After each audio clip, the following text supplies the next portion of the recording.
I think it's time to dive into a little bit of Longdeath. What do you guys think? Enough messing around and rambling about cats and olive oil. Hey, Beerman here. How's things? Buy more olive oil. I mean, it's like, I have a lot of friends who make mead, for example, right? And I would love to try and make my own mead, but there's no fucking way, absolutely no fucking way that's ever gonna happen because mead is so expensive. Hell yeah, Freskins. Now in 2 weeks you're safe. Supposedly. Allegedly. What are you doing to celebrate your soon-to-be side-effect-ridden afternoon? Kitty. I actually turned on the light. Like, it's brighter in here now.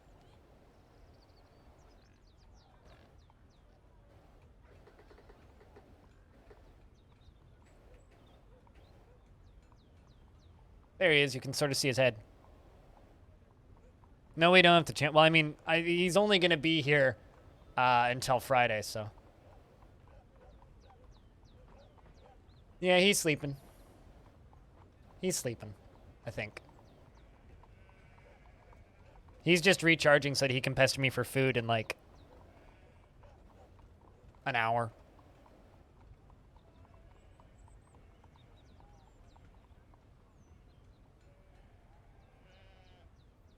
Just don't tell my landlord I have a cat. And like an elongated burger? Huh. You haven't fed me in days. Dude, it's been 30 minutes. I haven't been fed in 7 years. I am starving to death over here. Cat's concept of the passage of time is special. Well, cats need food now because I don't know if they're going to get food later, so. But yeah, he's one of those cats where, like, I can't overfeed him. I have to be very careful with the amount that I feed him or he'll just puke, so. You know.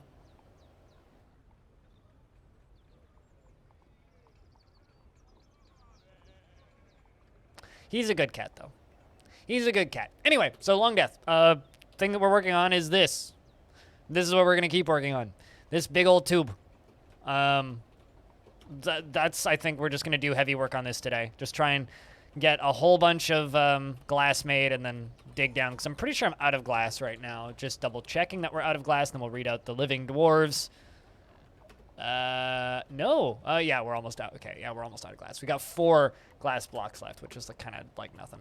The current living dwarves are Pilot, Simplex, the Scoid, Belug, who's actually old enough to die of old age, so this might start happening again. Abe Exandi, Stone, Jack Nurick, LaFonda, Whitcode, Max, Vimamel, Goffer II, Clay, Massive, Patchwork, Corvius Suede, Defcom, Aquafunkalistic Bootywap, Trees, Tiny Goliath, Ghost, Knowles, Kade, Taurus, Seeker, Bluewater, Sirelac II, Peter, Ire Stupid, Voidlock, Haz Huzzah, Vim, Animal, Prismatic Flux, Murphist, Hexwrench, Caveman Crafting II, Sidescoop II, Evil Trick, Free, Alien Slayer, Quevenair, Bastet, Sethados, Windatar, Orange, Pingo, Costlord, Nimesees, and Spitalier.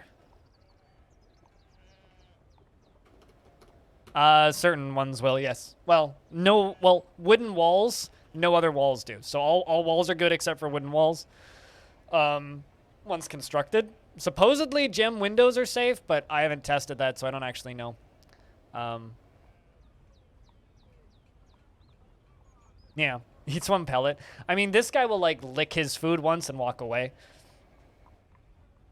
But yeah, no, I showed off this guy's food earlier. Chat could describe the richness of blended meats that's in this cat's foodstuffs. It's a combination of bison and kangaroo and venison, all blended together. It's like mostly like bison and it sounds like a dwarf meal. Like it's like bison heart, bison liver, bison intestine, bison kidney, kangaroo heart, kangaroo liver, kangaroo intestine, kangaroo kidney, and then venison meat, bison meat, and kangaroo meat, but primarily kangaroo meat. Egg whites, organic free-range egg whites, and fish oil is my cat's food, and it's raw. and it's frozen. So it's just like this glump of kind of bloody gunk that looks vaguely like meat. But you know, the dwarf management screen, they're individual from dwarf to dwarf. Every dwarf has this. What's there to show off? Why would it be changed? The UI hasn't changed in like over a decade. I mean, new screens have been added, but why would it have changed? It's literally just you need a dwarf for a job, you select the job, you find the labor that you need them to do, you press enter, and then they do the labor. If you want them to auto job, you just turn them all on, and they will just do jobs based on who's closest. Content after pondering comparative anatomy. Well, that's good. So I do have some kind of moody dwarves in the fort, but we shouldn't have too many problems. King still wants ballista arrows. No problem. Yeah, no, it's just done from dwarf to dwarf. So you just, if a dwarf needs a job, you give them a job. It's very simple.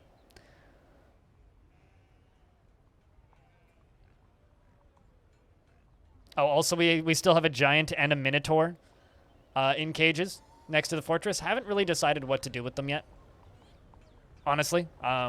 So kind of working on that. Fortunately, we don't actually need to slaughter many animals. What time of year is it? It's late winter. I think we'll just let the dwarves do whatever until spring.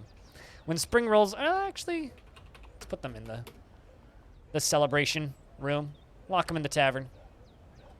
Nobody's in prison, yeah? Yeah, nobody's in prison. IR Stupid was the last one who had a sentence, and I think he's fine now. Yeah. Could be better. A little bit upset still, but, you know. Hasn't tantrumed since his prison sentence, so I guess that's good.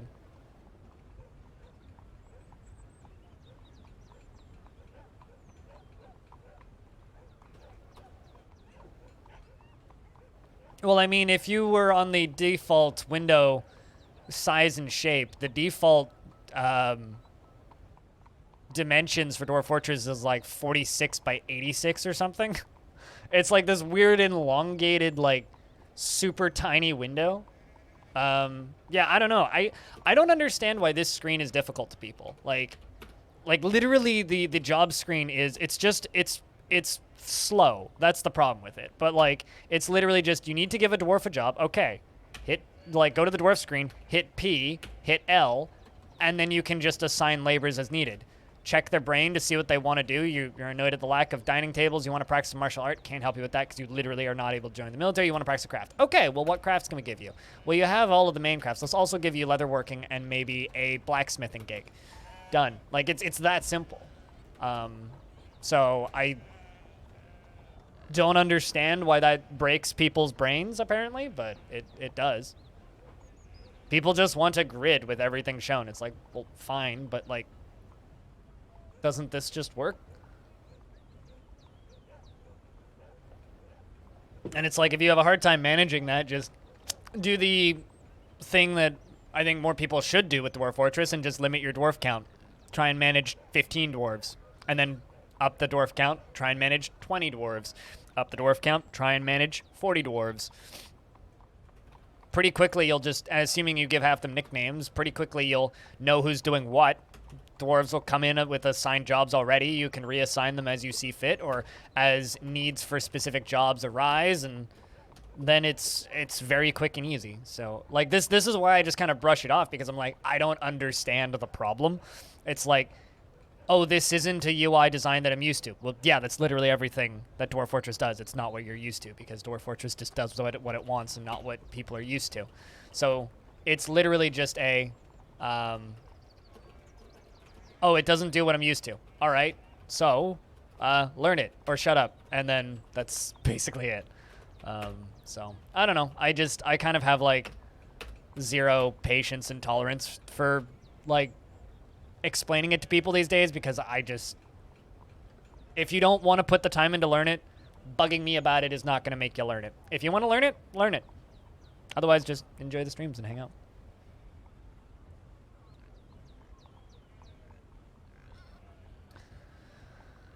What you find missing in the labor screen is, do I have other dwarves with this enabled? I mean, probably, but that's up to you, right? And like, for me, part of the fun of Dwarf Fortress is the inevitable mismanagement, right? It's not a game about perfectly min-maxing everything. It's a game about things going horribly wrong, right? So if you're just like, if you're managing everything perfectly, nothing's ever going to go wrong, and what's the fun in that, right? Like, this is, like, last I checked, Dwarf Fortress is a game about losing is fun, right? So not losing is thus naturally boring, right? So where's the fun if you aren't inevitably watching everything collapse around you, right? I mean, here's the thing. Who cares if you have another dwarf that has that job? What matters is the dwarf that you're looking at right now. Because in Dwarf Fortress, you have to manage your dwarves and keep them happy, right, Wrath of Winter? And half of the time, the reason a dwarf is unhappy is because they want a different job. So who cares if there's already a dwarf doing that job? Add another dwarf onto the pile to help them do the job. It doesn't matter if you already have somebody doing that task. What matters is, does this dwarf also want to do that task? This is why this UI is totally fine. Because it's literally all right, what does this dwarf want to do in their time? You look at this screen and you look at their recent thoughts and go, okay, what are you missing in your life? You're missing being around family. Okay, maybe we'll give you a job as a tavern keeper. You want to practice a martial art. Are you in a squad? No, you're not. All right, let's add you to a squad. I've added you to one of my wrestling squads so that this dwarf can practice some martial art every now and again. What else are you annoyed by? You're annoyed by being caught in the storm. That's normal. Nothing I can do about that. Lack of dining tables. That's just, I don't even know what's causing that. But like lonely after being away from friends for too long, you want to hang out in the tavern. But you're always in the library. Maybe you're spending too much time in the library. Right? Like, it doesn't matter if there's already a dwarf doing that task, right? It's just like it doesn't matter if you have dwarves idling. Like, up in the top bit of the screen, everybody worries about that idling number. It doesn't matter if there's dwarves idling. It usually just means they're going from one place to another to go do a different job. I mean, yes, it can be fun to min-max games, but that's not really what this game is built around. This game is built around generating a narrative. One of my favorite stories to tell people in this game is the time that I started a new fort and was just working away. And I realized that I had a dwarf that was making legendary tables. And I was like, what the fuck? And then I checked. This dwarf had been making stone tables since the start of the run, and I forgot to take the job off of repeat. The dwarf had been making stone tables for about 4 years, and we had about 6,000 of them. And I think that is hilarious to me. And one of my like, literally, I just forgot to turn the job off. I wouldn't say that that's an easy workaround. Renee? And the reason I will say that that's not an easy workaround is therapist makes the game crashy. So it's not worth it. You think that the max depth that you're understanding for DF is capped out around what jobs do and need to be done quickly. Okay. You're overthinking it. There are 2 jobs that you need to have working in Dwarf Fortress to be able to play Dwarf Fortress. Carpentry to make beds, and a still to make alcohol. The only thing that you need to do to get alcohol is settle somewhere with plants on the surface and have a dwarf with the gathering job turned on and gather plants on the surface. That is all that you need to survive, is beds and booze. That's it. That is literally it. Everything else is just for fun and extras around the edges.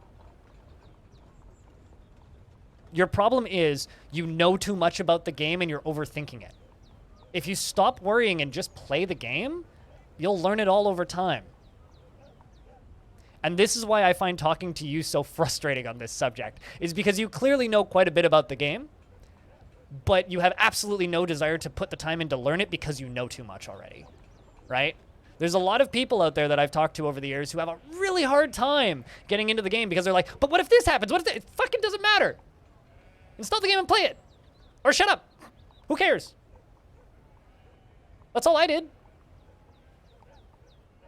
Just start playing. Have fun. Die to a couple were creatures. Get eaten by a giant crocodile. Have a good time.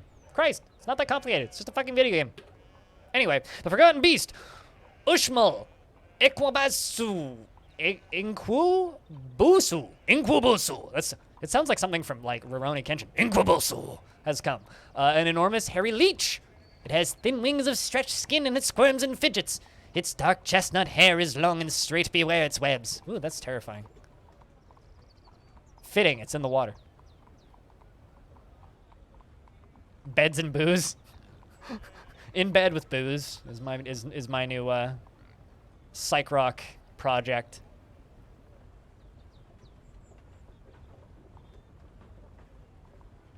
I think we'll leave this weird hairy leech down in the basement because it's very far away from us. Even if it can fly, it can't get into the fort, so. What's up? Am I talking too loudly and waking you up? Kind of a sad thing about the cat behind me is, like, he can't sit up straight, so he, like, shakes from side to side when he's sitting. That actually happened. Wait for, well, if a giant parrot steals your only anvil, gather plants and make alcohol, and if you still have picks, keep digging. And when the first dwarven traders show up, build a trade depot and trade for a frickin' anvil. They're cheap. And if you don't get a caravan, then you're just SOL. Trade with the humans for one, potentially. Cost Lord the Third has been taken by a Fey Mood.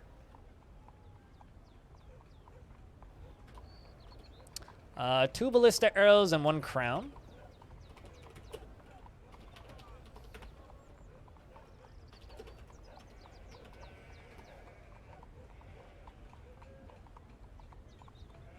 Yeah, also, who needs an anvil? Like, I don't think I used an anvil in this fortress for 25 years. You can buy all the weapons that you need and, like, not even worry about it. Like I said, the main thing that's keeping people from getting into this game is knowing too much about it and reading too much about it and overthinking it too much. Because, like, the vast majority of things in Dwarf Fortress vast majority of problems can be fixed with a drawbridge, and that can be made out of wood or stone, and the rest of your problems can be fixed with alcohol and a tavern zone. Like, literally, this game is so frickin' simple, it's, like, mind-numbing that people are frustrated with getting into it. It's literally just, once you understand what you're looking at, just look at a build order and play. Anvils are dwarfy? I mean, so's not dying, but yet here we are. Forgotten Beast is killing a cave toad.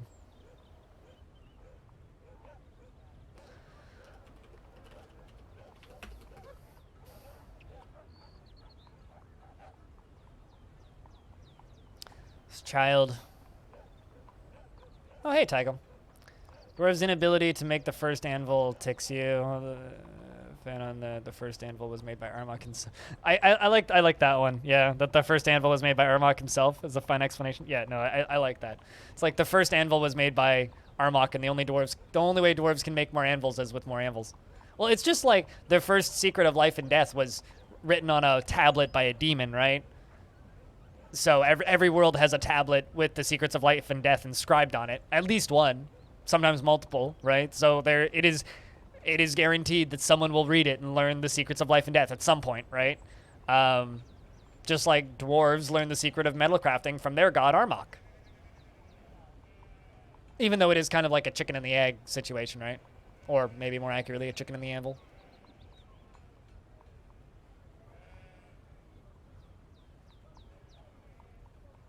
Also, jokes aside though, Eli Pod, if that was a giant Kia, I'm very sorry for your loss of that fortress, because the second a giant Kia shows up, you know you're fucked. The annual tribute from Busty Just Smuck has arrived, although I'm going to follow Costlord, who's in a strange mood. Armok had to wait for the caravan too. I mean, it's just like modern day god kings have to wait for Amazon deliveries, you know? Same thing.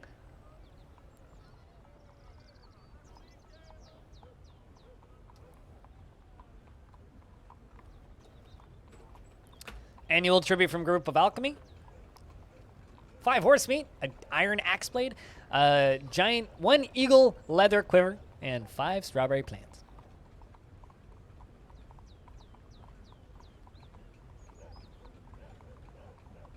Hey, Pi. How was Thing?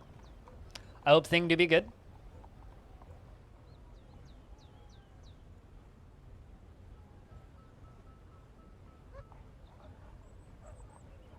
I mean, it's just like real life. Electricity causes almost as many problems as it solves.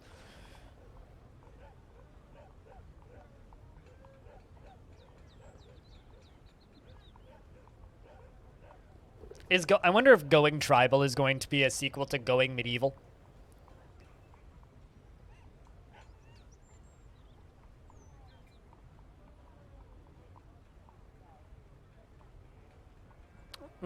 But in order to get clay for earthenware, don't you need a pickaxe? Or am I making that up? Is it possible to like get clay from a zone? I know I can get sand from a zone. I've never actually tried, which is why I'm asking. Oh yeah, there is a clay gather zone. Okay, so I guess if you had surface clay, in theory, you could make cast iron items. I mean, that would make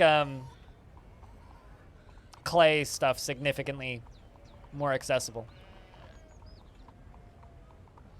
I'm all right, Pi. I'm all right. I'm taking care of my parents' very elderly kitty for a week, so I didn't sleep much last night or the night before. But he's nice. He just complains for food every 5 hours, so it's like clockwork. At about 4:30 in the morning, he'll wake me up and just be like, "Food, food, food, motherfucker, give me food." So, which is normally when my dad wakes up. My dad gets up at fuck off o'clock in the morning for to go to work, so he's used to being fed around that time. I don't normally wake up until 7:30, so today I slept until 8:30 because I, you know, had to wake up multiple times. But here, let me see if I can show him to you guys. There he is, a little void dark spot in the corner. Hell yeah! I feel like everybody's getting their second jab done today, Renee. Or like doing something related to second jab today.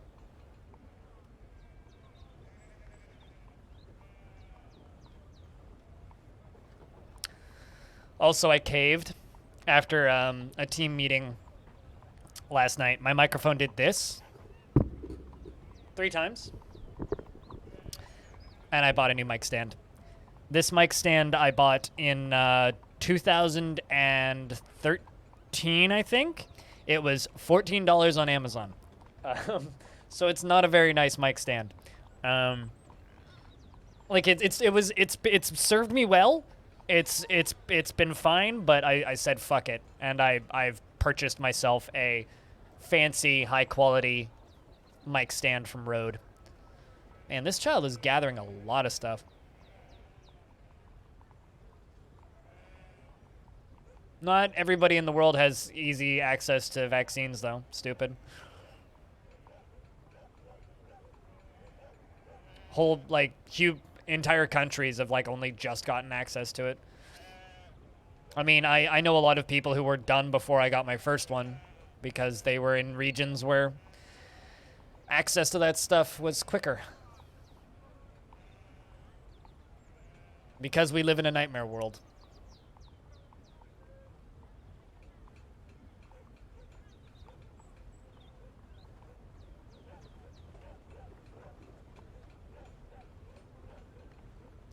Because we live in a nightmare world.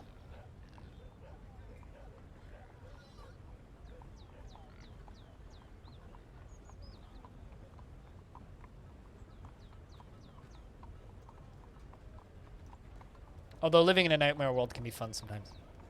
The elves have arrived to trade.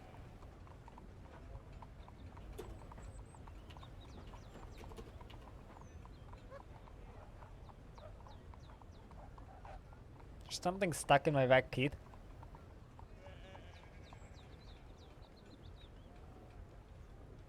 If it doesn't get unclogged from my teeth in a minute, I'm gonna go get me a some dental floss. Just floss it out.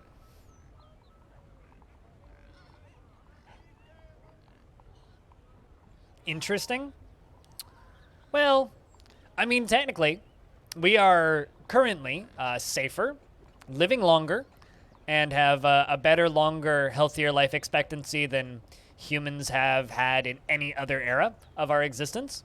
However, because of our ease of access to information and awareness of what's going on in the world, we feel less safe, are more paranoid, and are, on average, have a lower mental health threshold than potentially ever in our history. 2 stray cows worth of bones, cougar leather, stray bull bone, raw almondines, cave spider silk cloths, more stray cow bone, walnut wood logs, pecan wood logs, and willow logs. So a lot of bones and a lot of logs and some silk.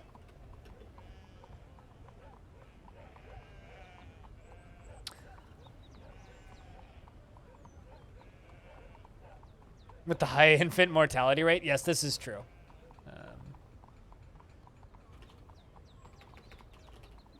This is indeed true.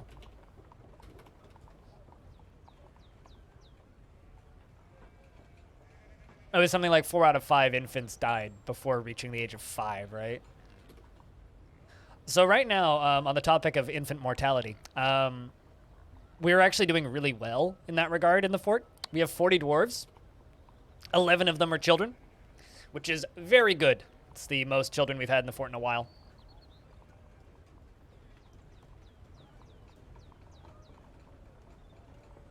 I completely agree, yeah. I mean,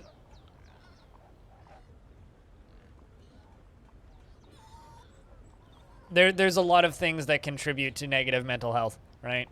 A lot of things. I noticed recently that Twitch has a depression tag and an anxiety tag, and I've been kind of tempted to turn both of those on my channel, but I'm also a little scared too. It's like, man, I could just have like depression and anxiety in my tags. It's just like, I don't know if I want that.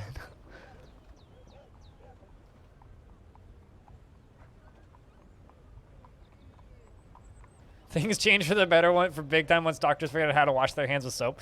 Or maybe once we as a society realize that doctors should wash their hands with soap.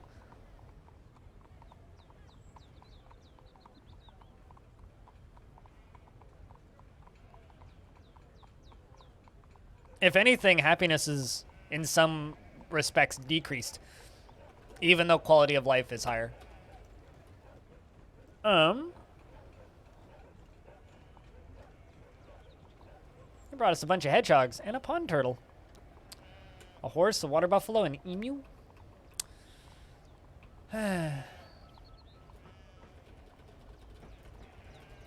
Nothing I actually wanted.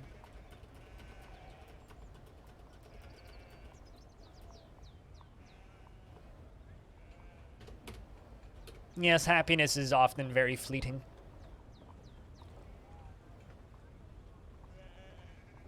Oh, would you look at this? Costlord. The dwarven child has created Olt Tyranal, a willow figurine of a bull, and claims it as an heirloom in the name of the family ancestor Lorbam Wind Mansions. Another dwarf that gets tons of artifacts dedicated to them. 37,200. This is a willow figurine of a bull. Guild lulls. All craftsmanship is of the highest quality. It is a masterfully designed image of a bull in willow by Costlord. The bull is falling. The artwork relates to the slaughter of a bull in Longdeath in the early summer of 203. It is encrusted with round, brilliant cut almondines and decorated with cow bone and encircled with bands of... My phone is ringing. Hold on a second.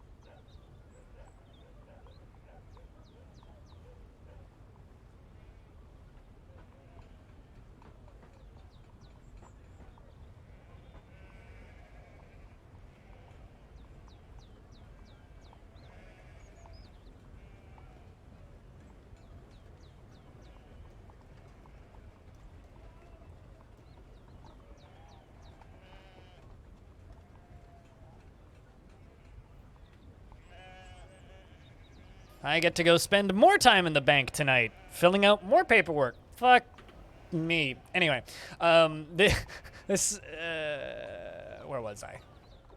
Decorated with cow bone and encircled with bands of pecan wood and cave spider silk. This object is adorned with hanging rings of cow bone and menaces with spikes of walnut, cougar leather, and cow bone. On the item is an image of tea trees in willow.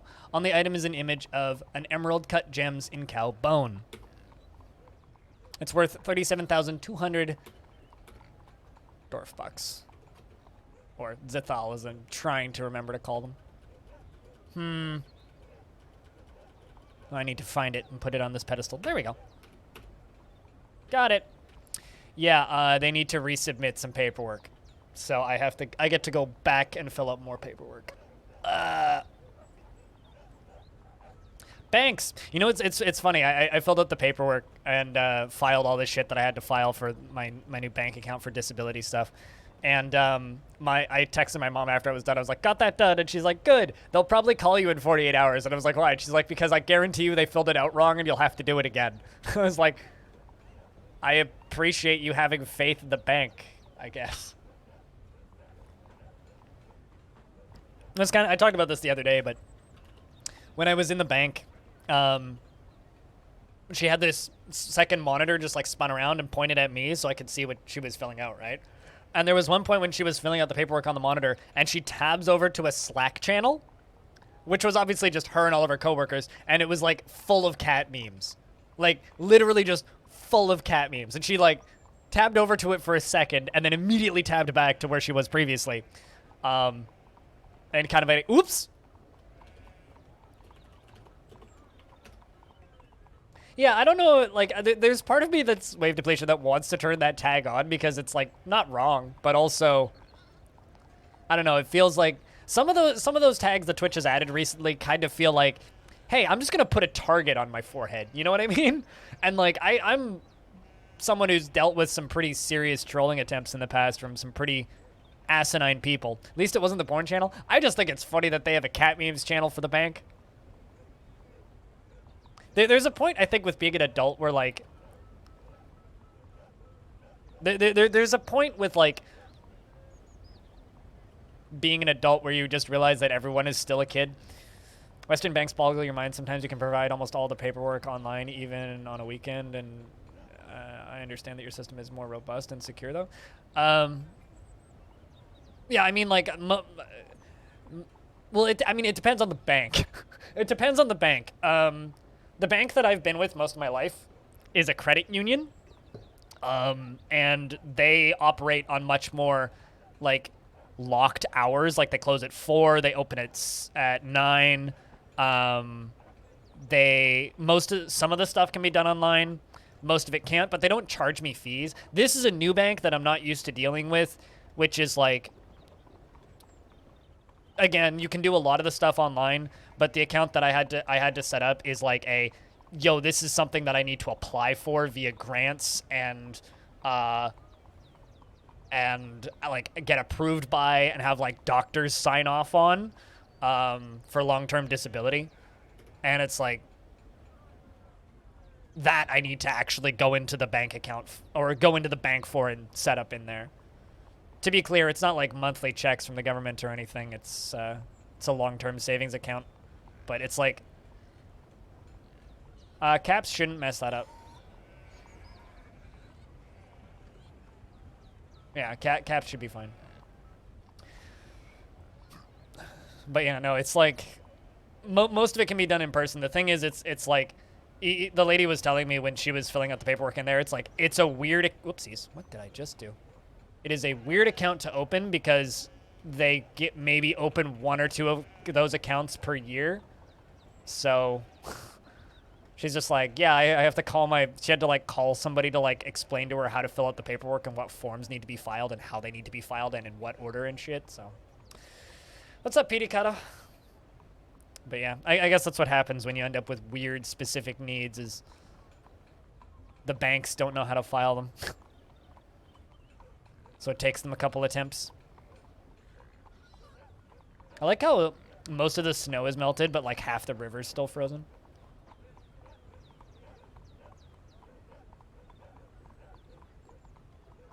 Or rather, half of the creek is still frozen.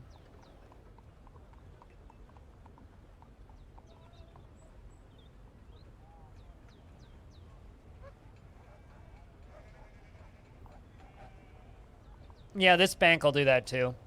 They have certain accounts where it's like, you can have a checking account for free if you have $4,000 in it. You could have a savings account for free if you keep $15,000 in it. You could have a savings account for free if you only take money out of it once per month and we don't let you take it out via the machine without fees.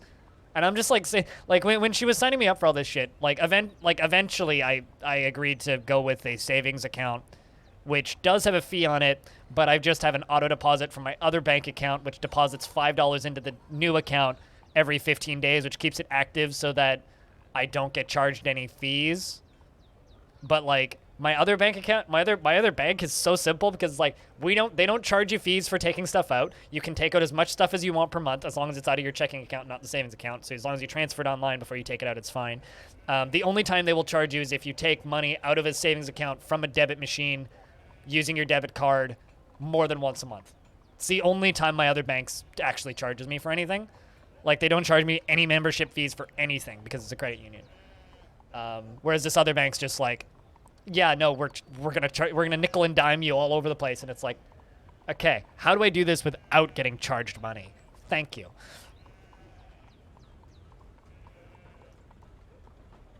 You can have a bonus account because screw you and we won't ask for your permission, and then they charge you for the bonus account? Actually, there is one other time I can get charged on my bank account, is if I overdraft. If I overdraft on my main bank account, then I can get charged, but that's only happened once, and that was because my ISP decided to change the day when they withdraw my internet payments from my checking account. You've been watching Longdeath? Should you skip ahead or not? Something, Jibby Tibby, that I actually would really like people to do is I'd like somebody who's watched all of them to go through and be like, this episode things happen, this episode, and like timestamp it, but like, because like there's interesting shit depending on what you've watched, but like even I don't know which episodes are what you should watch and which ones you shouldn't. I don't know. It's really up to you. I mean, if you're enjoying watching them and you can watch more than 3 a week, you'll catch up. Because I generally put up about 3 a week. It's really your call. I don't know. Treat it like a podcast more so than something that you need to actually watch, though, and it's more like background noise, you know what I mean? That's kind of how I've been working with it. What episode are you on, if I can ask? Of course, you know, it's nice if people watch the streams live, but... You like your bank, it's a digital bank, and it has 0 fees whatsoever. Yeah, see, that's the same with, like, my main bank is basically that. Like, my main bank, like, they have physical locations. You can completely ignore all of the physical locations, and they don't charge you for anything. Like, I go into that bank maybe once a year. Maybe. Like, I don't even go in to pay my taxes through that bank anymore. I just do it through their app.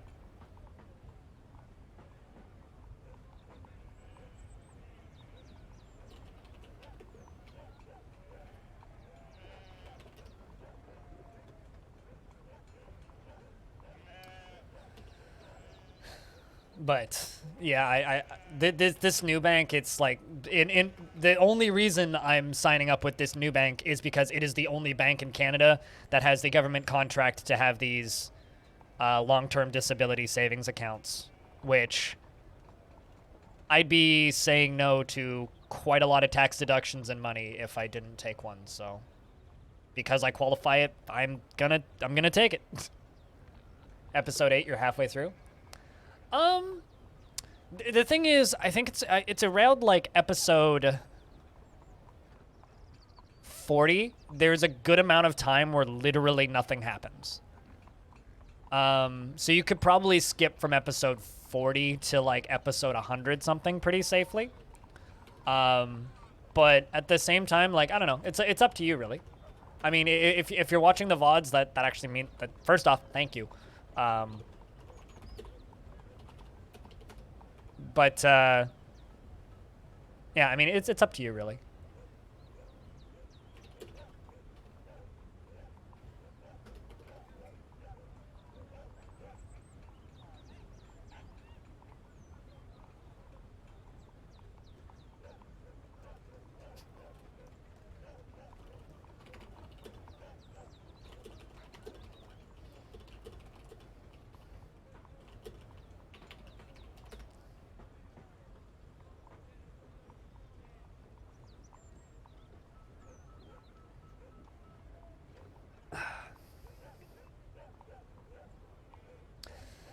But yeah, no.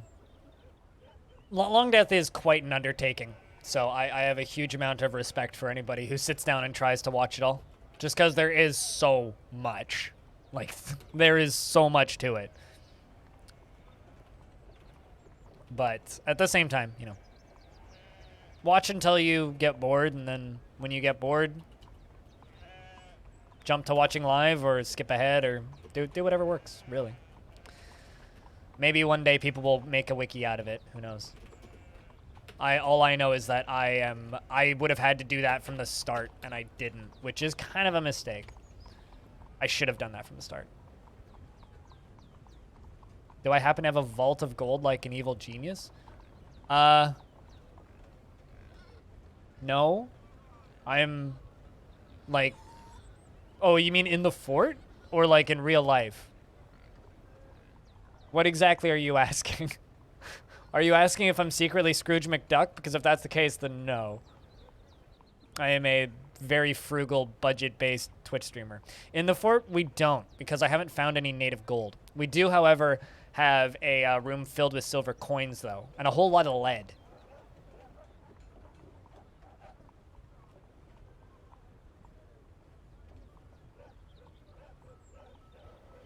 But, like, these statues are all made of lead. I got, like, 1,500 of them. I don't have a vault of gold, though. If I go down to here, those bins are all filled with silver coins. I was going to make this into, like, a coin vault at one point, but then I just kind of stopped.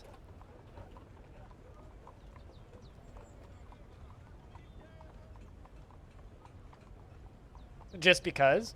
I'd need to dig down that far. I'd need to dig down like another 40, 50 layers to actually get to the first spire that I've seen. But, you know, like I've said many times, and like Stone likes to remind people, there's still like 700 years left in this fort. So, we've got lots of time to do that. Critty, it's good to see you. How you been? Chat, it's Tuesday, right? Yes, it's Tuesday. Okay. I had like this moment where I was like, wait, is it Tuesday or Saturday? Happy Tuesday. It's Tuesday, my dudes. My mental schedule's like all thrown off because like last week I did like, it was like what, 6 streams in a row? Basically. So, yeah, I mean, it's a lot of statues, and I also have a really big maze. A really big maze. Filled with ettins and that has a minotaur in a cage and some giants in cages. And then up here, over here, right here, I have a giant and another minotaur. And apparently a, whatever that is, because it's dead. But yeah, I got a giant and another minotaur. Also, there's a hen there, which means I should put that hen in here, in my chicken coop. Which is...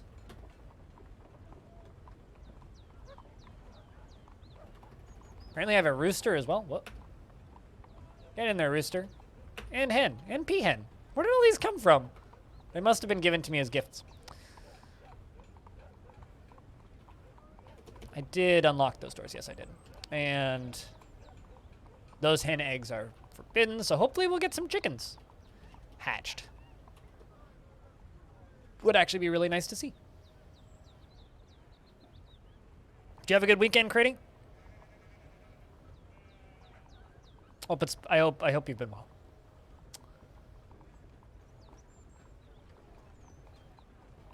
But yeah, no, I am endlessly flattered by anybody who's been watching Longdeath.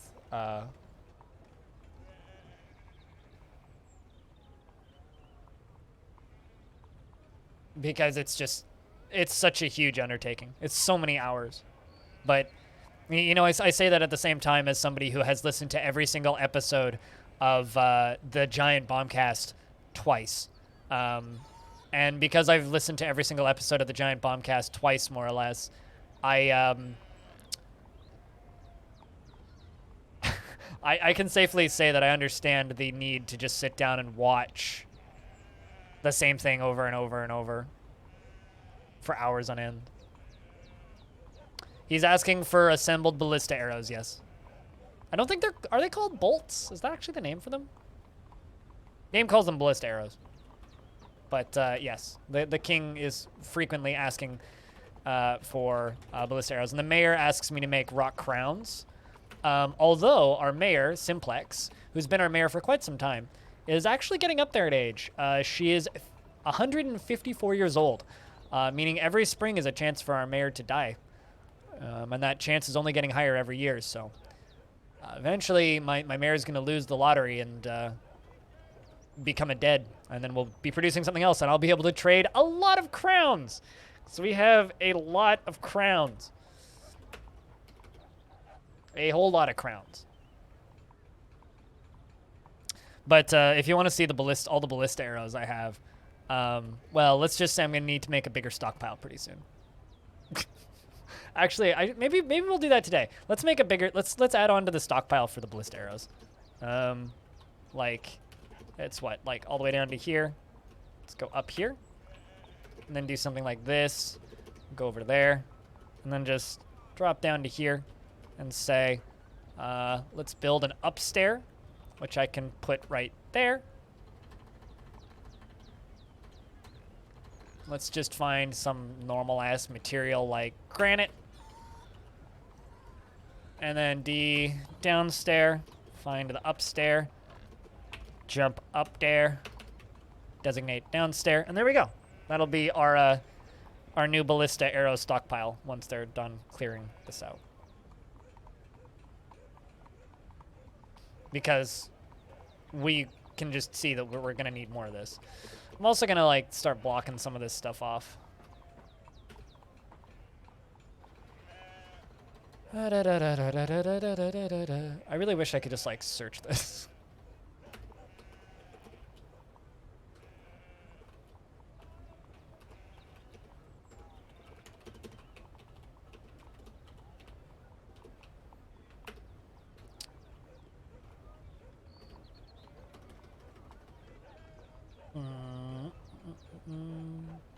Oh shit, I still got mudstone?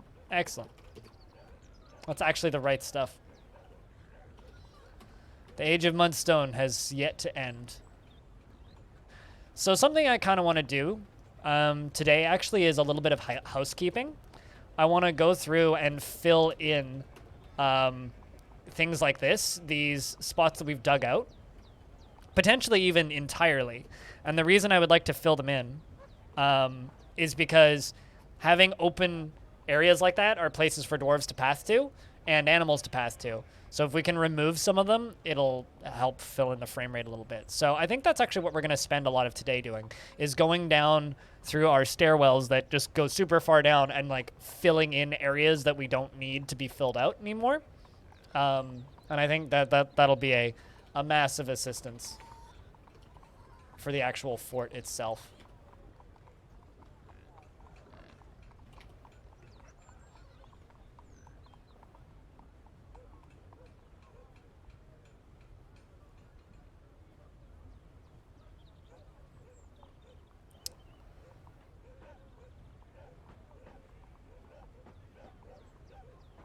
But yeah, that's kind of the status of Longdeath.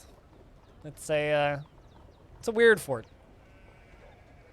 It's very different from most people's Dwarf Fortress experience. Very, very, very different.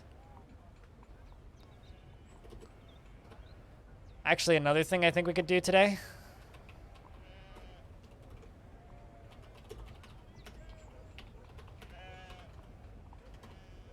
Gabbro blocks.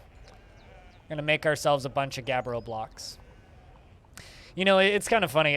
Since the most recent news update was about the manager's screen, I'm weirdly comforted to know that the new manager's screen is literally just exactly the same as the old manager's screen. The only real difference is the new manager's screen makes it clearer what stuff is what the conditions are and how those work. Like, that's the only thing it really changes. Is it just makes the conditions screen a little bit clearer with recommended conditions instead of having to like type them out, which I think is really neat. I think that's a really nice way of doing it. It's just like, here's like the same UI but slightly improved. with a little bit more usability for new people, and because that's all it really needs. It just needs to be polished up. Like, I don't know. I still feel like the UI didn't actually need as much of an overhaul as it's getting. I feel like a lot of it could just be like,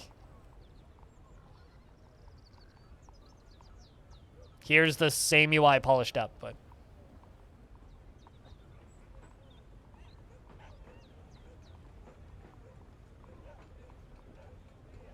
I feel like most people who are killing cats, avoiding problems that don't exist, probably are not the same people shooting coins at their dwarves. That's maybe like a major assumption, but that's the assumption I'm making.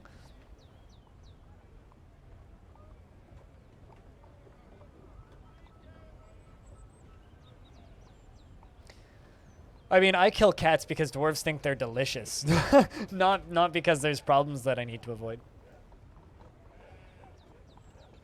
Speaking of kitties, Kitty is passed out behind me. He's chilling and sleepy. Chat, I think today is an important month for this. Today is an important day for the stream. I think. It's either today or tomorrow. Because either today or tomorrow we're going to start getting 50-month resubs from the OGs on this stream. We'll see you later. Cheers, bye. Using outdated information from memes? Oh, definitely. Oh, most definitely.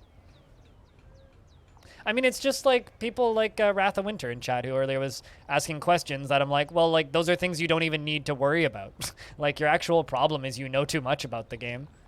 And if you just sit down and play it, you'll have a much better experience.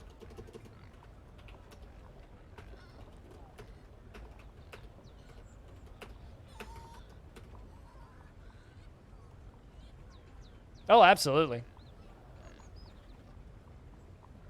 You can kill anything with anything if you throw it hard enough. You could kill a dwarf with a sock if you drop the sock on their head. Like, they're just really crusty socks because the dwarves don't do laundry.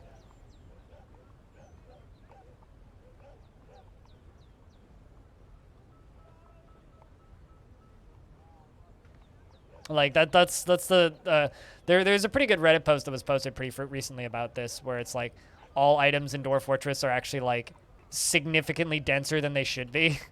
It's a pretty good Reddit post.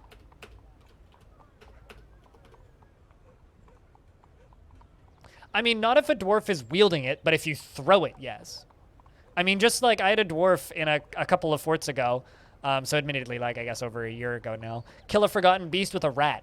Picked up the miscellaneous object vermin corpse, air quotes, and threw it at the forgotten beast, and it took out the beast's eye and crushed its brain. So it's like... that tells me that even DF decided that air resistance was too much of a pain to simulate in Dwarf Fortress. Yeah. I mean, it was a pretty good rat throw. I mean, imagine if you get like, imagine if a baseball pitcher threw a crusty old rat corpse at you. Imagine how much that would hurt.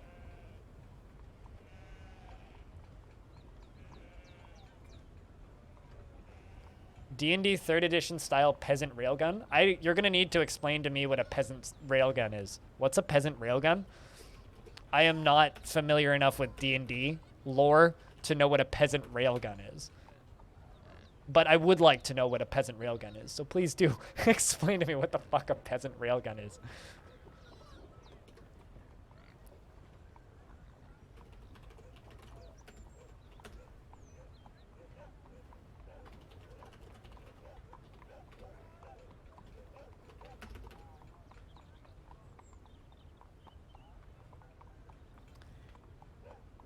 Handing an item to another person next to you is a free action in D&D 3rd edition, so you line up an arbitrary number of peasants and then have them pass a rock down the line instant near light speed railgun.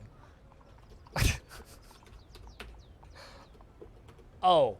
And then what, does the last one just hit the baddie in the head with a rock?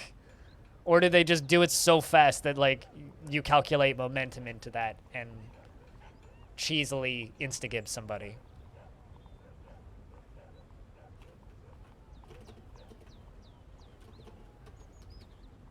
Because that's silly. That's all I really have to say about that, is that is silly.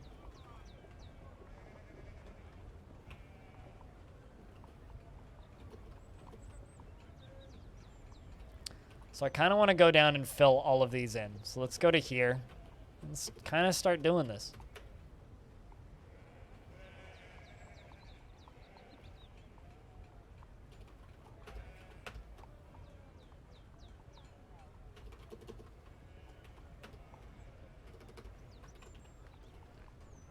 Although I don't actually need to fill all these in. I just need to block it off at the entrance there, which maybe is what I'll do.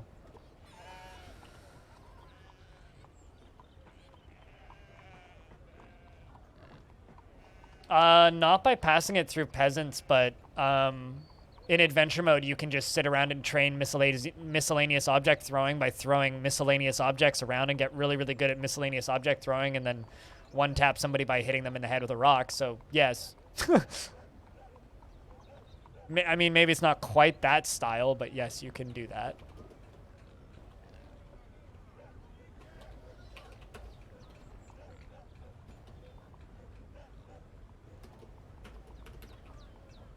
Hurling miscellaneous objects is a usable defensive skill in Dwarf Fortress.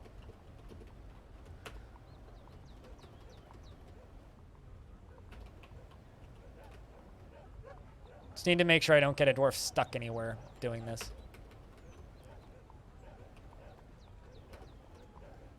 Good thing we have a back door.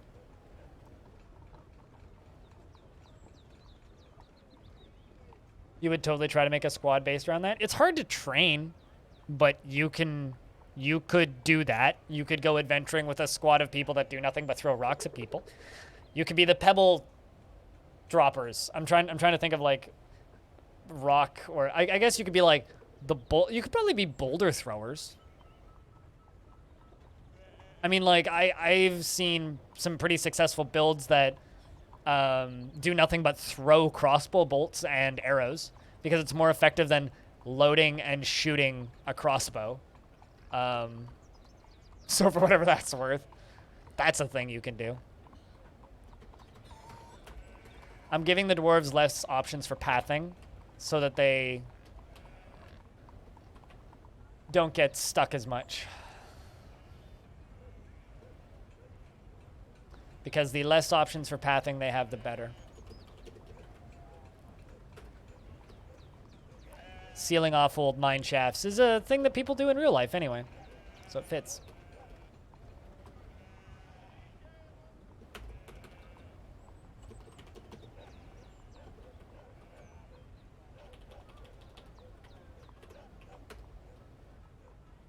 So out of curiosity, if you've never played Dwarf Fortress, what makes you watch it?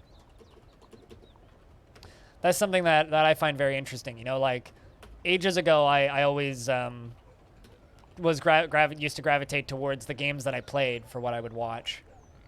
But if you've never played DF, where's the interest? Where's the interest? it's graphics. It's nice graphics. It's more like it's lack thereof.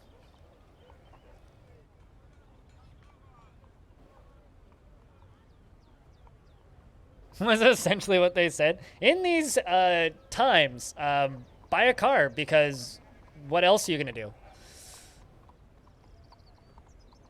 Ironically, my parents sold their car and bought a car. Or sold their truck and bought a car during the pandemic. They got good deals on both of them and are quite happy with the acquisitions that they have made.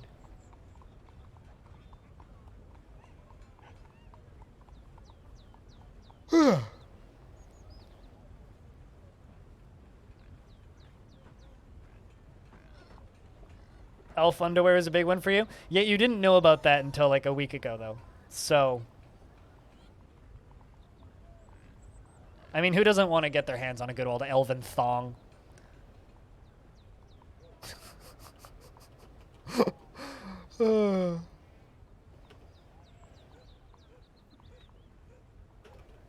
I do genuinely think it's hilarious, though, that dwarves can't make underwear. It was a low-hanging fruit of the loom. Really? You're not into MeUndies? Fruit of the loom. You know, my entire life, I've always thought that that's a really weird brand name. It's like, what the fuck is a fruit of the loom? What does that mean? I've always felt like it's like, is that like some weird like sideways term for something gross? I don't know.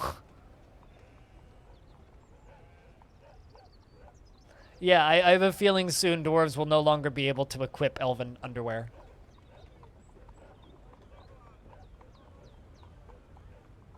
Because I can tell you right now, elves can definitely wear dwarven clothing. Narrow is a non-thing right now. So yeah, I have a feeling that pretty soon there will be or whenever the next hotfix is, it's going to have a little thing that says dwarves can no longer wear elven underwear. Or dwarves can now make underwear. One of the two. It's going to go one of two directions, and we'll have to see whether or not Tarn is on team dwarven panties or not. Because frankly, I think that this is a very important incident that need to be solved. We'll have to mod it back in. I mean, that's not hard.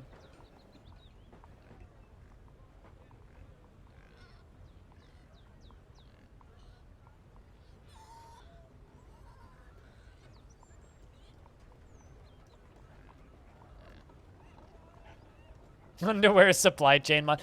That would be a really easy thing. Like I could do that. I could find those raws and I could do that. And I have no skill when it comes to this sort of thing, so just trust me, that would not be hard to do.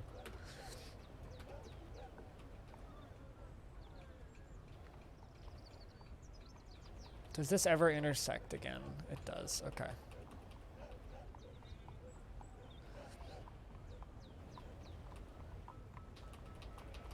You know what? Let's just do this the easy way instead of filling this all in. Oh no, it is summer. It's an underwear brand. They make men and I think women's like discount underwear. They basically they make cheap underwear. They're like you'll go to a big box store and they will sell you underwear.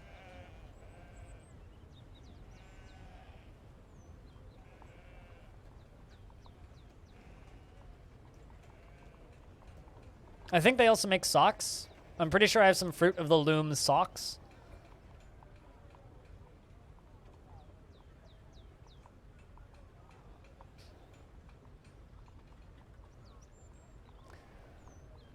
You have to make underwear from materials you can find during the mission.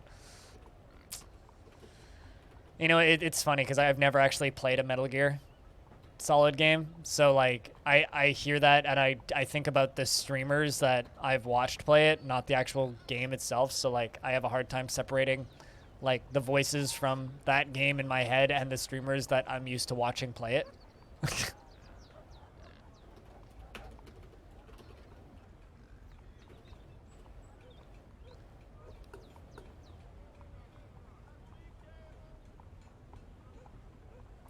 I mean, it just shows how language has changed. Fruit of the womb is a weirdly nauseating sentence for me to read. I don't know why. But, like, just reading that is just like, ew. Like, literally, that's where my brain goes, is just, ew, gross.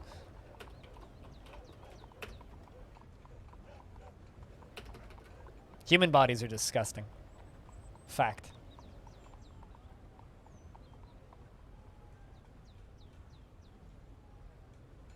So is the Bible. IMO.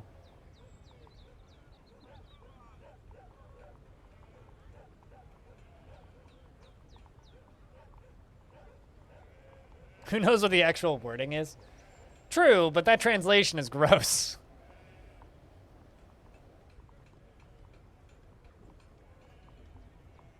I don't think I ever actually read that book of the Bible. I've read most of the Bible because I was one of those kids, but didn't really have an option. Lost in translation?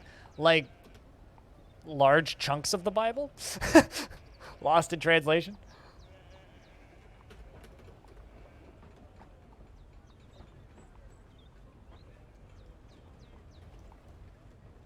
Giant cave swallow is fighting with Forgotten Beast. Ugh. It's a very fight. I want to say feisty, but fighty Forgotten Beast. How so? Like retranslating something and realizing they were wrong? How is that any... Why is that necessarily worse in your opinion? To me, like, they're kind of one and the same. But I'm just curious as to why you say that.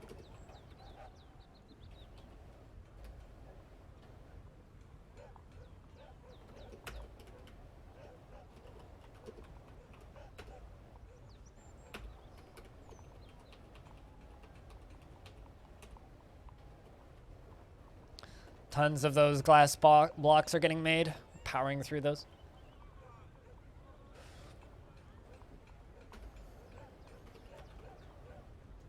I mean, I guess, yeah.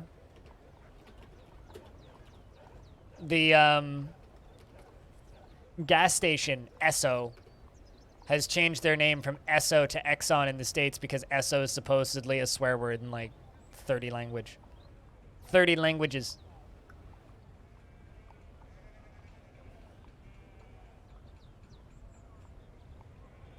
This stuff added just because of artistic liberty? I guess, sure. I mean, isn't that like 90% of the Bible, though? Is artistic liberty? Written like 200 years after the events by different people.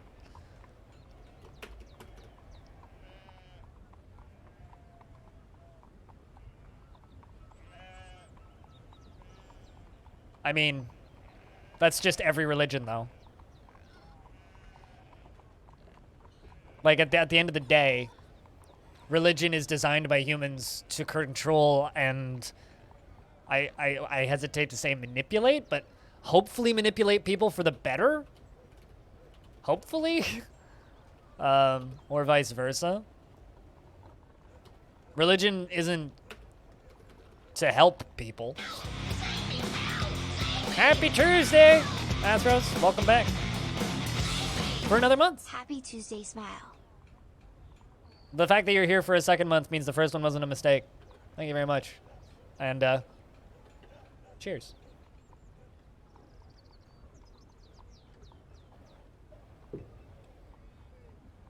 Kitty's still sleeping. He's snoring, and I can hear him snoring behind me. He's making like a sound when he's breathing. Where did my Spock go?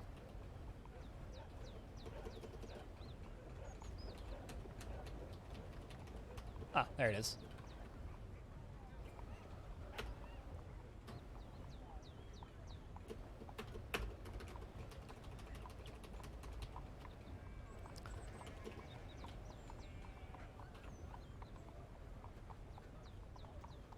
Meaning cook? Really?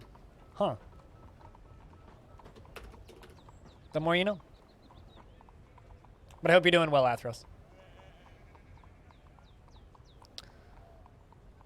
It was supposed to teach people to live peacefully or something? I mean, like, the 10 Commandments of the Bible are pretty founded in, like, sane, intelligent practices, I would say.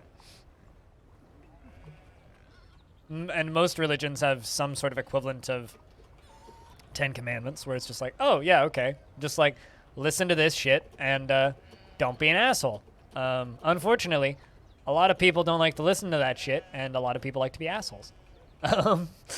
But, you know, here we are, right?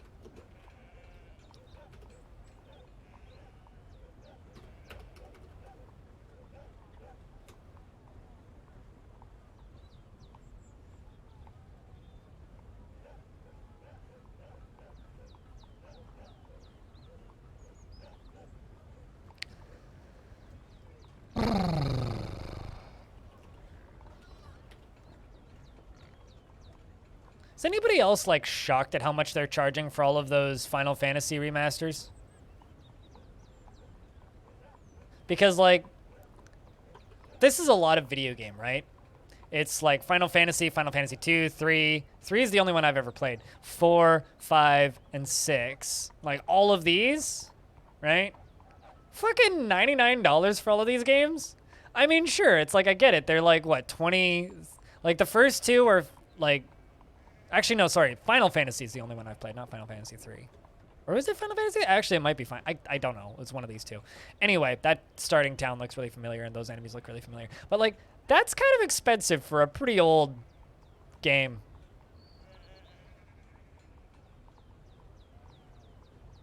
Like, I don't know.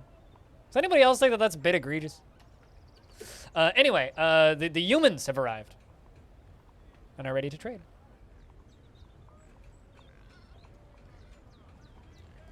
For nostalgia bit for a long time. Kinda, yeah. It does feel a little bit gougy. It's just because it's like, yo, it's like if you could get all of these games for like $50, I'd be like, you know what, okay, that's a lot of hours for $50. But like $99, it's like, yeah, that's what I thought. Isn't Final Fantasy 3 actually Final Fantasy 6? But like on that listing, Final Fantasy 3 is actually Final Fantasy 3, which we know as Final Fantasy 1. Square is somewhere between gougy and greedy fuck. I mean, touche.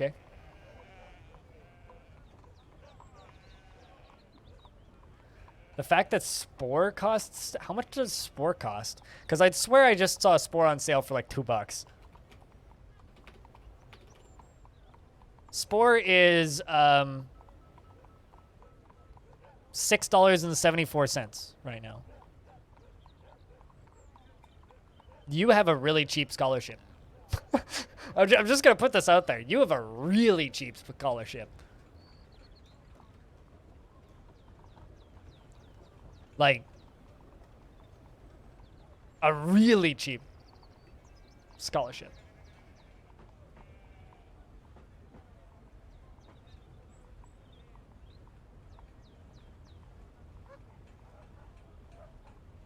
I mean, that makes sense. But even if, even if EA doesn't do proper regional pricing, which I know they don't, that's probably what? Oh, monthly. Okay. See, I was thinking of like annual tuition. I was like, well, if you're talking like annual tuition, then yeah, that's extremely cheap. But if you're not talking annual, then okay, fair enough.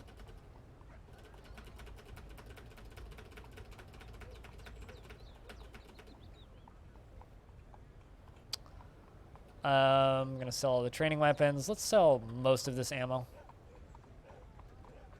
Not those iron bolts. Not those bronze bolts. I can always make more iron bolts, but don't need all those anvils.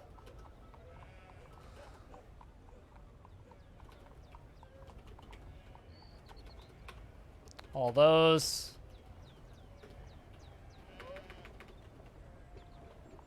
And all of these. And there we go.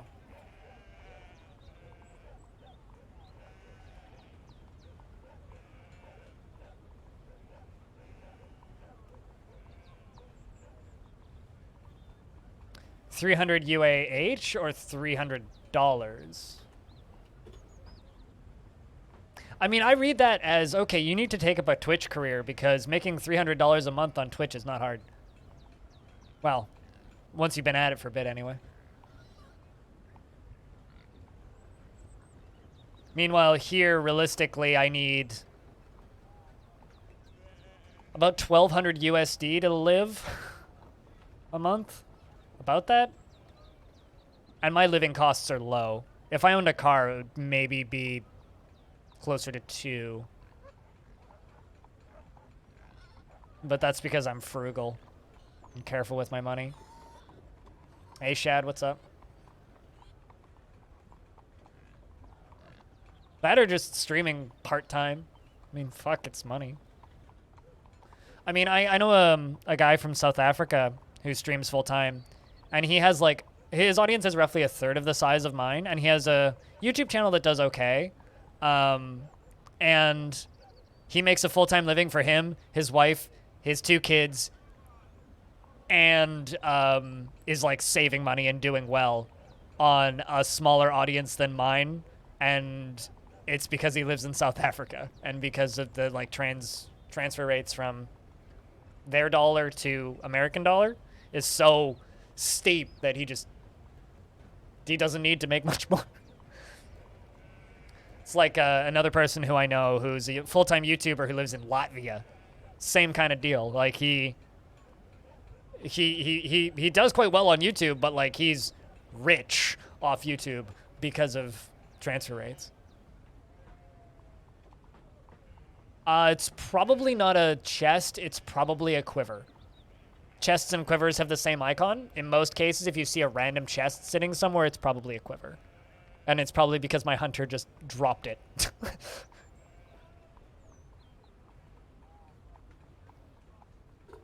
It's probably a quiver. Also, I'm going to let the dwarves just bring stuff over. I'm going to really quickly go use the restroom. I've been streaming for 3 hours, and I need to pee. I will be back in a sec.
The cat was very upset that I stood up and left the room.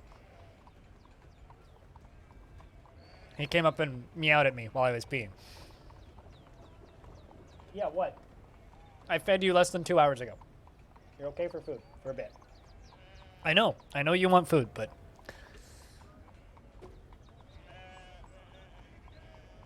Now he's demanding head pets.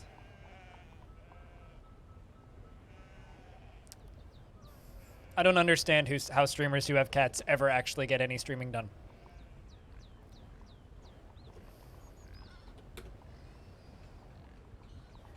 Also,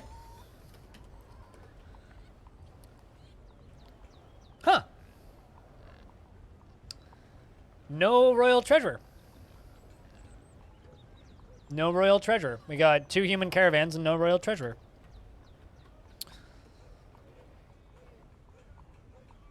Goodbye, royal treasurer, I guess. Unless,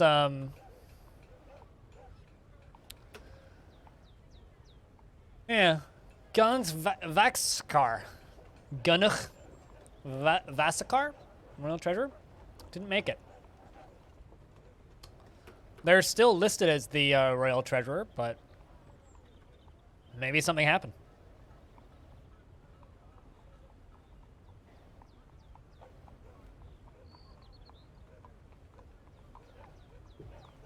Yeah, I don't know. I'm kind of surprised. I'm always kind of surprised that, like, there aren't more, like, Eastern Europe and Russian streamers.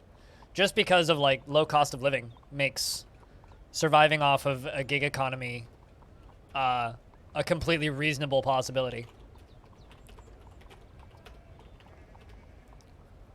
Time for a look at the Legends viewer? Not yet. Also, I don't actually have a version of Legends viewer installed for this anymore. I'll make the save file public when we hit year 300.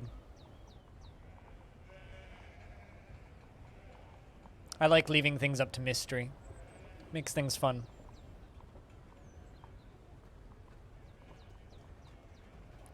That's quite a bit of vomit. Somebody's puking a bunch.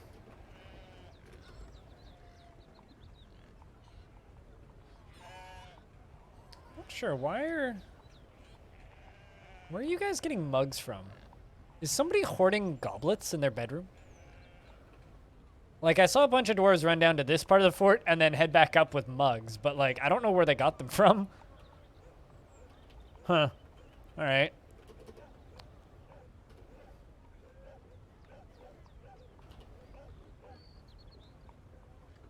When I met him? Yeah, I mean, it's possible that even though he wasn't that old and he had no gray hair, I mean, anything could happen, right? Like maybe they ran into something on the road. Who knows? Could be any number of things. Like literally any number of things.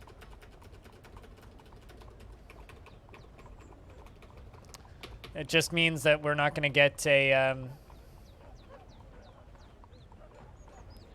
large shipment this time. I'm gonna buy a bunch of cheese. Maybe a legendary big cat got him.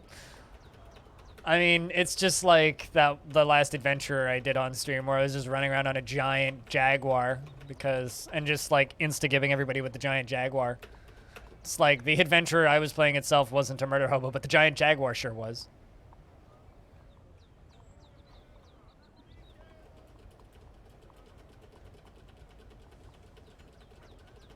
I mean, nobody's entertaining. Daigo. I mean, like, that was partially a joke when you said that, right? But it's like, nobody's entertaining. It's a skill that has to be learned. I mean, I still very much feel that I must not be that entertaining because, like, I've been streaming for 8 years, and as of today, we've been streaming for 3 hours, and there's 46 people watching, which is very low for me. So maybe everybody's just watching other things. Maybe people decided not to tune in today. Maybe people are busy. Who knows? But I have, for quite some time now, been kind of under the opinion that I must not be that entertaining. That, or I just stream some games that people find really boring or something. Because, frankly, you know, I've been doing this for a long time, and there is still a lot of stuff that, you know, to a pretty heavy degree, it feels like people must just not like watching. And it's kind of painful sometimes, you know? Like, there are times where I look at that and I'm like, man, I would think that more people would be into this. But it's not always the case. There we go. That should be all that I need to trade. I'm trying to get rid of everything that's on the ground right there.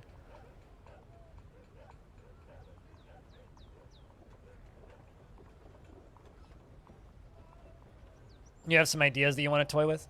Yeah, I mean, something that I would love to work with this chat on at some point. Like, I brought this up briefly before, and I kind of have an idea of what I need to actually start doing in order to put it together. But I really, really, really want to develop a multi-user dungeon with a relatively modern, usable UI that's mouse-driven, but also keyboard capable. Just because I think it would be really neat to, like, build a game with this community. Something that is playable in a multi-user structure purely through either, like, ASCII layouts or keyboard layouts. And that I can play with no eyes. That's something that I'd really like to do and just run it open source. How do MUDs work in terms of nature? It's literally just like lines of text. It's like you type in I grab this thing. But I've been kind of like imagining like a combination of a multi-user dungeon roguelike hybrid where there is like actual tiles that you move around in kind of a D&D sense.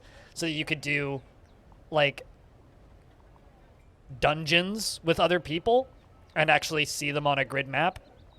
But I don't know how reasonable that would be to run. I don't know how expensive it would be to run that. So it's like, it's something that I've been envisioning just because, like, I am a streamer who is losing his vision.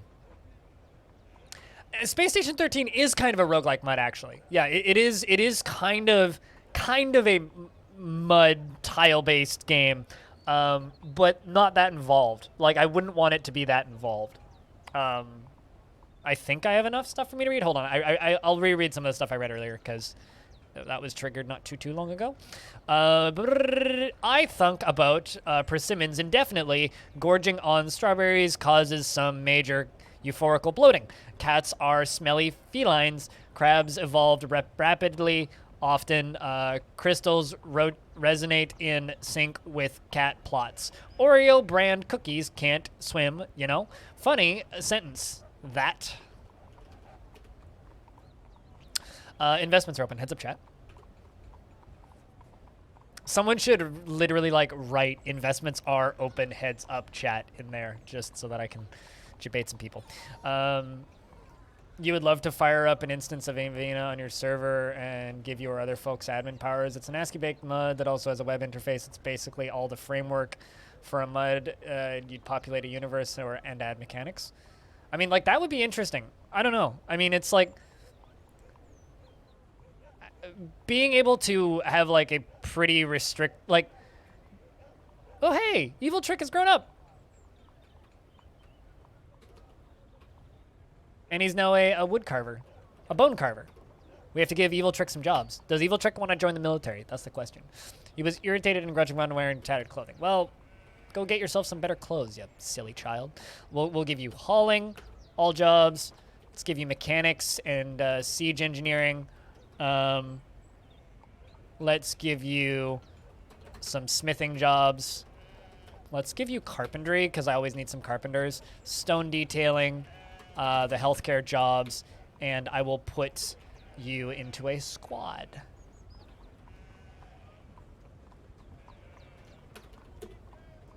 Now Evil Trick is all jobbed up.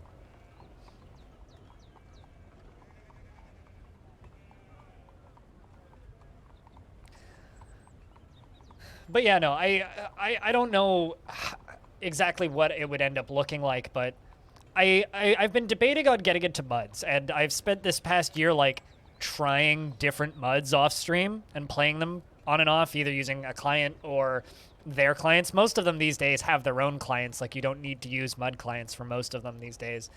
Or at least most of the ones I've tried. And every single one of them, pretty quickly I run into problems with either people just being assholes on it, or, okay, where are you storing these?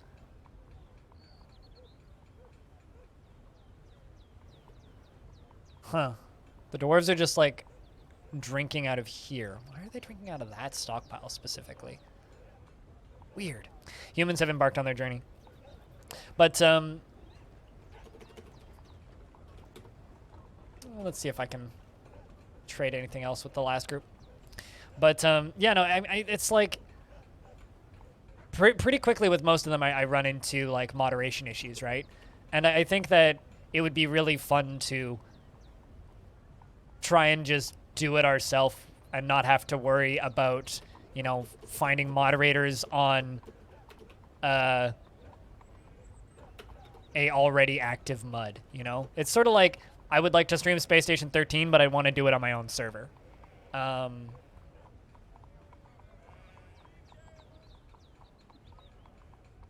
They are. Yeah, absolutely. I mean, tile-based roguelikes are, like, NetHack has a pretty active blind community, like, community of people that are completely blind that play it. There's a couple tools for Ultimate ADOM that read out the tiles for you. Also games like War Sim, Realm of Esslona, like, that one straight up has, like, a text-to-speech mode built in. So you can actually, like, play that game with no vision. So I've just been looking into options for that sort of thing more and more as, you know, my vision gets worse. But being able to, you know, build something that us as a community could play, I think would be really interesting. And also, you know, continue to make this stream more niche and unique and not long-term safe. It's a good thing the humans didn't bring mules, because they're almost spelling come. You could integrate it with a Twitch bot? Oh no. Oh no. Oh no. I don't know if I like that. Wave depletion. I don't know if I like that. I don't know if I like that. Because that would just make chat really messy.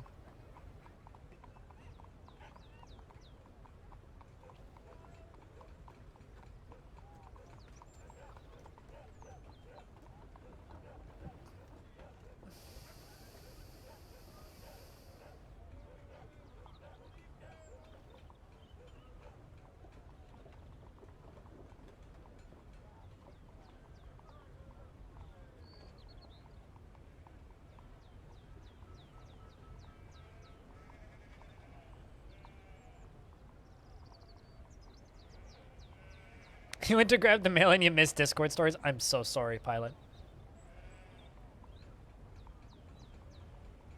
There's definitely an IRC interface for Evania. One of the reasons you were using is your Twitch... you were using it for your Twitch Plays KSP project? Oh boy. Yeah, I don't know. I'd want it to have its own UX. And the reason I'd want it to have its own like standalone client is because there's enough people right now that are not old that just wouldn't install like IRC to run one of those things. I mean, like maybe that could be an option, but like I feel like once you have your own UI, your options are significantly wider. Are all of the drinks barrels up here like empty or something? Okay, you know what? Let's...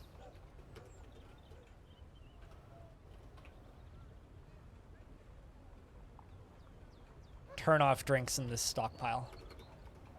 Let's move those. Because I really don't want those in that stockpile. That's a bad stockpile to have drinks in. Same with this one.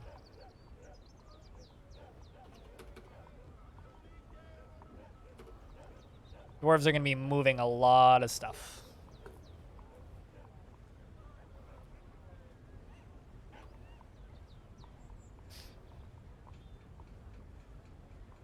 Also, wit code is now an adult, and we're going to give you brewing. You're going to be our brewer.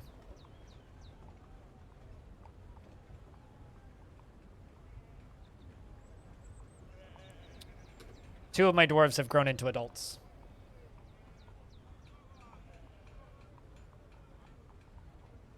In very recent times.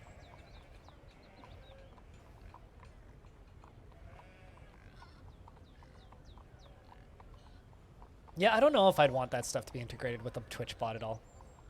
But then again, I'm also just, like, not super into,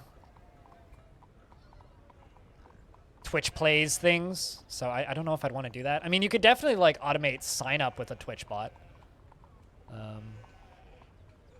Yeah, I don't know. The reason I'm talking about this is not because, like, I'm ready to really start working on something like this, but just because I kind of want this to be at the front of the people who watch this stream's mind, you know? Like, so that when I do actually push some buttons and start some things up, we actually have, like, people kind of ready and interested to help and assist with something like this. You know what I mean? I mean, in like, a long-term kind of thing, in theory, we could get some sort of more public audience for it, but I think primarily it's, like, in order for this to work, we'd need contributors and we'd need people to help, right? So if I were to just start it up right now, I don't think we would actually get the contributors that it would need to take off and actually do a thing. So I think that's also just something to keep in mind. God, that's a lot of vomit. The new adult dwarves are just running around puking everywhere because they've been living in bedrooms most of their lives. Mud minigames for Twitch, LS Stream Raiders. I hate Stream Raiders. Like, I know that that's probably not a popular opinion. I don't like watching it. I don't like the sounds it makes. I don't like the way it looks. I don't like the graphics. I don't like the way it disrupts the flow of a nice stream. Like, to me, there's, like, nothing worse than just watching a stream and chilling and enjoying it, and then suddenly, all right, guys, we're going to play Stream Raiders for 5 minutes. Like, fucking stop. Just keep playing the game you were playing. That was entertaining. I hate it. I hate it. I hate it. I mean, it is a lot of vomit. All of that blue is vomit. We're watching Jack and Rick run around cleaning up vomit right now.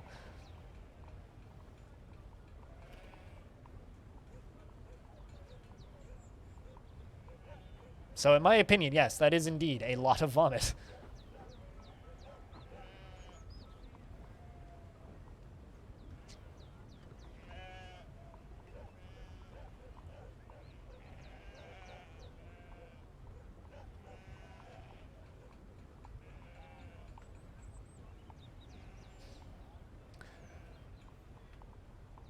You like it when it's there, but a mod or somebody handles it for the streamer? What? Stream raiders? There is no way for a mod to handle that. They have to like tab the whole stream over and shit for it.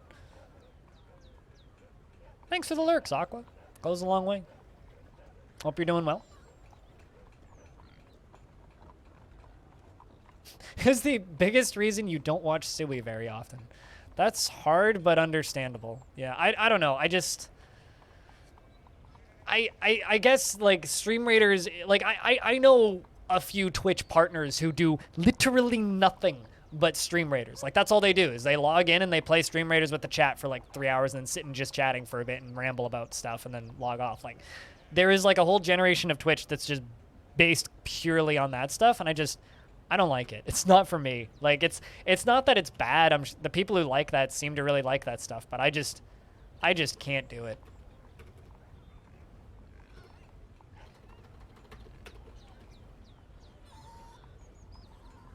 I just can't do it.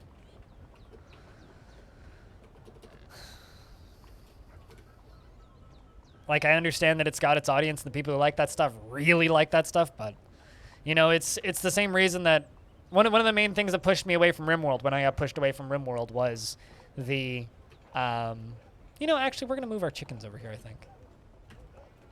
One of the main reasons I got pushed away from RimWorld was the, you know, need to at least acknowledge fucking,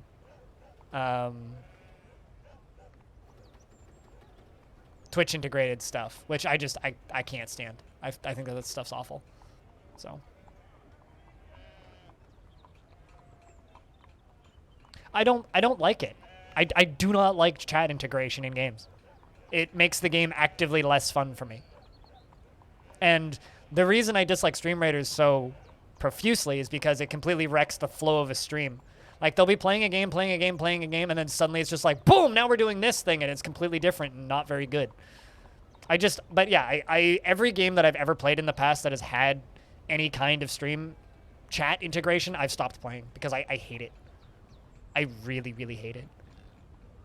I do not understand that, people's interest with that stuff. I don't understand why chat wants to get involved in the game. It's like, we're here to talk and play games, not, you know, you fucking with it. But stream raiders, I just have a particular dislike for. And the reason I have a particular dislike for it is because of how much it just wrecks the flow of the game. Especially because stream raiders is like, well, first off, it wrecks the flow of the game. But outside of just wrecking the flow of the stream, it also is just like a microtransaction hellhole. Like, it's just like, yo, buy these fucking skins. It's like, come on. Buy a goblin raid for 10,000 bits. You want to give me 10,000 bits? That's cool. I ain't going to raid my fort with goblins for it, though.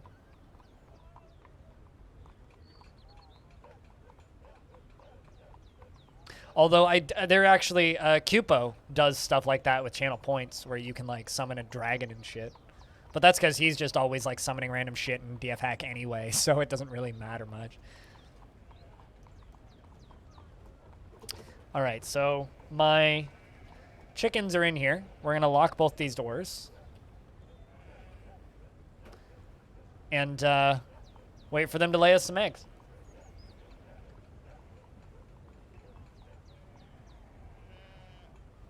Can I ask you a question, Aqua? What part of I hate chat integration in my game, period, do you not understand? What if this is not relevant to my statement? My statement was, I hate chat interaction in game.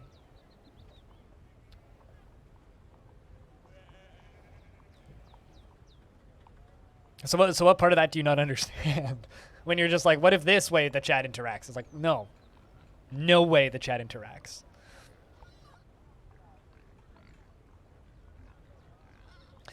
Has become a bit of a staple, unfortunately. The problem with integrated games is it's the expectancy. Totally. I mean, like, the one instance of a chat integrated game that I didn't mind was Domina for a bit, but even that game I started to hate after a while. And that's just because chat is the crowd in, like, the gladiator arena, so they can do kill him or don't kill him kind of shit. But even like, even that gets old pretty quick. I don't know.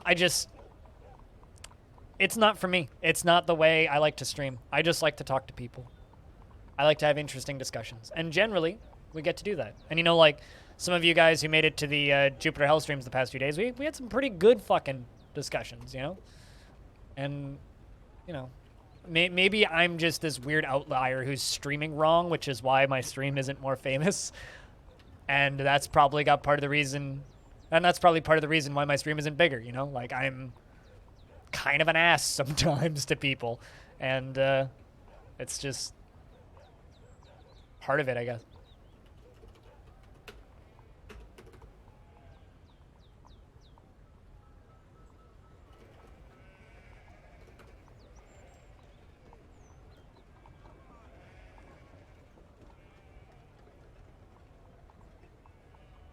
I mean, I have a particular hatred for stream raiders because of how involved it is and how much it wrecks the flow of streams, but I just hate chat interaction in video games in general. I don't even care what it is.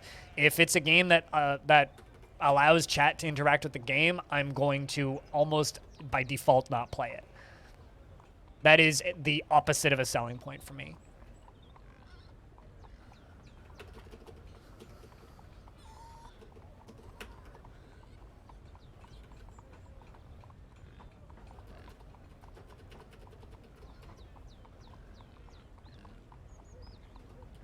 Oh, I see. Right, duh.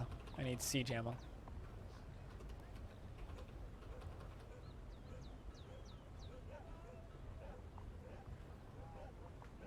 Could also allow ballista arrowheads up here. Although I don't actually know how many of those I have.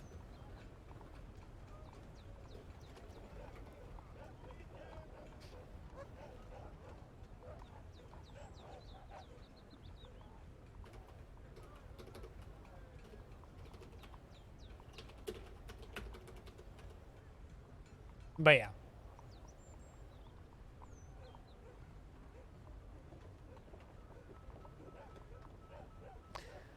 I mean, I hate it in MMOs when there's just a public chat window at the bottom.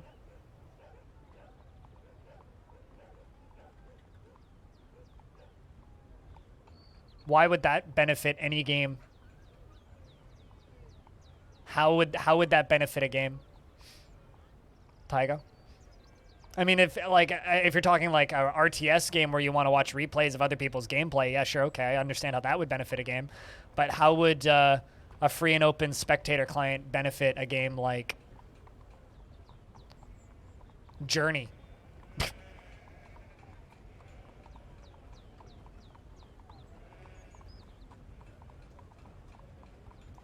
Because like, I want people to be watching my stream. If you guys could just download a free client and watch my Dwarf Fortress game, how does that help me? How does that help anybody?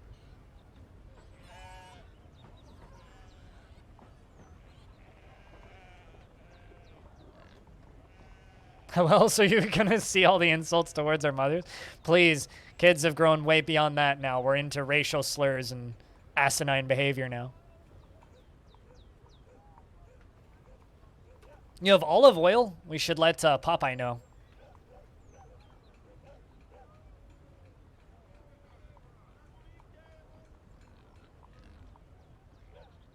Also, Lump, it's good to see you, by the way. Ooh, you suck. Why? I'm just flexing my cartoon cred. You tell me I suck? Man.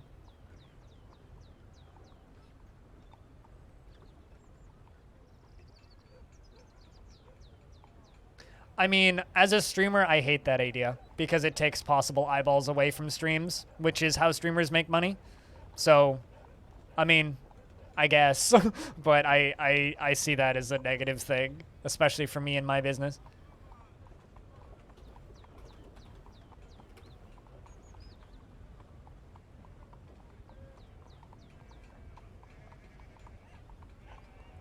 Are we prepping for the next pig slaughter? I haven't had pigs in about 40 years, so no. It would be cows and unicorns.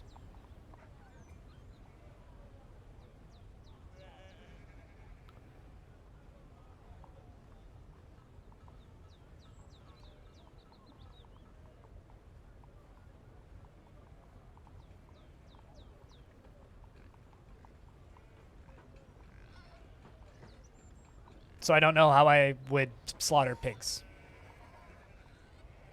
Also, autumn has come, meaning it's paperwork season. Heads up, Snow.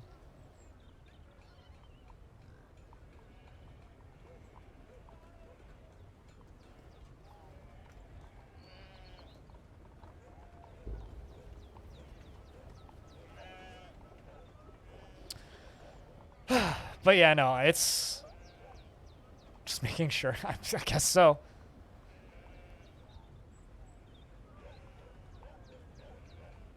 I mean, actually, now that you mention it, Steam has this feature that nobody uses, like a lot of features on Steam, where if you have a friend who's playing a game, and you right-click on their name, or rather, if you have a friend who's playing a game, there's an option to just join game, but there's also an option to like request viewing. I'm trying to see if I can find it on my friend's profile here.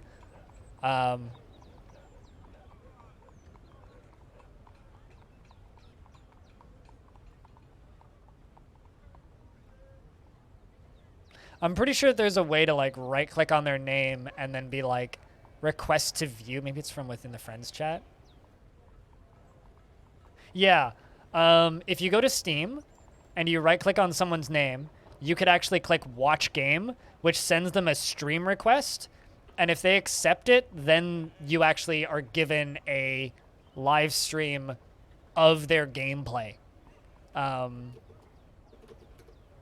So yeah, actually that request that you're asking for, that feature that you're asking for, Tygo, actually works. But nobody uses it.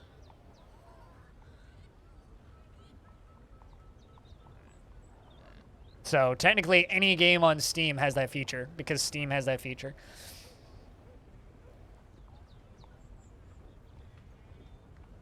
But like I said, I don't think anybody actually uses it. So who cares?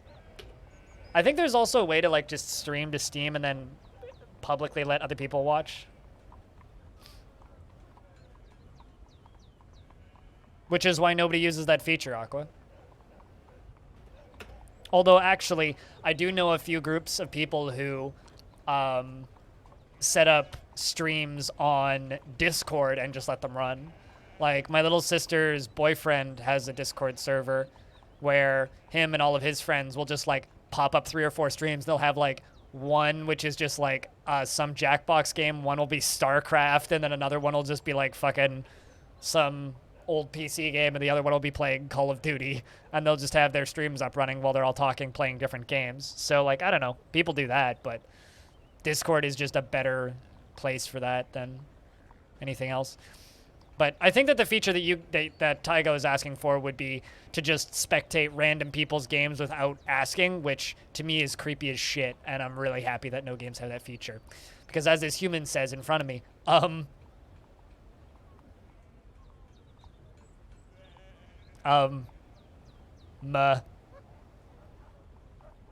etc. Let me know when you're ready for me to scroll.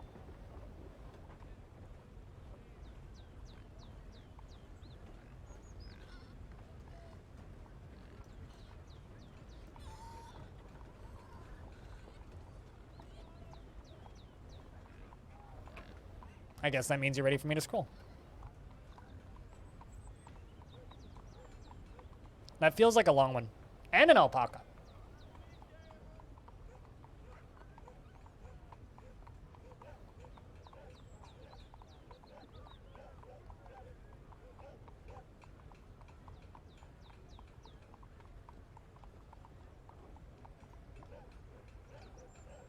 Multiple instruments. The other one also had an instrument in it.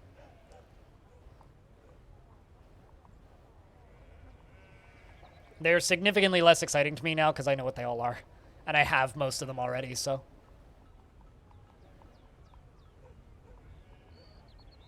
All of those ones are made of leather? All of the mubbins? If that's what it is, I don't actually see where it is. Where is it?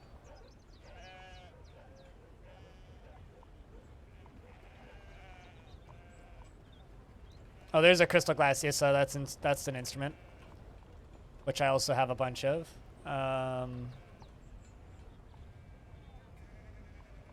Welcome back, Paul Athar.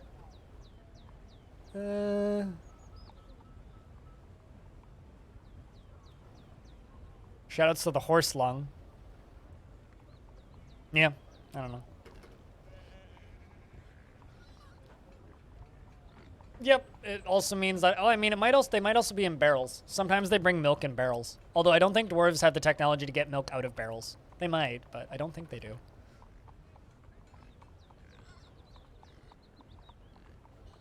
What do I do with cursed dwarves? Why, do you have a cursed dwarf? Or are you asking me what I do with my cursed dwarves? Because I have one dwarf that got cursed in the time that I was in this fort, and he lives in a wall.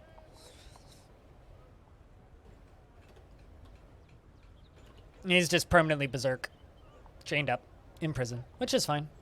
He lives there, doesn't mind it. He's been there since year 120, and we're on year 279, so he's been there for over 100 years now.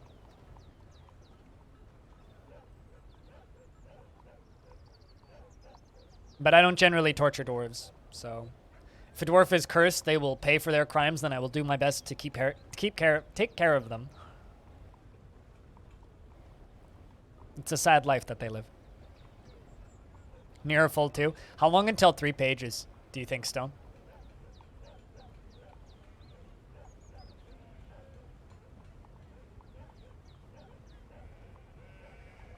It just needs a hammer and a big old spike. That'll do it. Speaking of, did Evil Trick ever go get clothing?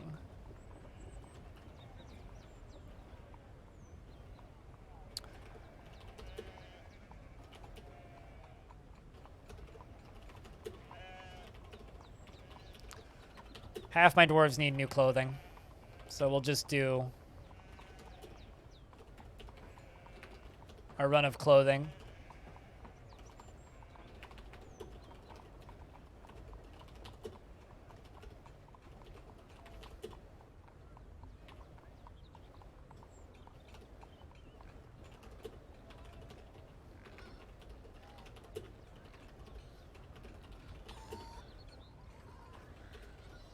It's funny, typing all these out is like enough brain usage that I have a hard time thinking while doing it.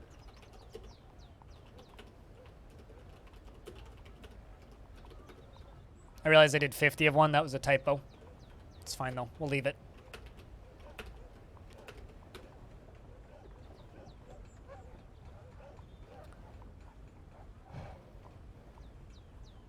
Almighty immortal wall dwarf. What secrets can you tell? Ah!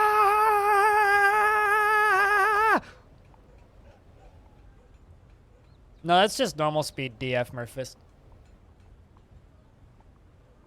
It's just normal speed DF. DF's a pretty normal speed game. Alto Funk, thanks for the raid. Hello. What were you playing today? I don't believe I've met you before. Cheers. Sup, Toxic Lollipop. Hello, Seether. Sheer Ponage, what's up? Good afternoon. Or good morning. What were you guys playing today? And to what do I owe this honor? Of a gracious raid. Welcome, raiders. This is Longdeath. We're trying to keep the fortress alive for 1,000 years. If you're new to Dwarf Fortress, feel free to ask questions and I'll probably ignore them. Or I just won't see them. Played RimWorld? I'm sorry. I hope that you had fun. So what brings you from the realms of Rim over to the realms of dwarfs? It's a big old fun factory over here.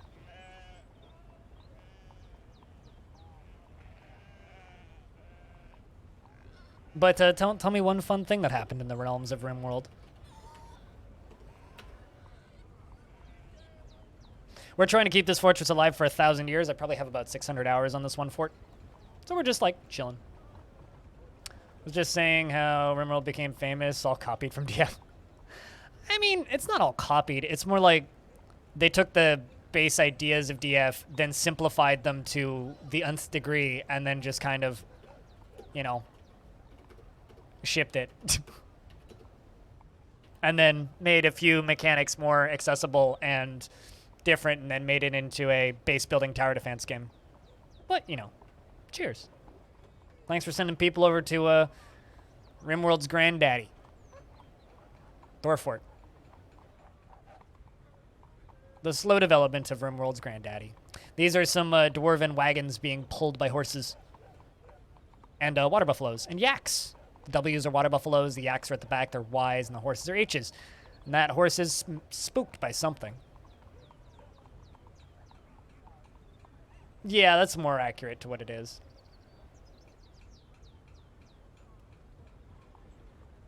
There are no ideas in RimWorld that did not come from DF. Yep, this is true. This is true. Well, I mean... there's some things that are unique to RimWorld. Like the predictableness of it. I don't know. RimWorld is an excellent min-maxing base building strategy game with a little bit of character management and storytelling, but Dwarf Fortress is a world simulator and history generator that, like, just kind of puts everything else in the subgenre to shame to a degree. I mean, it's not as egregious as something like Space Haven, which has more in common with The Sims than actual Dwarf Fortress. But, I don't know. I feel like games that are trying to be like Dwarf Fortress are just getting further and further and further away from actual Dwarf Fortress. It's like the first few attempts were things like Towns and No Moria, which to a degree were actually pretty similar, just mechanically very light. You might be salty. The thing that makes me salty about RimWorld is a few things specifically. The first thing that makes me salty about RimWorld is that that game was heavily promoted initially during the Kickstarter on the Bay 12 game forums, which is fine. Describes the game as inspired by Dwarf Fortress every step of the way, and states he's never going to put the game on sale, and that he's never going to do paid DLC. Puts the game on sale and does paid DLC. Multiple paid DLCs. And then after the game is supremely massively successful, removes the inspired by Dwarf Fortress thing and most things that point back to Dwarf Fortress. It's still in the description on Steam, but it's like, your game is successful because of another game. And you're slowly trying to remove that credit. That's a little weird to me.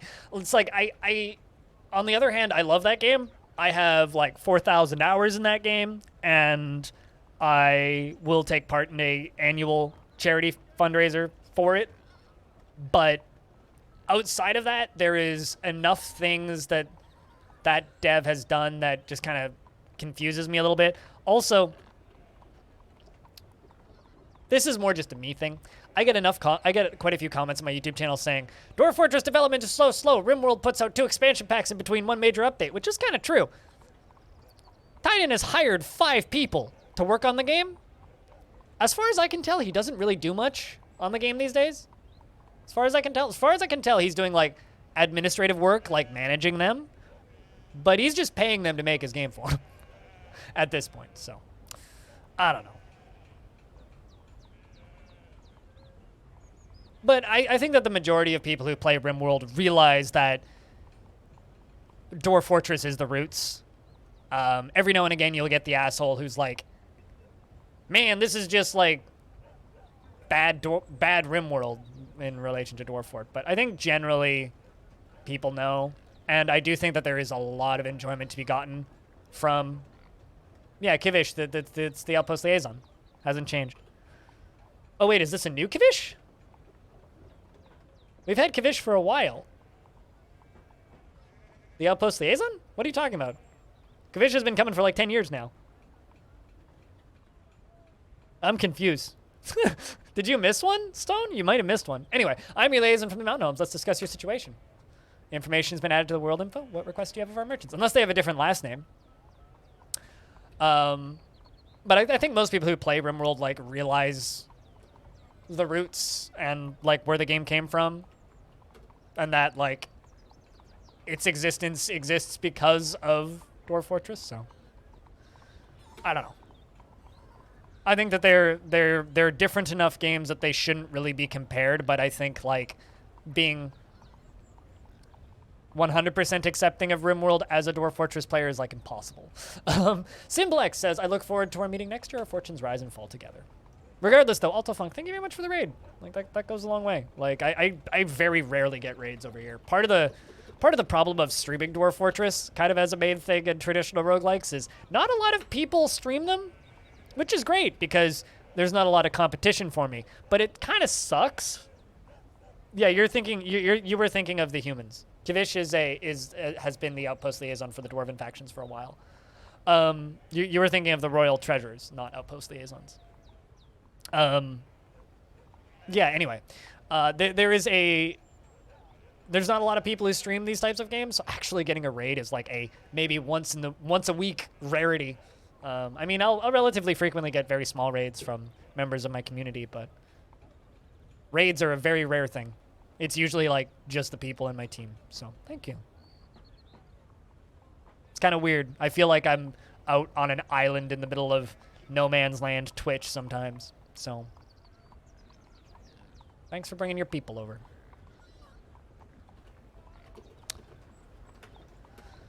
All right, Dwarf, you need to go grab yourself some new clothing. So let's just let this run. You go put this away, and then you go get some clothing, please. Yes, still the outpost liaison.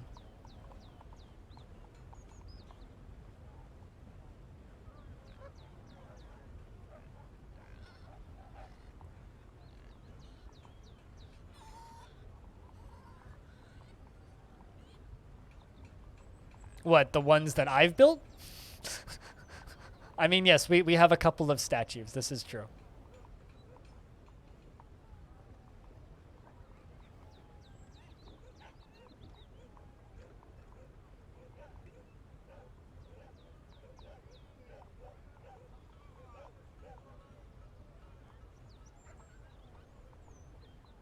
I just shut off your brain.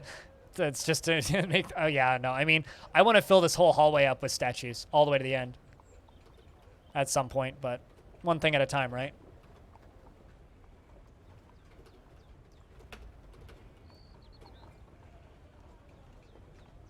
One thing at a time. How old is Free? You're 11, okay.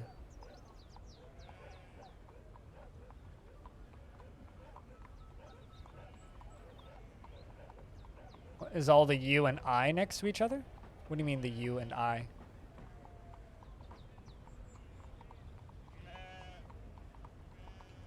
How's the lava tower been going? We're down pretty deep. The actual lava tower itself goes all the way down to here. I went around this cavern layer just because it's way too wide. We need to dig quite a bit further. We're down to layer 71. But if I follow the stairs, we've actually dug out our reservoir, which is going to go down here. This is going to be filled with lava sooner rather than later. I'm just currently in the process of filling out these walls with kimberlite, so it's all blue. So it'll look pretty when we fill it up. But it's going to take us a while still to fill it up with kimberlite. Yeah, so we're making progress, for sure. The thing is, I need to be really careful when I actually do this because I want this to fill up at a reasonable speed, but also not get attacked. So I might actually dig it out from the upper layer up here and let it fill down into it, just so that it fills up a bit quicker, but...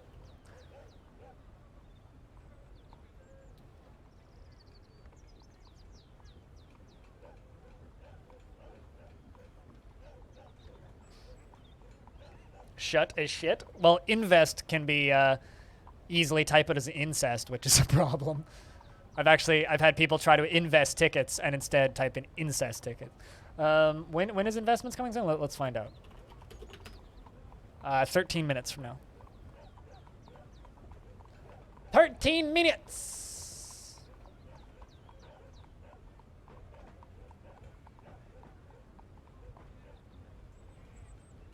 Man, it's kind of crazy right now. I have a bunch of videos on YouTube that are doing pretty well because of the recent Tarn interview I did, plus the clips that I put up are also doing quite well. And right now my YouTube channel is getting more views in 48 hours than my Twitch channel gets in a month.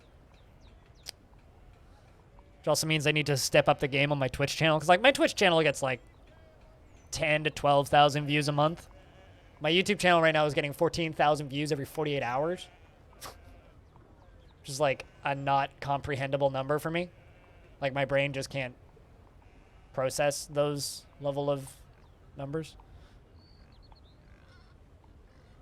Like, look at this shit. Like this shit's just wild. I can't logic this in my brain. My brain just like stops understanding numbers at a point. Although this Odd Realm video actually getting some traffic, which makes me happy. It started getting traffic again around the time I put out the Tarn Adams videos, and it started bumping up a little bit, which is nice.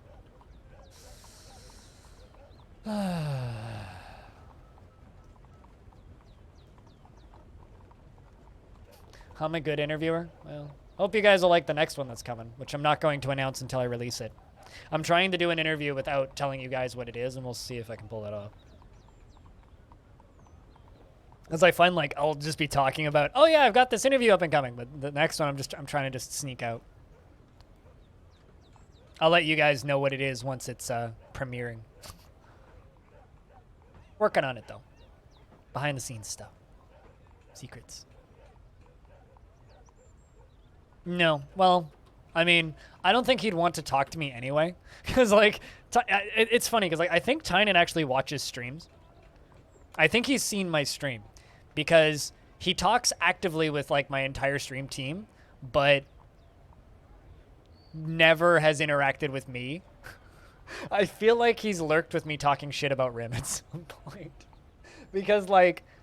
He's literally like half my stream team has Tynan on speed dial. Like, they can just DM him on Twitter and such. Not me. He's never interacted with me, which I think is hilarious, actually.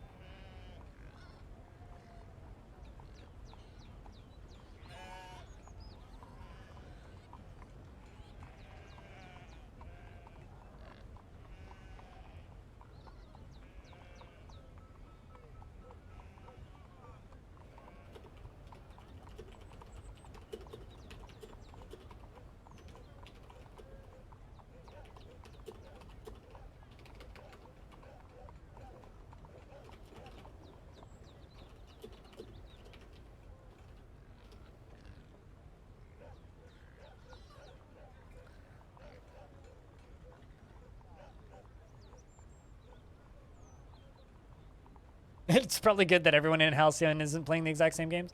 I mean, totally. Although it makes like supporting each other harder. Although on the topic of Halcyon, Dire Dwarf is moving to day shift on the 9th of August. So looking forward to that. It's gonna be nice to have him on days. Having Dire on days is gonna make it a lot easier to send people over to him. And it also means that we are more free to do more day shift projects. There we go. There we go. Our evil trick is picking up new clothing, which is good for him.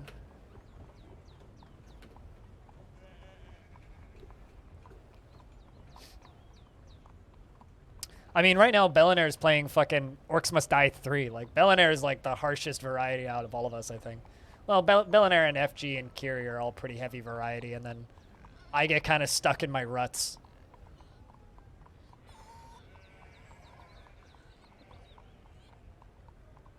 Oh, also, on the topic of variety, not this Friday, but the Friday after, I'm hosting After Hours again, and we're playing some Wildermyth, I think. Because that game's a whole bunch of fun, especially with some people to play with. So more footage of Wildermyth is going to exist in the ether.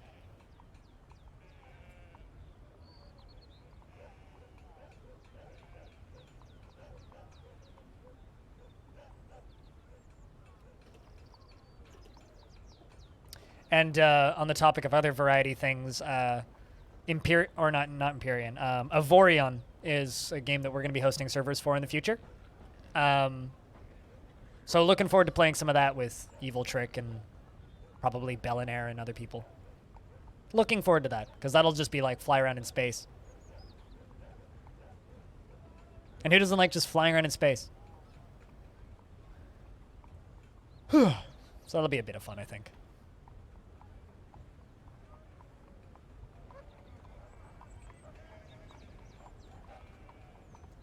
I just hope that Jess gets partnered off of the RimWorld expansion, because she's been playing a bunch of that and doing quite well. It's nice to see. Space Race. I think that one's at a tier that you're not at. Isn't that a tier 2 emote? I actually can't even keep track of my own things. I think it's a tier 2 emote. I wish Twitch made that shit clearer, but, you know, here we are.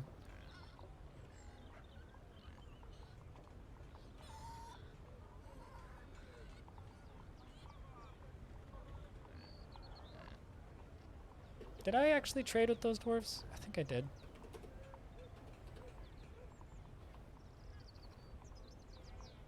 No, I didn't.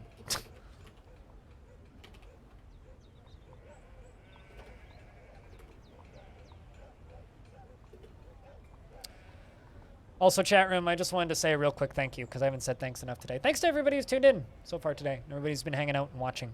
Because, you know, if it wasn't for you guys, helping keep that sub count up, if you guys didn't support the channel, I wouldn't be here.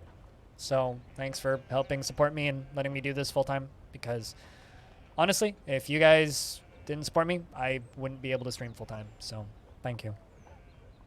Even though this has been a pretty slow month. We had 2 good days, which have kind of kept me above water this month.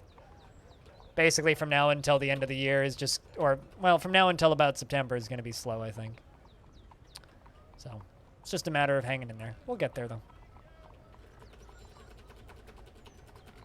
Totally was just rambling so much that I forgot to trade with these guys earlier, but it's okay. I can quickly set up a trade with the dwarves, and done.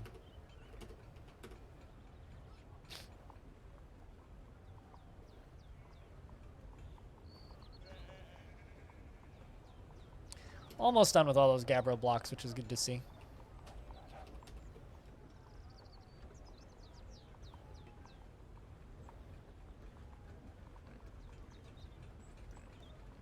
Also, of course, if you're unaware, from now until the end of the month, which is still a couple of days left, my annual memberships on my Patreon are for sale.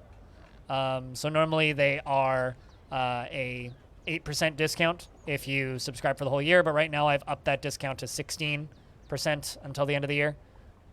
So if you are currently supporting the Patreon and are thinking of going annually, now is the best time to do it. And if you want to, you know, maybe get your name in the credits of my videos for a year, you could do that for literally 20 bucks. So it's an easy way to support the stream quickly and you get a discount. So if that's the thing that you're interested in, now's the time to do it. Whoa, oh, dude, yeah, fuck yeah, dude. That's fucking sick. Hell yeah. Woo! Just pouring some coffee.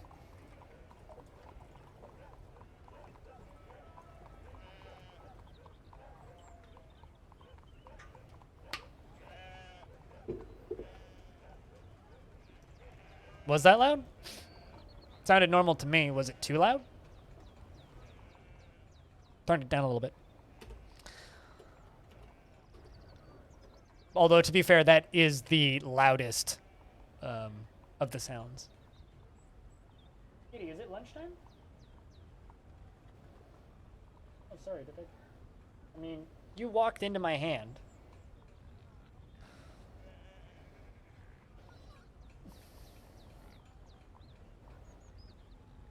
What were you expecting? I mean, it's mostly just hobo screaming, to be totally fair. It is mostly just hobo screaming. Yay, woo. I mean, to be fair, there's like 8 voices in that thing, right? There's like 8 voices in that thing, right? And most of them are just like, woo, yay. And then hobo's just like, yeah, man, fuck yeah. Everybody's just like super reserved and quiet. And then it's just hobo screaming.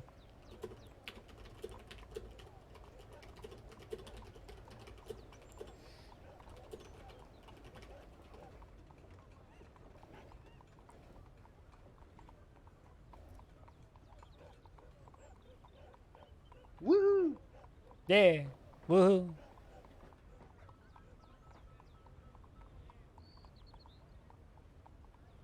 Also, hey, HTR. What's up? I'd love to know how many views Gremlin for Mayor.nl has gotten. I need to bug Diamond Destruct about that.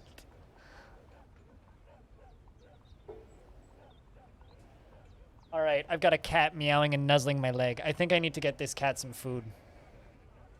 You hungry, old man? You want munchies? Okay. I'm gonna feed this old man. Oh, I will be back in a couple of minutes. You guys can watch Cyralac run around and make some cloth. Like I said, I will be back in a minute or so. I need to give this cat a spoonful of raw flesh. My parents' cat. He's 21 years old. He's senile, very cranky, curmudgeonly, almost completely blind, has very bad arthritis, and can't sit up straight because his back hurts. So we need to feed him because he needs to be fed once every 3 to 5 hours in very small portions, or he will vomit everywhere. So first I need to make sure I'm not going to roll over him with my chair, though. All right, I will be right back.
Let's see if this works. Cat cam. Quite literally. It's kitty cat eating. I like how he was sniffing the camera when I pop it there. He's gonna move pretty quick though. Old kitty.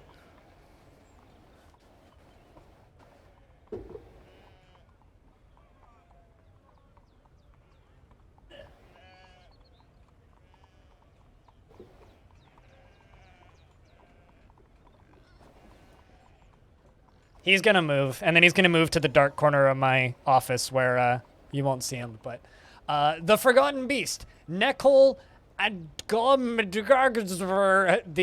come. An enormous gecko with lidless eyes. It has thin wings of stretched skin and a bloated body. Its clear scales are large and close set. Beware its poisonous sting. I'm gonna leave the game paused. And give you more. Kitty cam. Look at him.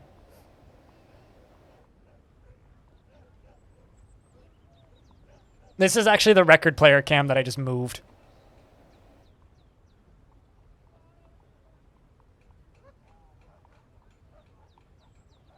Just picked it up and just pointed it at his bowl. He's very interested in this camera.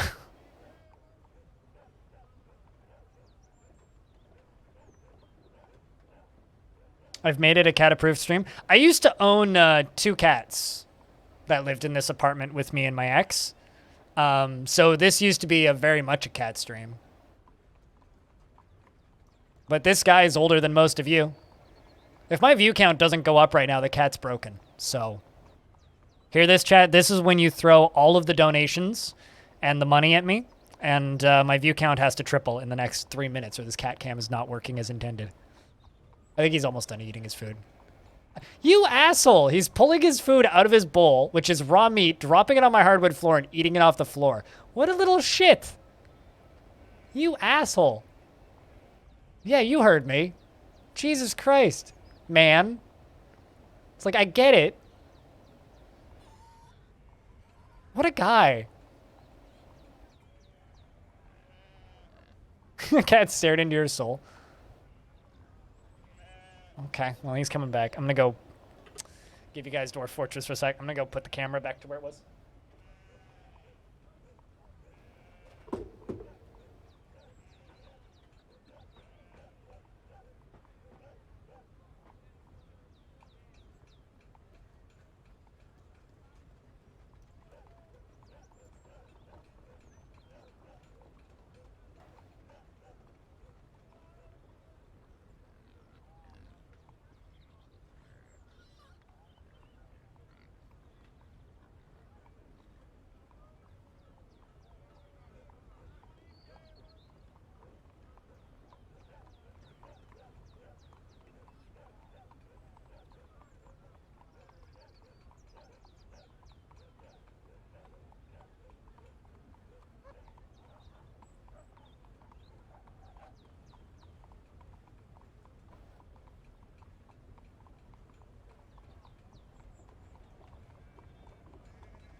Cat cam did not work. My view count did not quintuple. All right. So there's this giant gecko down here. I wonder if that leech is still alive. Gecko didn't stay on the map for very long though. Was it you? No, you're that particularly spooky one. And then Osman, the weird ball of fire, is still around. Doesn't look like it.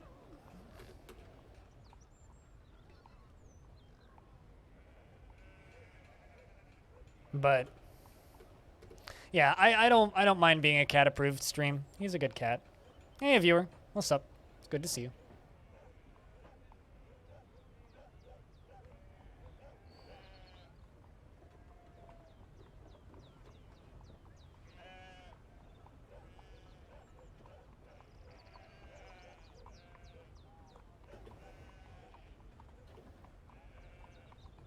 How am I? I'm doing all right, just cat sitting.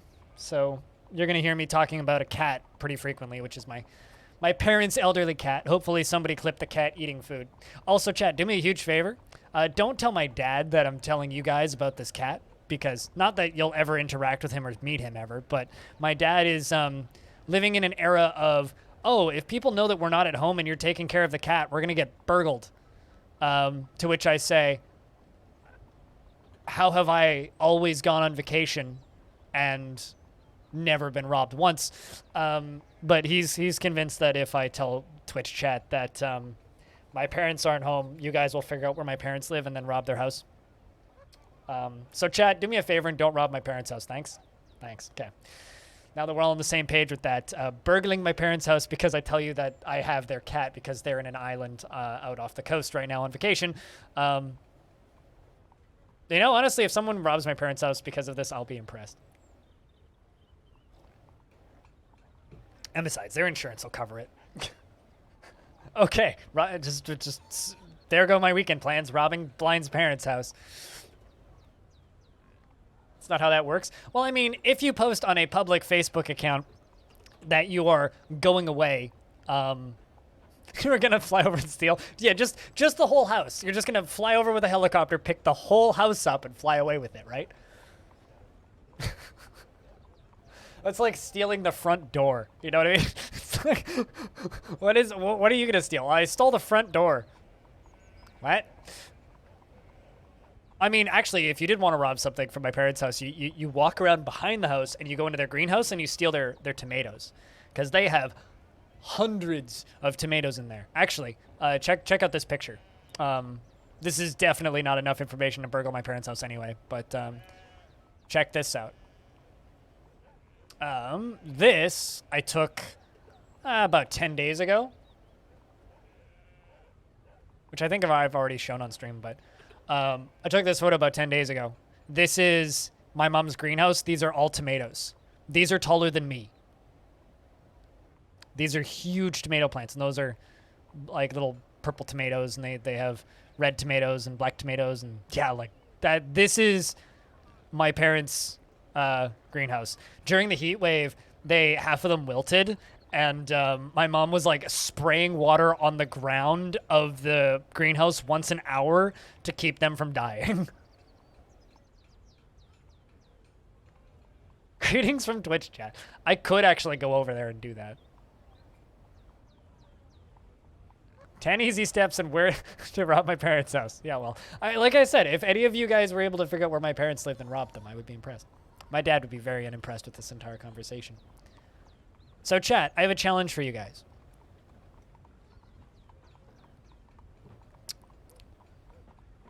Not really a challenge, but if we can get the sub count back up to 250 today, I will chuck a sub out into the ether. I'm going to change the sub goal for the day, actually. Let's make it a little bit more obtainable, because right now 310 is not obtainable. So let's just say 250, because we just dropped down to 239 subscribers. If we can get back up to 250, I will gift a sub out into the world. Which is pretty achievable, I think. Pretty achievable.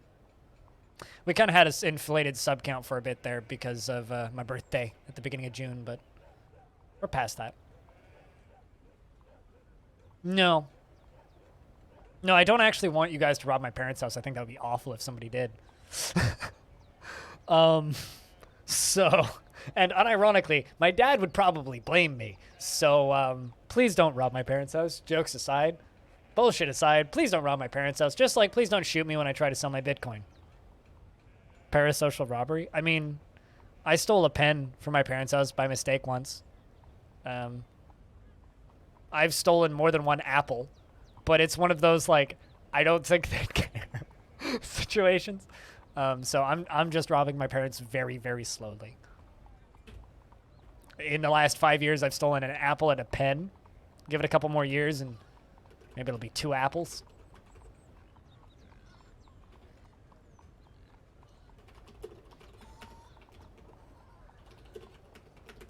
I think it was 2? Yes. Look at all those ballista arrows that never made it into stockpiles. There's so many of them. Look at them all. Holy shit. I wonder if they can transport ballista arrows with wheelbarrows. Let's find out.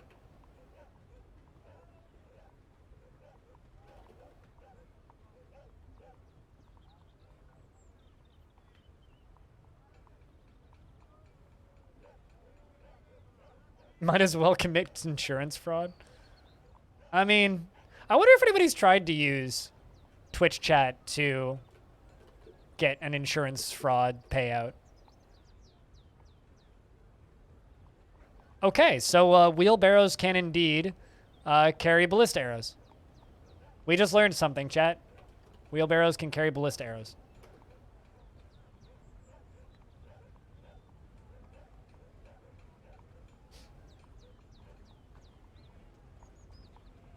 This is like one of those, where are you putting that ballista arrow? Because wheelbarrows are 1 tile and ballista arrows are 3. Also, Anasty, what's up? It's good to see you. Hey, hi, hello. Thanks for the lurks. Science has happened. Yeah, I just learned something about DF that I didn't know previously.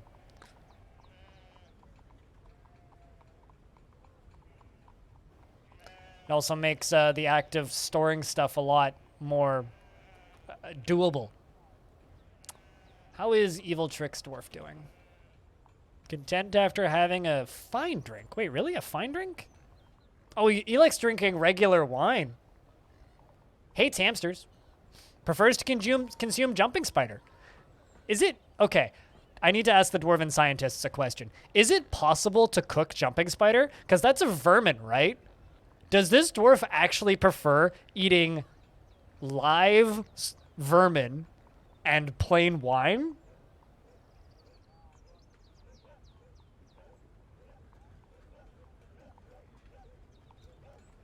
Because that's...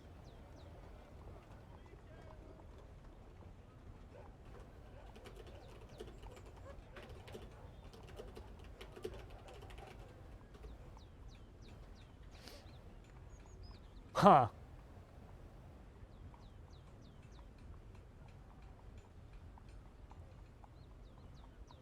With automatically collapsing trees. That sounds like you need to report that with the save file to the bug tracker if you've managed to recreate that bug. If you've managed to recreate that bug, please don't tell me about it. Just go to just go report it to the bug tracker. Then try and figure out what causes it. Even if you can't figure out what causes it, just upload the save and stick it in the bug tracker because that needs to get fixed.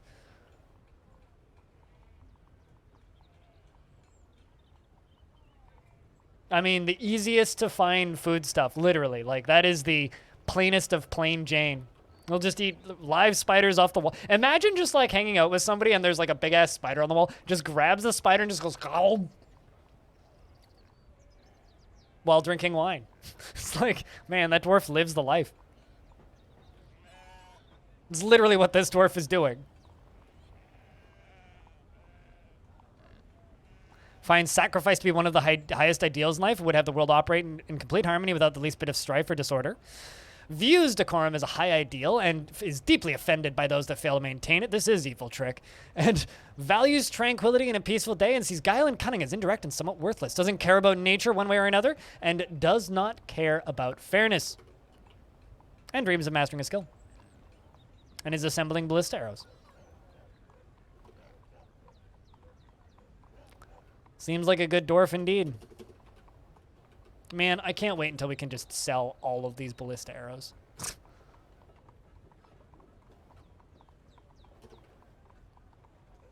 Also, I'm gonna dig this out another bunch of tiles.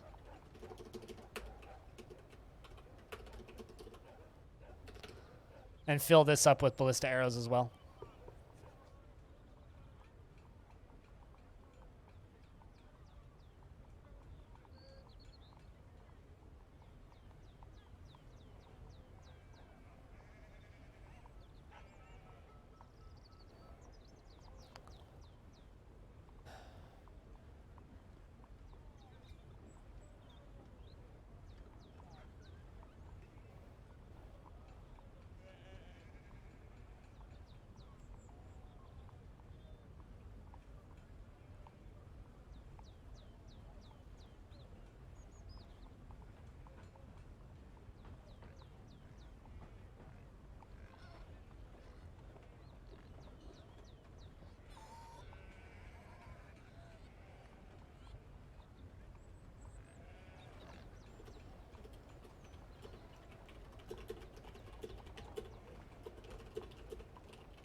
That feeling when you receive an email saying that no, you didn't get a sponsorship feels bad, man.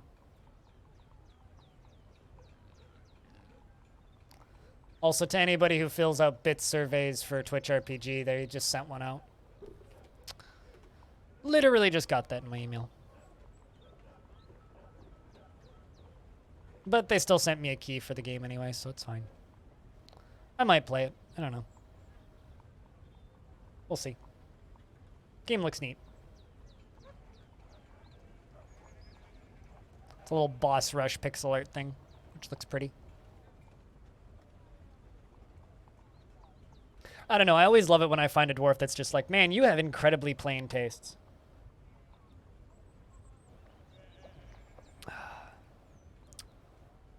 Because it just means that they will be really happy to keep happy.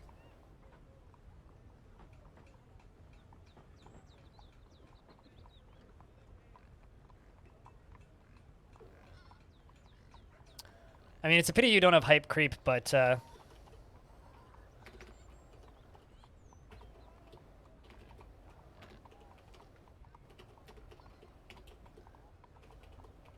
just typing out emotes. There you go. That's quite literally that.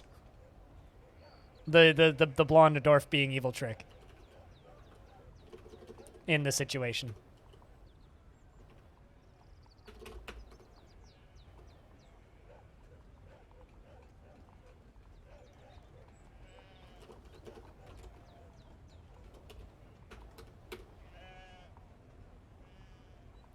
Mined out a little bit more iron ore, too. Limonite. Quite a bit of it, actually.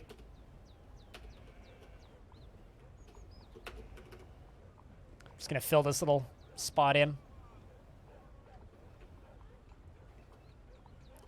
And get all of this smoothed. Keep some more dwarves busy.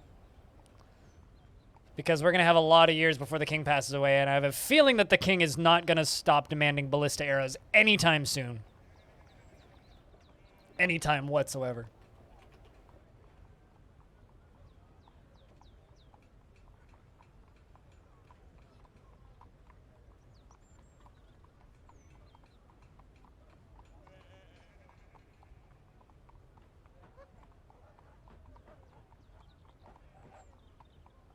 But yeah, no, I'm so excited for the release of Jupiter Hell.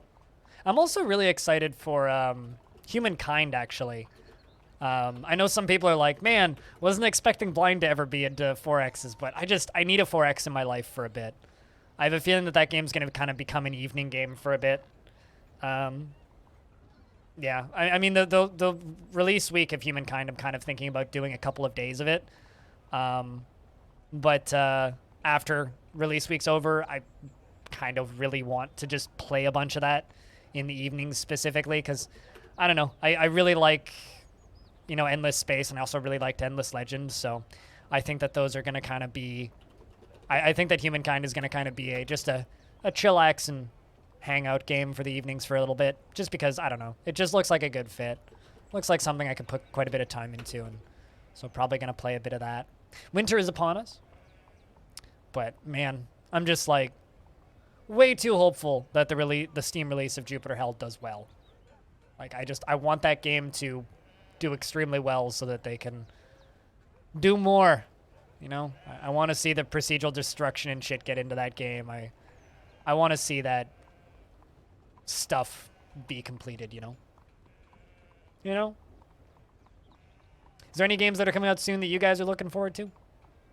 Like anything on the near release schedule? Did the count hit 67 again?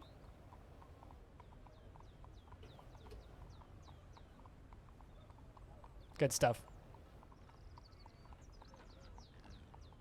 Who is Honk on the Discord, by the way? Because that's a name that's popped into the Discord recently, and I don't know who that is. It's got to be somebody from the chat, because they talk... Oh, you're Honk? Okay. Because, like...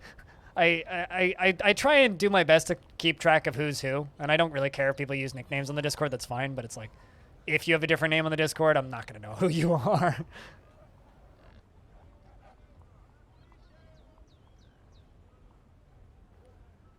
So yeah, chat, what games that are coming out soon are you guys looking forward to? Because that's kind of it for me right now. It's like Humankind and Jupiter Hell. You forgot to nick yourself. It's fine, don't worry about it.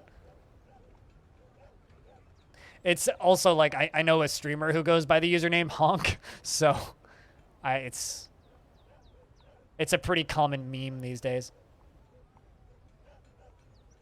I mean, you definitely are called Steven McJackalface on Discord, right, Stone? That's why we'll never figure it out.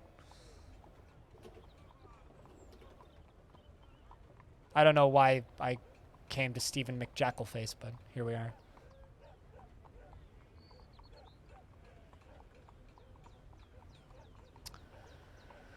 Dwarves are smoothing this bit out. You have high hopes for Atomic Heart. I really hope that that ends up just being like a Russian post-apocalypse Bioshock, but I don't know. I'm iffy. I feel like that game will either be really good or it'll be another shit. We Happy Few. So it'll either be another We Happy Few or it'll be really good. That being said, apparently We Happy Few is getting a sequel? Is anybody else weirded out about that? Because apparently that game did well enough that they're making a sequel to it, even though it had kind of a mixed response.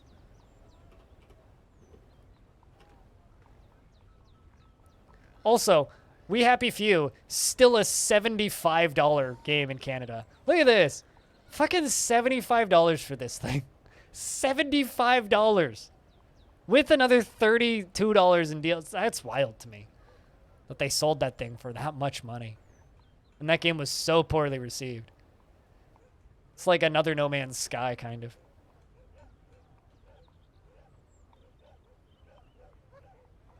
Which is so unfortunate, because, like, that game got kind of No Man's Sky itself in a lot of ways, too, Rainbow Ducky, because, like, it was a small indie project that got blown out of proportion, super overhyped, and then massively pushed by a big publisher. It's like, huh. Hey, GoDappy. That's a good username. I like that one. One day you'll figure out how this game works. I mean, the best way to figure out how this game works is follow Krug Smash's installation guide, install the game, and then follow the wiki, and then whenever you get confused, ask questions in a stream chat like mine, or Discord, like the KidFox Discord, or my Discord, or any other active DF-related Discord. And right now is the easiest time to learn the game ever, because the wiki is super up-to-date. And assuming English is your first language, the wiki is super up-to-date and active. And there's a lot of active communities around that can help and assist. It's actually a very easy game to pick up these days, especially like if you've played, you know, anything that was inspired by it. So if you played RimWorld, if you've played No Moria, if you've played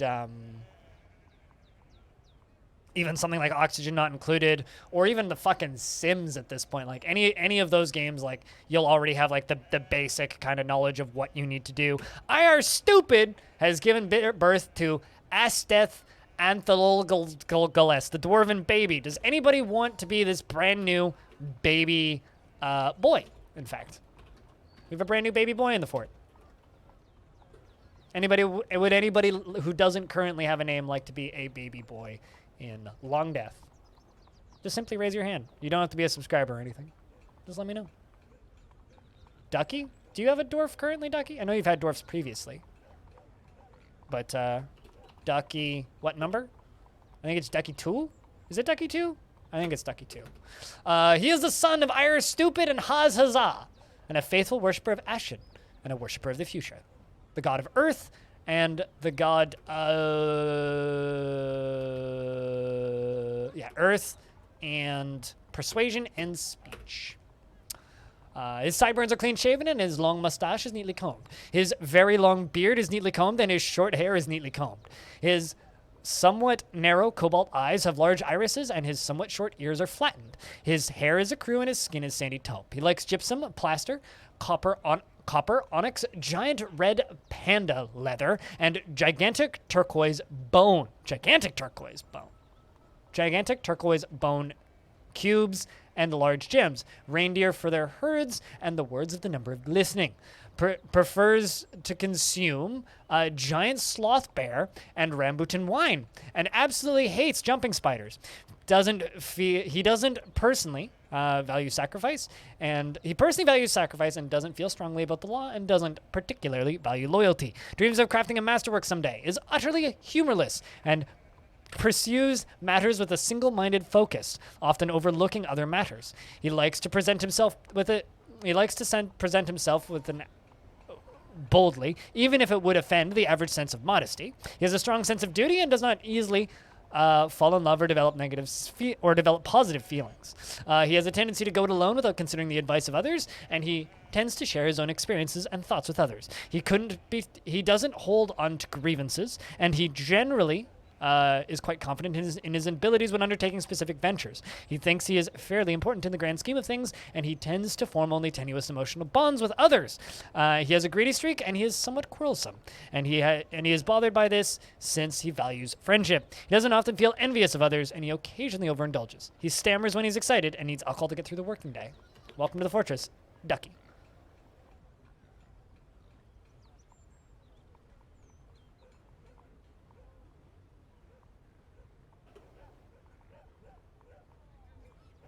I'm pretty sure there's been a Ducky in the fort before, but you are now in the fort. Welcome to the fort, Ducky.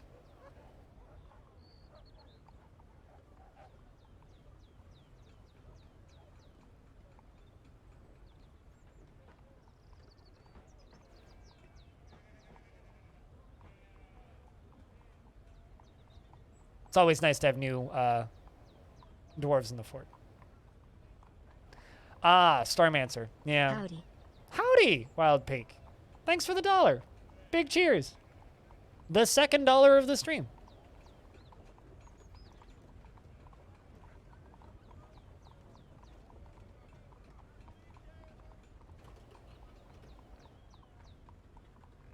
Second $1, best $1. Yeah, you add one more penny to that $1, and you'll be the number $1. Yep, I am well aware of the family's murder-suicide situation with Ducky's voice actress from Land Before Time. Yep. There you go. Now you are number 1. Beat that, chat room.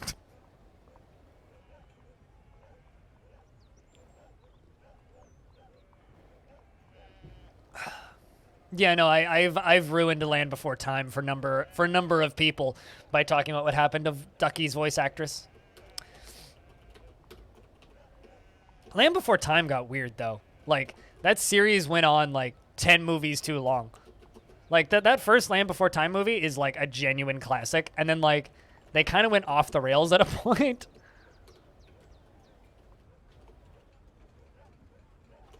Like seriously, they kind of went a little bit batshit at a point.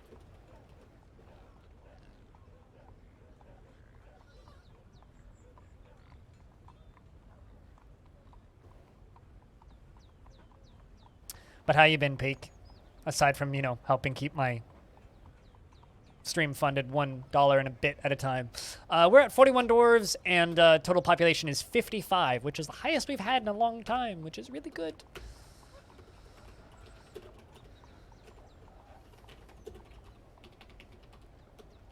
Did I get that backwards? Yes, I did.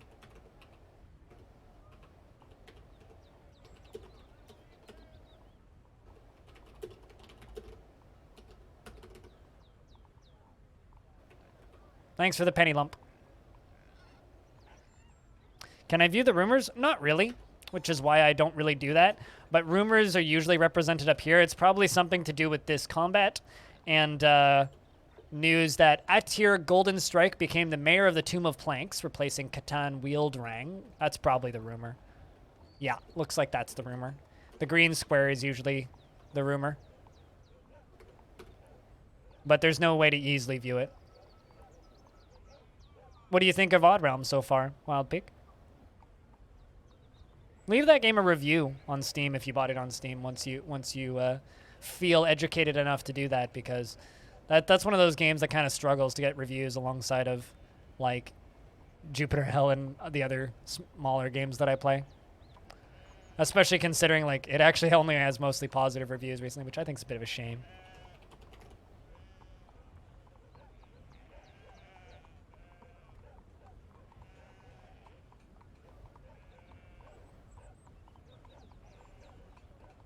It's a very slow game, Odd Realm. It's a very slow game, but, you know, I don't know if you watched the interview I did with the dev, but we talk about pacing in that game and how it's, like, the most unfinished part of the game. Like, he hasn't done any pacing balancing whatsoever.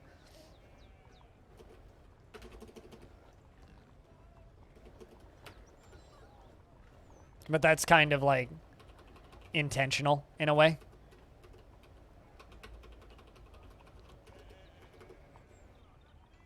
Now another siege stockpile. Because he wants the game to be relatively mechanically complete before he starts working on pacing balancing, so he doesn't have to rebalance the game every time. Yeah, it's just it's a really nice it's a really nice casual town builder that is slowly getting more dense, that at some point will be a really cool deep game. But for right now is just interesting.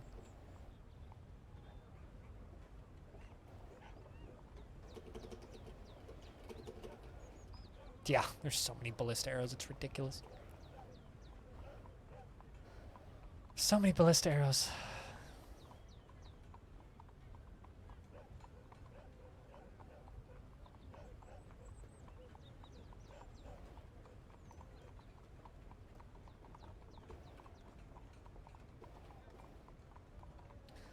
We are slowly moving the other ballista arrows. Slowly. Ever so slowly. Did that dwarf ever get new clothing? Yes, perfect.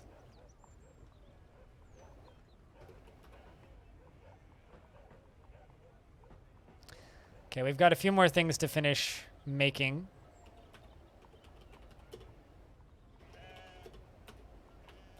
Let's make 30 more ballista arrowheads. So let the metalsmiths do their job for a little bit, and then we're going to go back to making glass.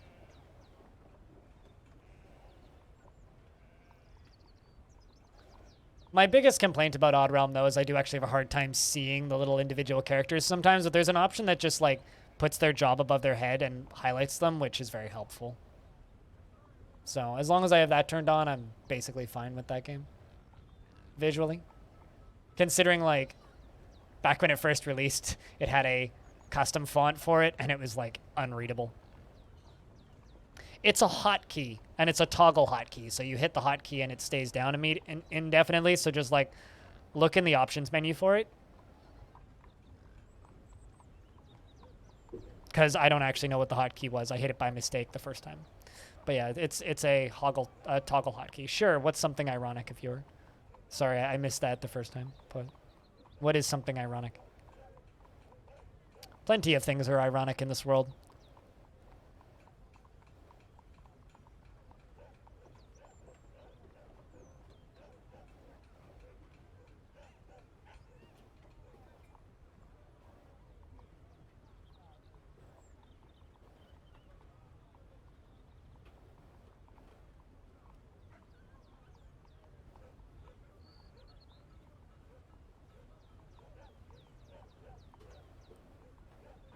I mean, I'm sure people have written many songs about things that are ironic.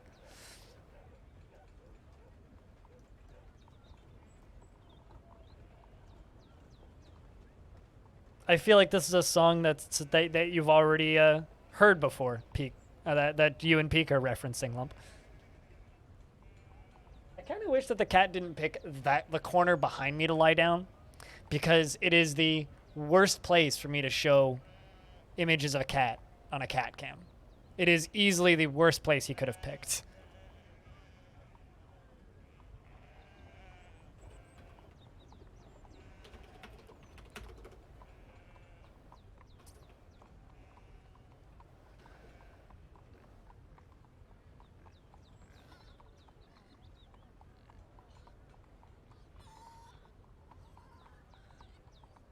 Things about that song that aren't ironic. I don't know. Irony is a weird thing. Irony is a weird thing.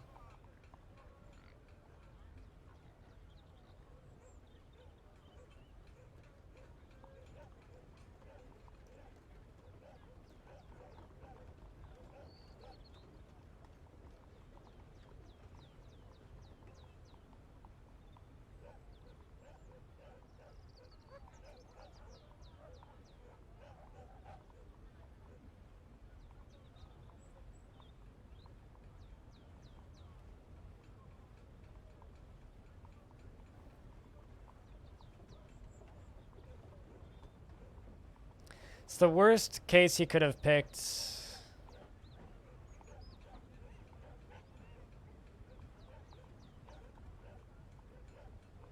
What? How did I answer my own question? I don't know. I'm just rambling. I'm kind of at a... I'm in a state right now where it's like I don't actually remember what I said 5 minutes ago, so... So many ballista arrows, it's actually kind of ridiculous.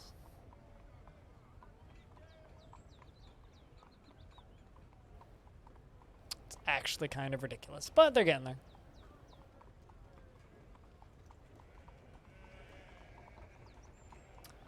But they're getting there.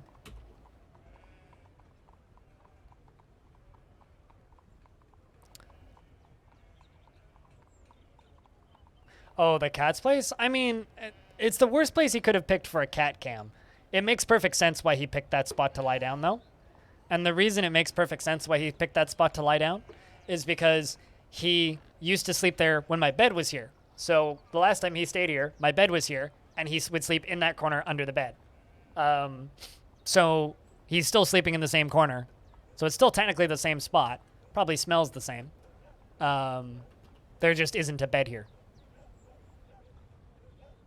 So it makes perfect sense why he would sleep there. But it's still like the worst place he could have possibly picked for a cat cam. If he slept over there, where he was sleeping yesterday, I could very easily just point a camera at him. And we could always have a cat cam up here for you guys. But because he hasn't done that, I can't do that. So, yeah, I don't know.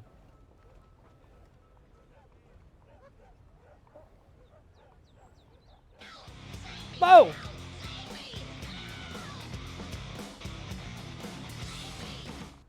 Aquasar, thanks for helping keep the stream funded by chucking subs at Simtaxagon. President Weevil, Tom, Pig Infinite, and Super Beast DJ. Big thank you, Aqua. Cheers. Thanks for helping keep the stream funded. I'm not going to say you guys should hype train that, but hey, chat, you guys should hype train that. Yeah, because that'll jump straight to level 2 and you guys will get emotes. Just saying. Gate Nerd, cheers. Thanks for lurks. But seriously, thank you so much, Aqua, for helping keep the channel funded. This has been like the slowest month of the year so far in like literally every respect. Outside of like YouTube stuff, like it's been the slowest month for views. It's been the slowest month for new followers. It's been the slowest month for money. So thank you very much for checking those out, helping keep the channel funded. It's okay though, because like I have, there's a barn owl back here. I have savings, so it doesn't matter so much if I have slow months every now and again, but it doesn't make them any less frustrating. So you can't gift to specific people in bulk, unfortunately. If you're gifting in bulk, you gotta do them all at once.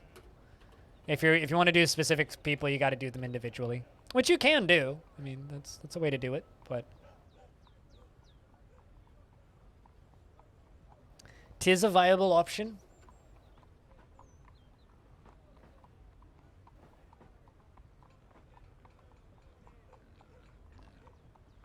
And Nymesis, I still don't know how to say this person's name, has withdrawn from society. Is a child who's playing in the, in case of emergency, hide and bunker defense bunker down in the basement. Chilloutica, hello. You indeed have seen DF. Your credit card company doesn't like that, though. Makes sense, yeah. No, I understand that. I know a couple of people who've gotten their credit cards deactivated, like cheering out 100 bits and stuff, and gifting a sub and stuff like that. But thank you very much, all the same. And enjoy the ad-free viewing for the next 30 days, Pig Infinite. Pigfinite. Is it Pigfinite or Pig Infinite? Or Pig Infinite? I'm assuming it's Pigfinite. And Dwarf Child has claimed a workshop.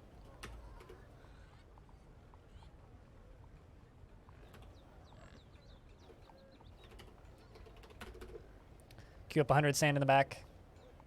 Pigfinite? Gotcha. Yeah, it's because I left it in a cage and it definitely died. Why are you waiting? Just play DF now. The Steam version of DF is going to be exactly the same as the current game that I'm playing. The only difference is the UX, and it's going to have mouse support natively instead of requiring mods for mouse support. If you want RimWorld with, or not, if you want graphics like RimWorld, you can also install graphical tile sets, but they will make your game lag. Game plays better with just ASCII. It's what the game's designed and made for, essentially. But yeah, I've got probably close to 4,000 hours in RimWorld myself. Unfortunately, it's really difficult to go back to RimWorld after playing so many hours of DF. I'd played a little bit of DF before I played RimWorld, but that's a different kind of experience. Well, I mean, DF already has mouse support, but you need to change the RAWs to actually make the mouse support work properly. The reason you need to change the RAWs to make mouse support work properly is because by default the mouse support only works in the top left of the screen. So if I go to, let's just say, an area that hasn't been dug out at all, I can click this with the mouse, but I can't click down here. This all works. Like I could select upstairs or gather plants or mine or up downstairs or channel. Like all that is available. But because the default resolution of the game is 80 something by 40 something, like a really weird long diagonal window is the default resolution. Yeah, it's not great. Yes, Bigfinite, that is accurate.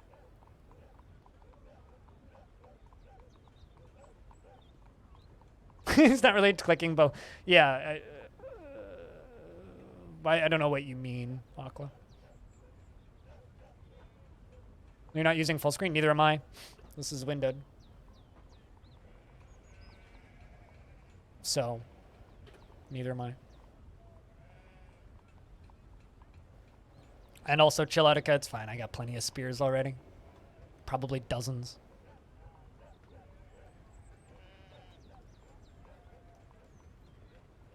DF is inspiration for lots of games, and lots of games profit off of Dwarf Fortress's lack of marketability, which is very unfortunate. Volcano hasn't been in the background for a while because it's been less exciting. The eruptions have calmed down dramatically, and the camera angles have gotten a lot worse, so I've stopped bothering with it.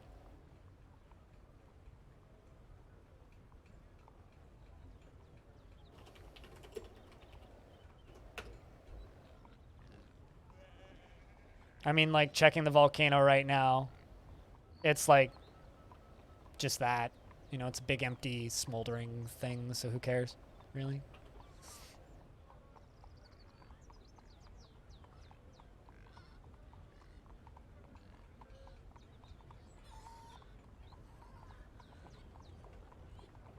It's just been less active, so... I mean, it's still technically an active volcanic site, and if it starts erupting actively again, I will definitely start streaming it again.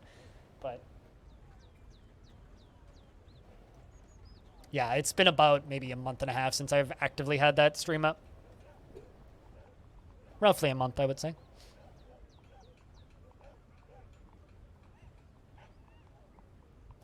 Yeah, I mean, DF is more a marketing term for colony management games to sell copies than it is inspiration for games at this point. There's a lot of games that are just like, we're making a colony management game, so we're going to put inspired by DF on the box just to sell more copies, which kind of sucks. I heard some interviews recently with Togi. Sounded like you. Super useful. Couldn't possibly be you, though. So, I guess this is a motivational message. What do you mean it couldn't possibly be me? If somebody else interviewed Tarn, please, like, chuck them at me so that I can, you know, see them. Also, some chicks have hatched, meaning we now have tons of chickens, and I can probably open these doors up because I'm about to be overrun by chickens.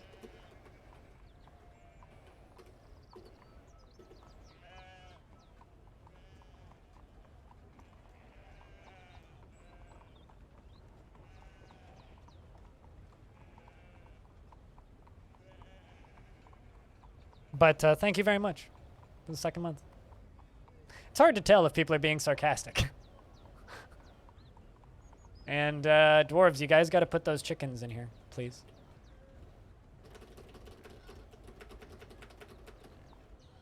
Chicken meat's on the menu.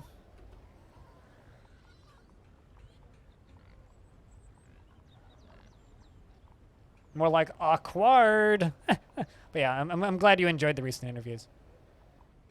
Cheers.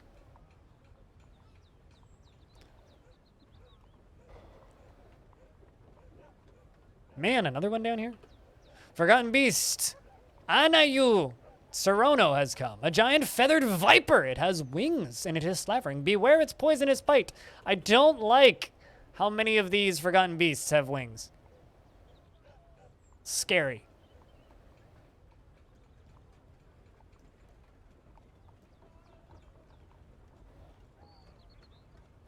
You just stood in line to get tested, and you're 85% sure that you have it? What makes you so sure? Do you just have all of the symptoms, Darren? That sucks, man. Like, I've been fully vaccinated since April. I've been to the pub twice because friends wanted to go to the pub. It's like, everybody's just like, yeah, go back to normal. It's like, I don't know. I've got tickets to go see a bunch of shows in October and November. We'll see if that happens.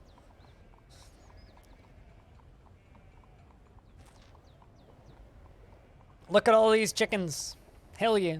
Have you had it before, or is this your first time? But yeah, no kidding. Be safe. And our child has begun a mysterious construction up here at this craftsdwarf shop right there. What all did you grab?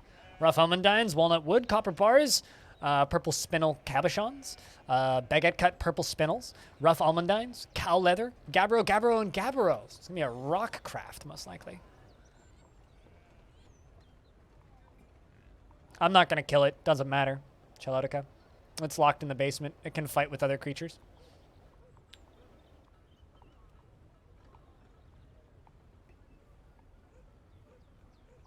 Besides, it's a viper with wings, so probably crossbow dwarves would be best. Or just like ignore it, which is what I do. Lilum Katsu, how you been? It's good to see you. Hope you've been well.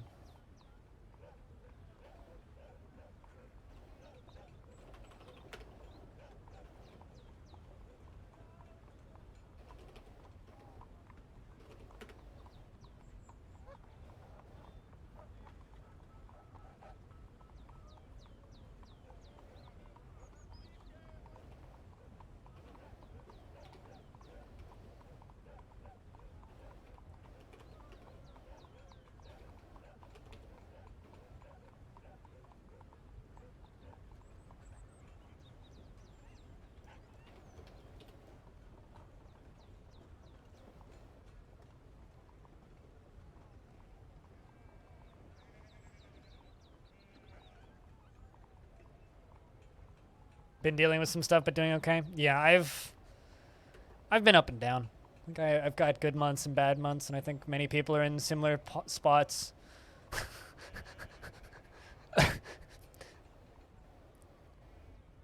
The merchant scratches the great horned owl in the second toe on the left foot, shattering the talon. The forest bends the left foot, tearing apart the muscle and bruising the bone, and tearing apart the left knee's muscle and bruising the bone.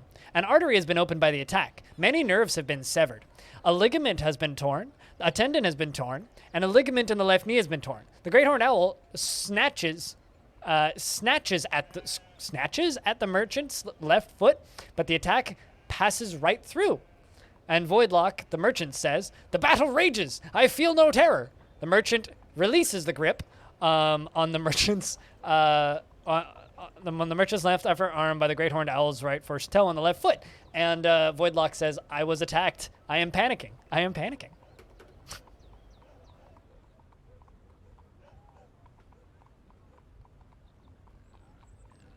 In the last 24 years at work, yeah, you might need to use some of those sick days. I also hope that you don't have it.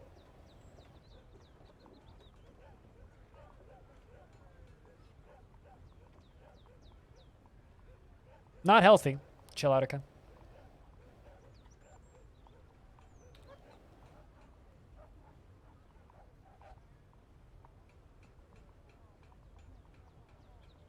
I mean, if it fights with that Forgotten Beast, it fights with it. I don't really have any control over it, Aqua. Naim sees the Dwarven child has created Borikakaror, a Gabbro crown, and claims it as an heirloom in the name of the family ancestor Lorbam Wind Mansions. Hell yeah, man. This is a Gabbro crown. All Krasdorf ship is of the highest quality. It is encrusted with cushioned Gabbro cabochons and square brilliant cut almondines and marquee cut purple spinels, and decorated with walnut wood and encircled with bands of round Gabbro cabochons and tapered baguette cut purple spinels and marquee cut almondines. This object menaces with spikes of Gabbro and cow leather and copper. Hell yeah, crown. Let's put that on the pedestal over here.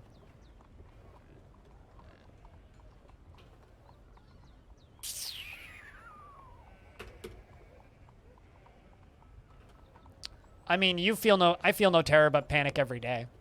So, this is normal.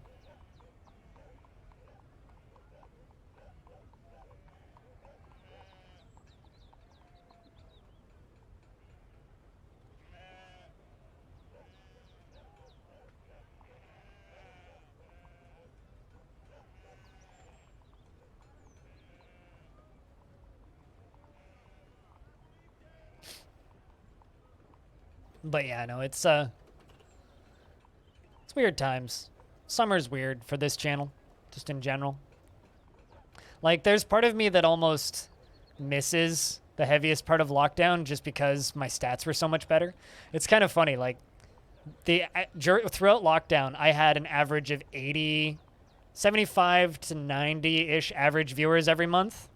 The second lockdown kind of started to end in the States, I went from like 70 to 90 average viewers down to about 60 to 65. Do I use cats or dogs in the colony? Well, this isn't a colony. Please, this is a fortress. Have some fucking class. Do I have any dogs or cats? Not currently. The last cat I had died of old age. We do have plenty of unicorns, though, and cattle. They're delicious. So are the cats, mind you. Although I have some cougars. Do those count as cats? Also, investments are open. Heads up, chat. Outpost liaison is shared in Nazaruma. Nothing that I can see on the map, though.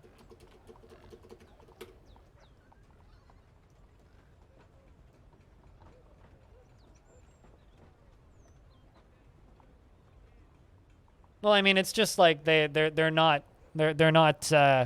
meals. They're prepared foods.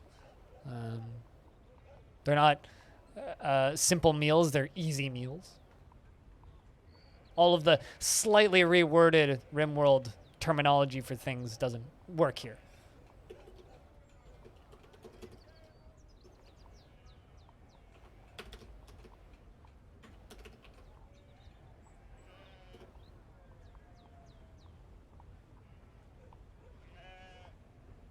You have 2 new kittens. Anyone want you to post pictures? We are going to demand you post pictures now that we know that you have 2 kittens.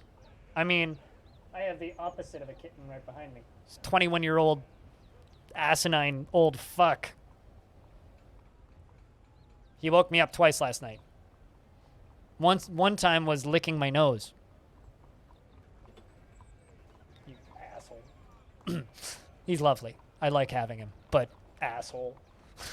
He can't clean his rear half because of how bad his back is. So instead he just like sheds like crazy out of his rear. So I need to like brush him in the evenings to get the fuzz off of him. So I'm going to have to do a deep cleaning session after he leaves. I have him until Friday, so he's pretty tolerable. He's a good cat. Assuming he doesn't puke on my floor. I'm watching you. You don't you dare puke on my floor. Puke on my floor and I know where you live. In that corner, clearly. But you know, he's an old man who I love dearly.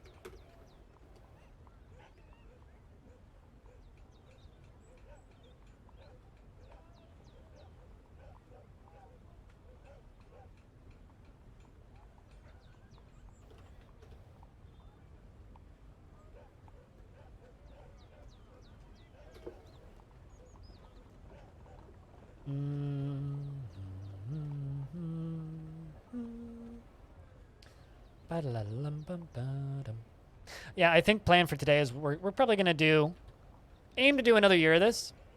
Probably play Longdeath until about 4 p.m. And then I want to play some more Hieroglyphica because I was enjoying playing that.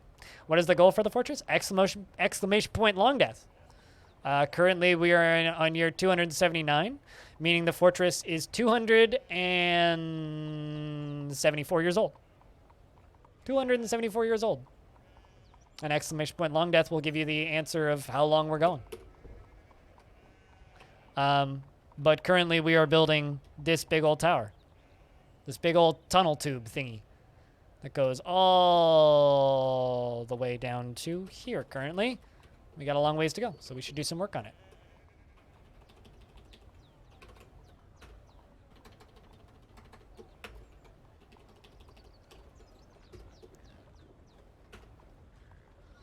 I just realized that this is off by 1 tile. But this is going to go all the way down. All the way down. All the way down. All the way down. All the way down. All the way down. All the way down to here. At which point down here is going to become a massive lava reservoir. But first we need to, you know, finish surrounding it in blue.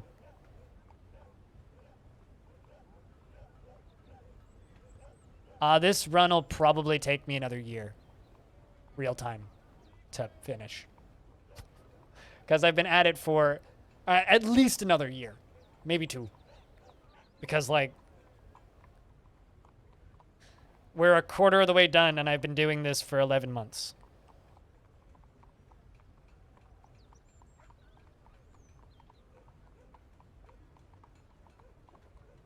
So either my stream will be dead by the time it's done, or we'll be significantly bigger and famous for it. One of the two. I'm never totally sure, because half the time I feel like my audience is perpetually shrinking. Like, sometimes I feel like the audience that watches me is getting smaller faster than it's growing.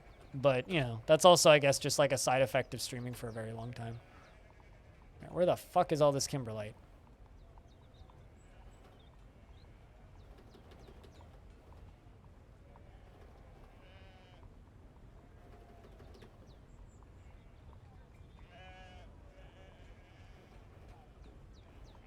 Do I not have kimberlite blocks? I know there's kimberlite boulders. I thought that I cut more kimberlite. Did I not?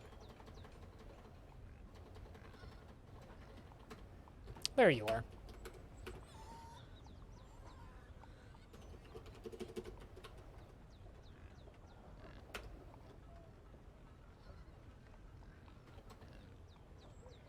What's the world record? The world record is 500 years.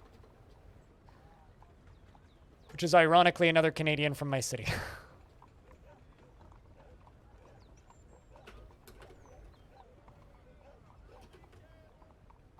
Or rather, the most heavily known one.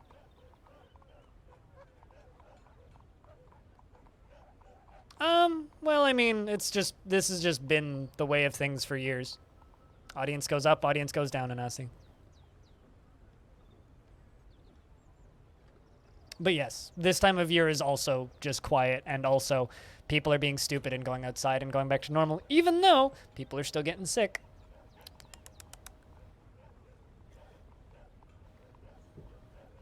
Quit, you know, letting your guards down, people. Quit it. Tell your employers to let you stay home.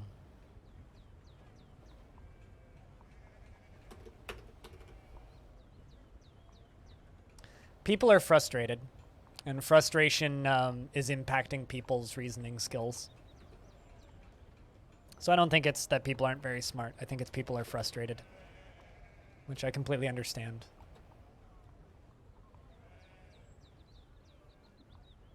Thanks for the gift subs, Aqua. Thanks for helping me stay funded. Cheers, man.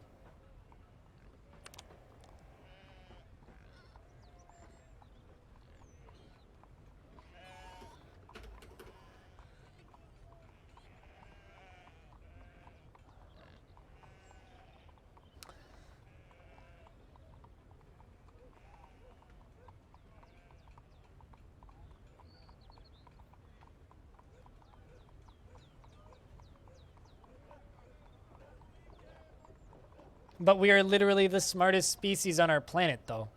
Except for maybe whales. I'd be willing to bet $1 that whales are smarter than we are, and we just don't know it.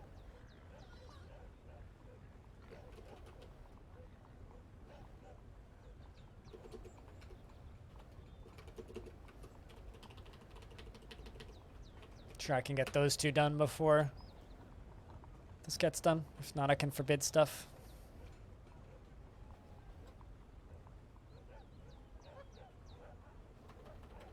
Or maybe intelligence equals ignorance. So it's not that we're not smart, it's just that we are ignorant. I'm sure there's some basis in reality in that statement.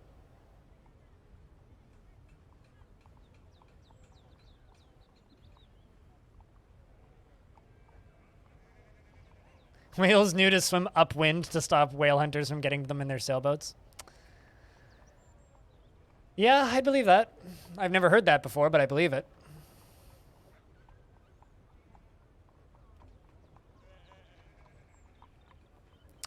I would definitely believe it.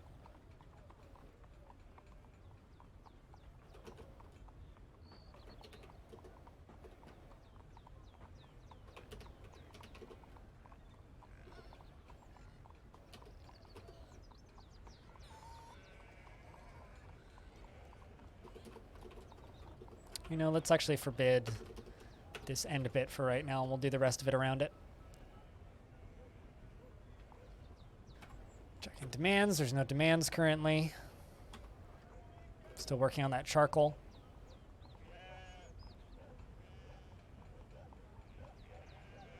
I need to hide my view count right now so it doesn't freak me out, because it's definitely freaking me out. Today's one of those days where like I look at the view count, I'm like, that is too low. Yet here we are. So I hope that those of you who are watching the stream today are enjoying the stream.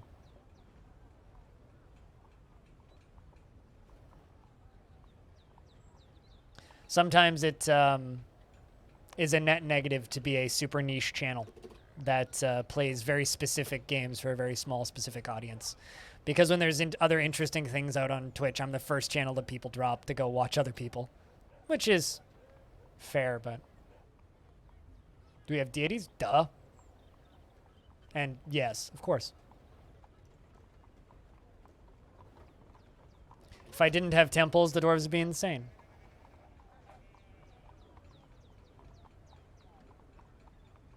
Dwarves need breaks to pray. So of course we have deities and temples.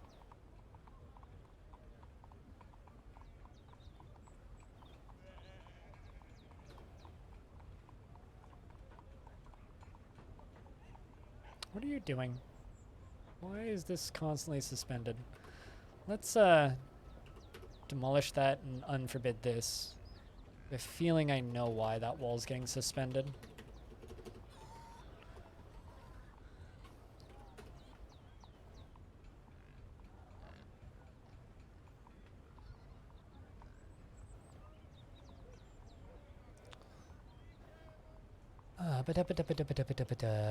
Why am I having such a hard time finding kimberlite blocks? They keep moving. It's like the stockpile that they're in is getting further away.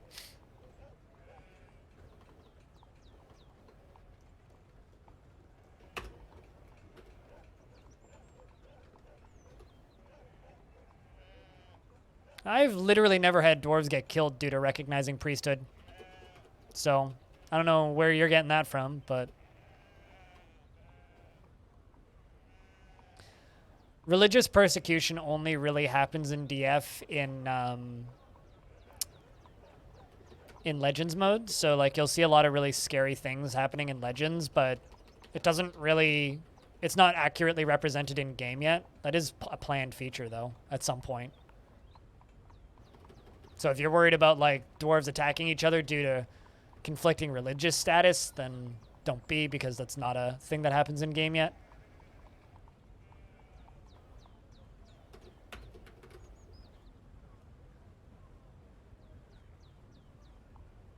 Schemes are not related to priesthood. Schemes are more like a random visitor shows up and hangs out in your place for a bit and then leaves, and then another random visitor shows up and steals an artifact. That's schemes. But you won't really see... You won't really... That's not connected to recognizing priesthood. What the fuck is happening in the current goddamn year? Holy shit. Waiting for a web page to load, and then I'm going to show you. What the fuck is going on?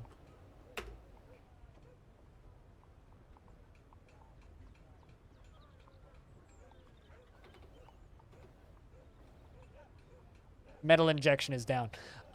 Supposedly the drummer of Slipknot passes away. Just passed away.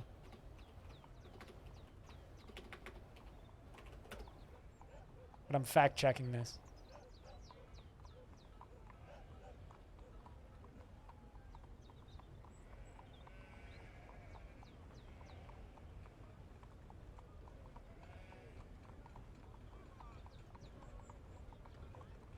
Yeah. Died July 26th.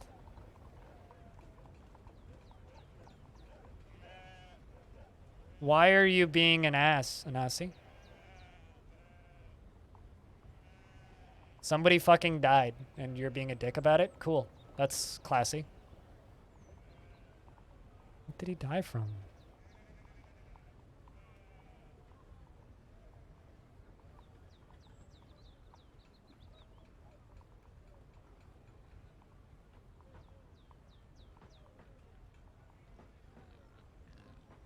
Acute transverse myelitis.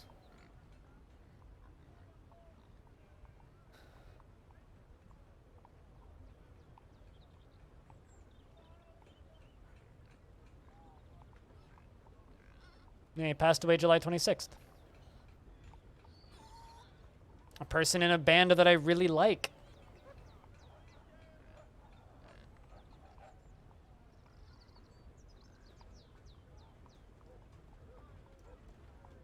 Well, they're also not actively on tour right now. So, you know, somebody passes away and your first response is to be sarcastic is very classy. I'm not gonna ever respond to something like that nicely.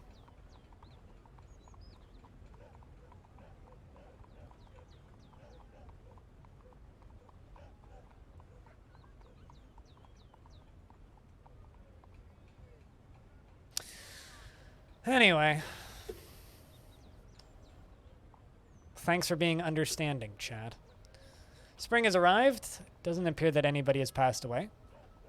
Nope.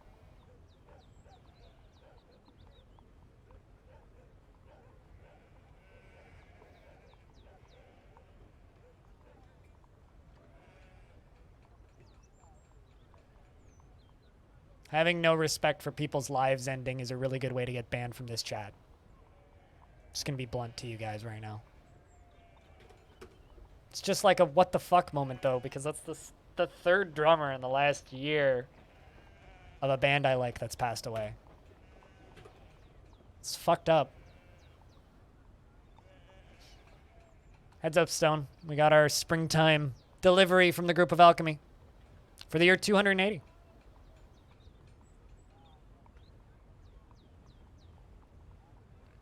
Many people ask me, Nikita, will we the blin? I swear to God, if we lose another drummer for a band I like in the next 6 months, Ryan, I'm gonna fucking scream.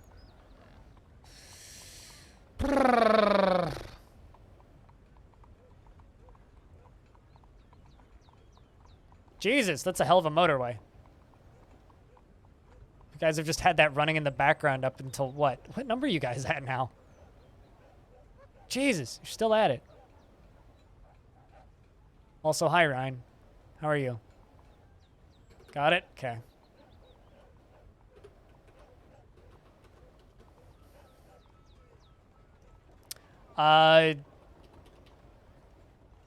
Slipknot's drummer passed away. I think I just DM'd you an article about it, but no, I didn't. If Metal Injection decides to load, the site's currently down.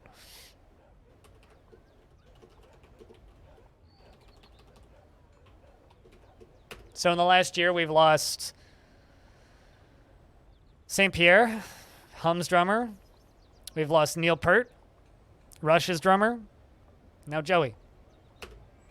Everybody's fucking dying. So frustrated with this shit. Who's next? Site is DDoSing itself, yes. Metal Injection is not a super heavily trafficked website.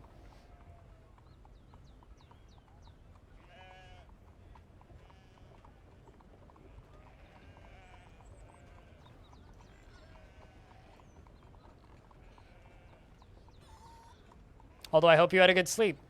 I hear you guys got, like, annihilated with monsoons recently. Is this true? A while ago? Anasi? It's like 2016 or something he passed away?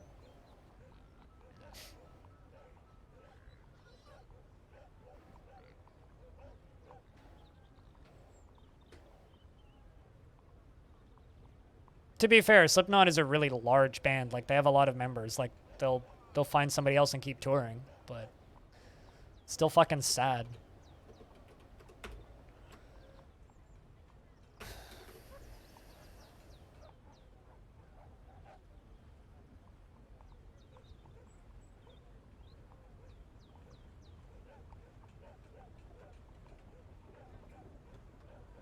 No, he hasn't, because he left the band in 2018, I think, if I'm not mistaken, because of his sickness.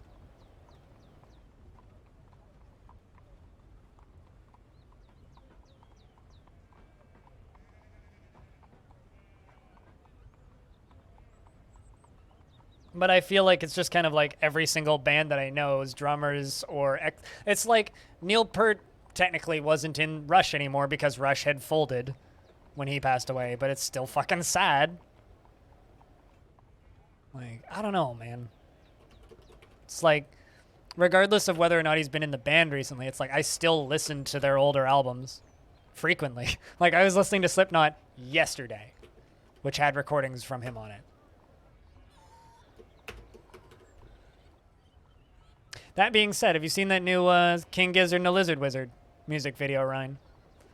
Because that was a hell of a... That's a hell of a track. Catching Smoke. It's pretty fucking good. They got like the kind of synthy vibes going on still.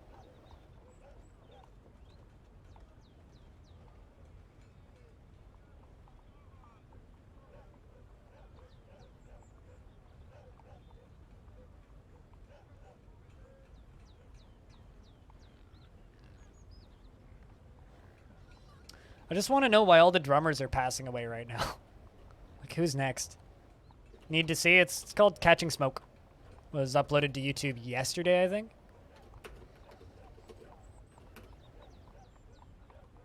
Here, I'll find you a link if you want.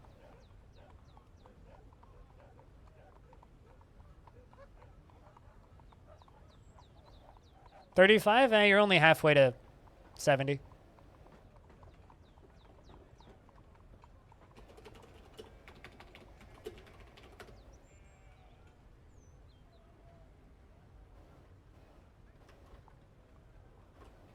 There you go.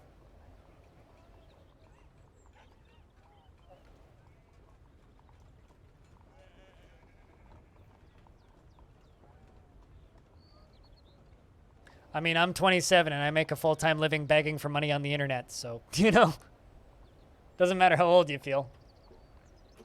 Sometimes I still feel childish.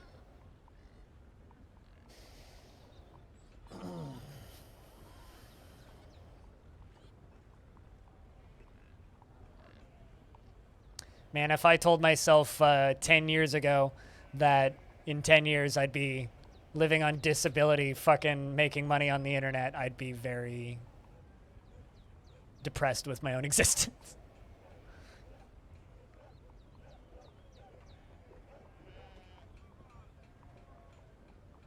That is, you know, for somebody who's 35, that's an incredibly shitty take.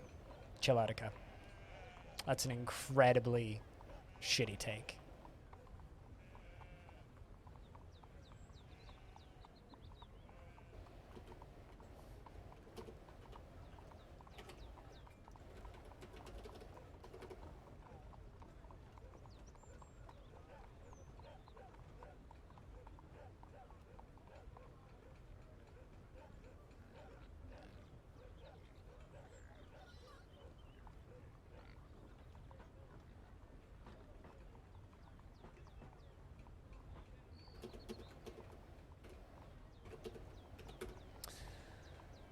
I don't know, man. Never gonna get used to losing artists that I like or have listened to in the past. It's not something I'm ever gonna get used to.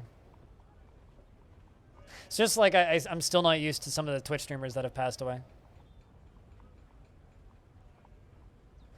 Once I'm a rememberer, vocal singer who passed before drummer. That is a busted fucking sentence. Are you okay over there? Do you need us to send emergency spell check, please?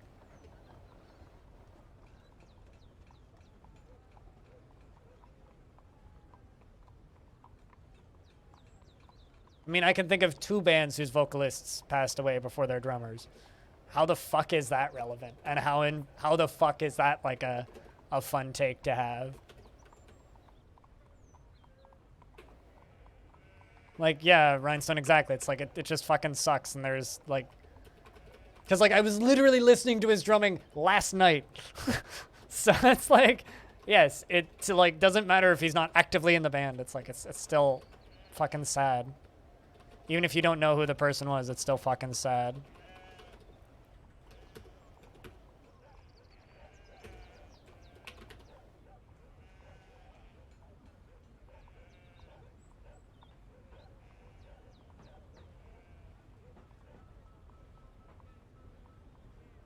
It just makes me wonder who's next, you know?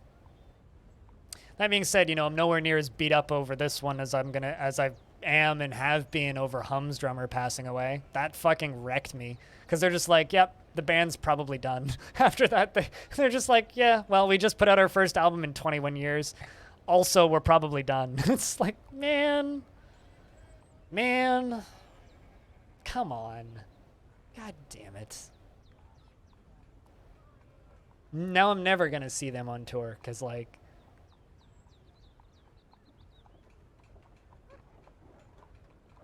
anniversary remaster of Iowa. You fucking A, right? I would kickstart that. Fuck, dude.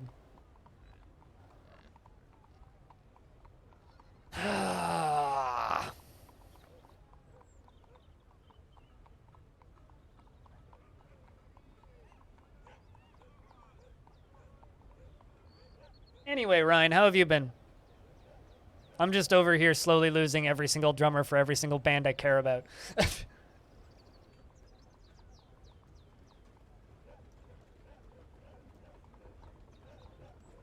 And enjoying my irrelevancy on Twitch. I hope you've been well. You asked earlier about temples. This is my main temple. It's this circular platform in the center of my flying tavern. On glass. You have bean. I take that as kind of meh.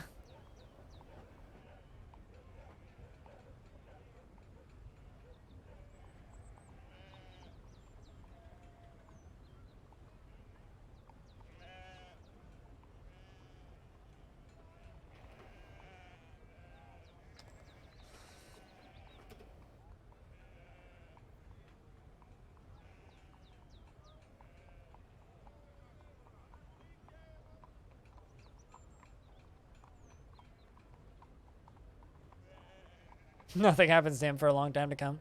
Who is your favorite artist, Wild Peak?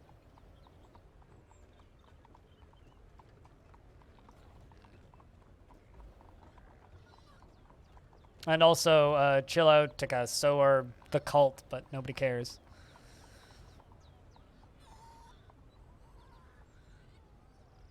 Neoclassical. I've heard that name before.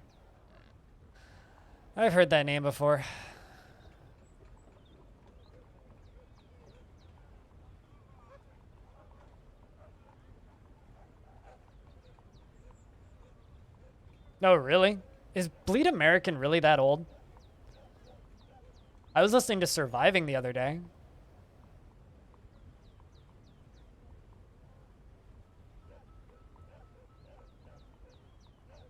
Okay, well then I haven't heard the name then.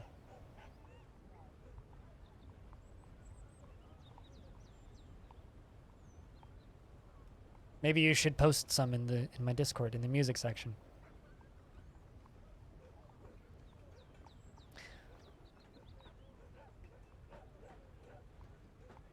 Really? July 24th, 2001? They should do a full Andrew WK cover album to celebrate, Ryan. Or maybe Andrew WK should do a cover album of Bleed American to celebrate. Speaking of Andrew WK, have you heard his new stuff? that he's putting out on Napalm. It's kind of okay. It's surprisingly not bad.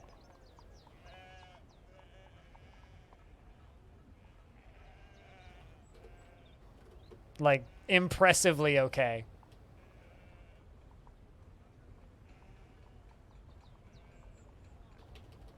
Which feels weird to say when talking about Andrew WK. It's like, Andrew WK wrote music that is surprisingly not shit. It's like, I swear I'm being flattering.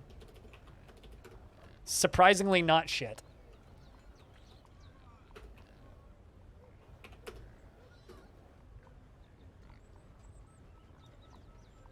Also, did you listen to the new King Gizzard song that I linked, Ryan? Curious as to what you think.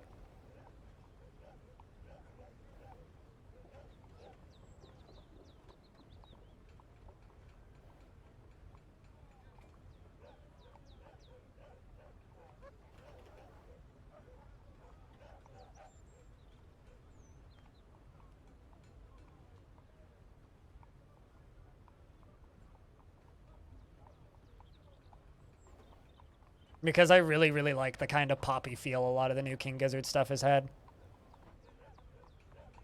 It's just nice poppy like synthy psych rock. It's got a really, really, really good flow and vibe to it. It's good stuff.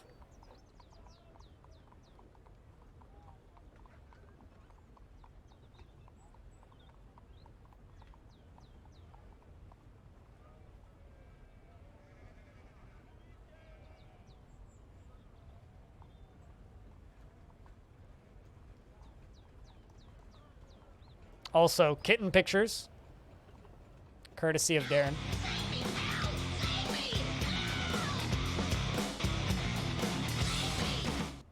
How to get resubs, show kitten pics. Thank you very much for keeping that sub alive for a second month. Once again, that means the first one wasn't a mistake. Welcome back. Cheers. Jack, can I get a big round of beers for 2-month resub? First one has some interesting ears. First one looks exactly like one of my old kittens. Or when my ex got 2 cats, one of the kittens looks exactly like the little orange one.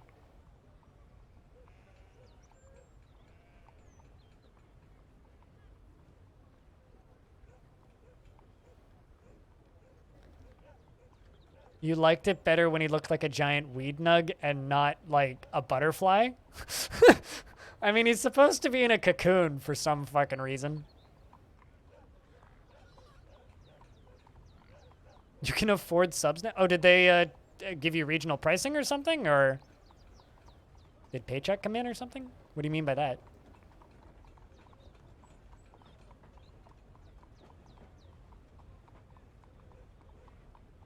Ah, I see. Can I ask what region you're in?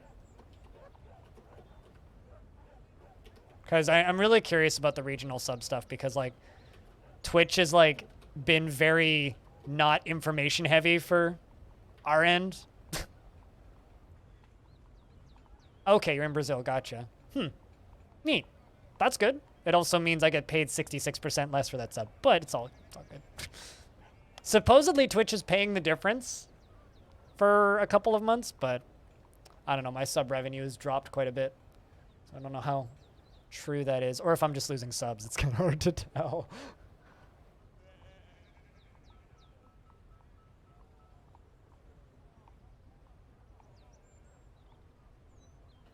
But seriously, thank you for keeping that sub alive.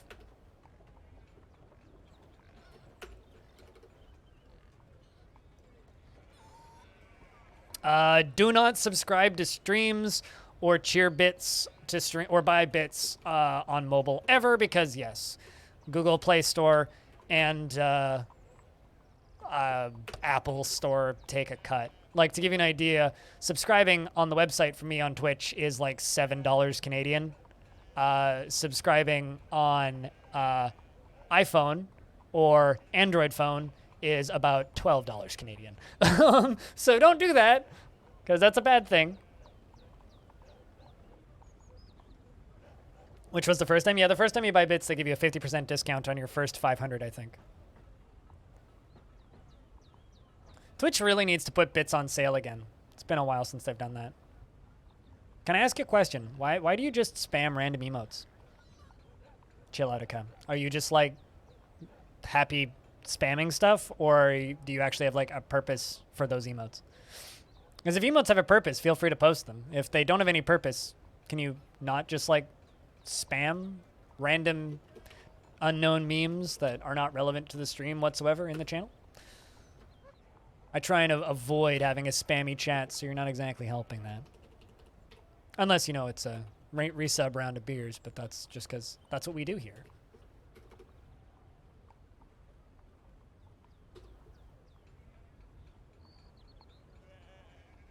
I don't understand anything that you've said in the last 5 minutes, because all it is just random nonsensical garbage.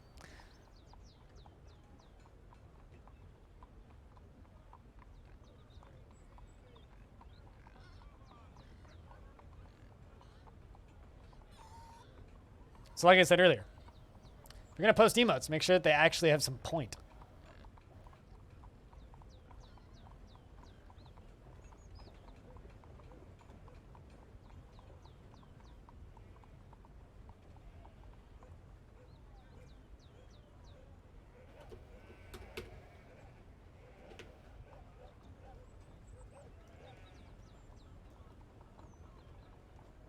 Mm-hmm. And I've banned Markov's chains before.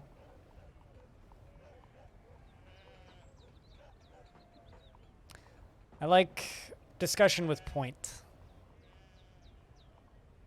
If you just post random emotes, you're going to get yourself timed out. Because I don't really enjoy that kind of conversation. It really is. It really is, Ryan. Somebody in the comments pointed out on that video that none of them have any eyebrows. And I had to go and rewatch it because, yeah, none of them have eyebrows. They've all shaved their eyebrows in that music video. It's a really good low-budget King Gizzard video. I like it. The band with a lot of money that does a really good job pretending that they have no money. Although, I think that my favorite music video that label has ever put out is the... Oh, fuck. What's the name of that song? It's the Murloc song. I think it's called What If? But it's literally just like the front man for that band, which I can never remember his name, just like running around trespassing on an empty lot, taking his clothes off slowly, and then climbing around on shit. Like literally it's just like him running around shirtless, fucking breaking stuff and climbing on things and just like lip syncing this song for 3 minutes. It's literally just trespassing on private property for 3 minutes and 55 seconds. That's literally all it is. It's a great music video.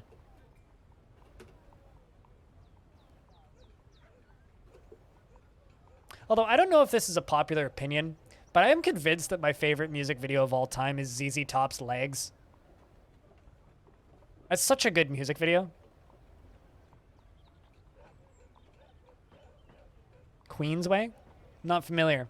I've actually deleted my Spotify account because I'm making a new one. Because my old Spotify account was tied to a non-existent Facebook account, so I can't actually edit any of the information on it. I can't change the recovery email, can't change the password, can't do anything because I've deleted the Facebook account that's associated with it. And in order to edit that stuff, I need to reactivate the Facebook account, and I ain't doing that. So I've deleted my Spotify account, and I'm in the process of making a new one. So is Queensway like the Kingsway video game? Because there's a video game called Kingsway. I'm assuming they're different things.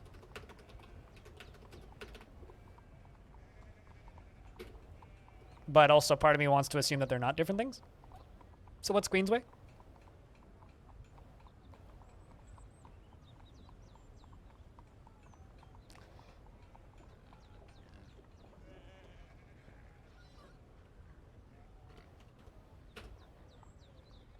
It's hardcore power violence? Oh, okay, gotcha. Yep, that's the sort of thing you'd be into.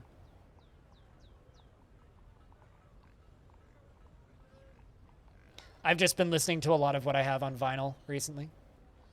All of my records are what I've been listening to.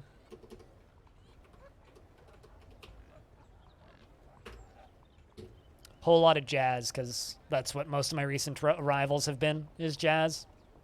That and I've been listening to that Dead album that I bought a whole lot, because Dead's good, and that is a good album. It's also my only Pink record, which is part of the reason why I've been listening to it so much.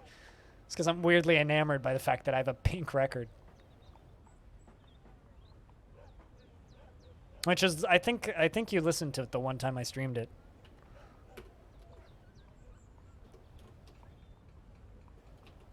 Yeah, you and me both have Pink records, and they're different Pink records. Unfortunately, though, neither of us have a Piss Yellow record. I don't think. Did you ever get that record?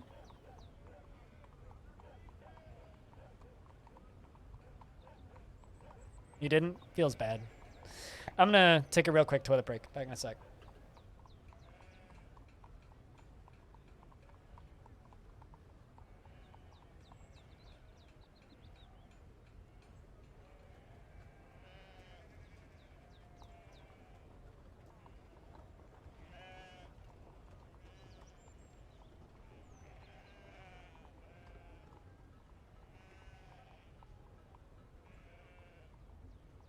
Cheese for everyone!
It's a mighty odd time zone for it to be morning, caveman.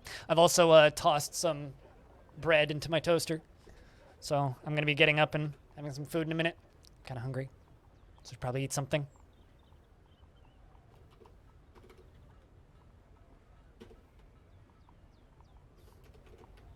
Rhinestone has a bigger bit badge than that, but doesn't show it off because it's not pink.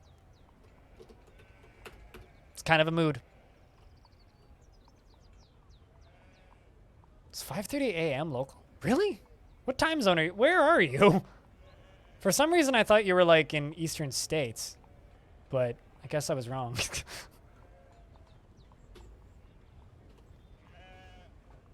Also, your dwarf is exasperated after sleeping without a proper room. You should sleep in your fucking room, because I know that you... Wait, what? Why are you sleeping in here? The hell?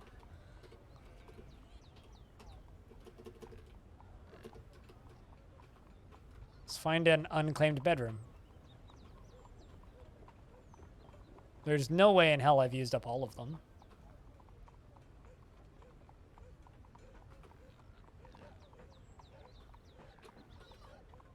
In before I have.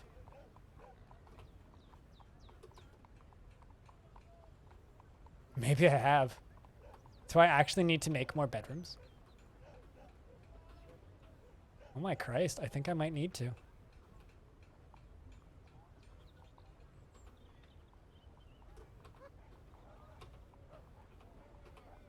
Wow.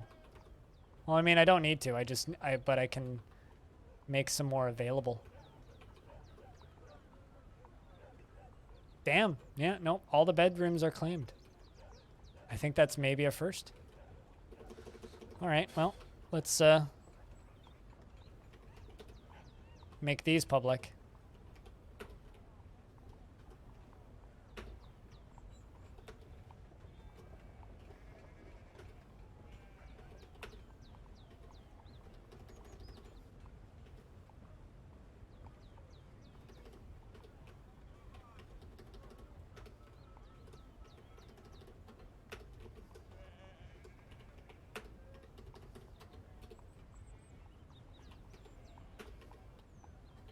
Those were guest bedrooms previously. Yeah, or at least record population in a long time.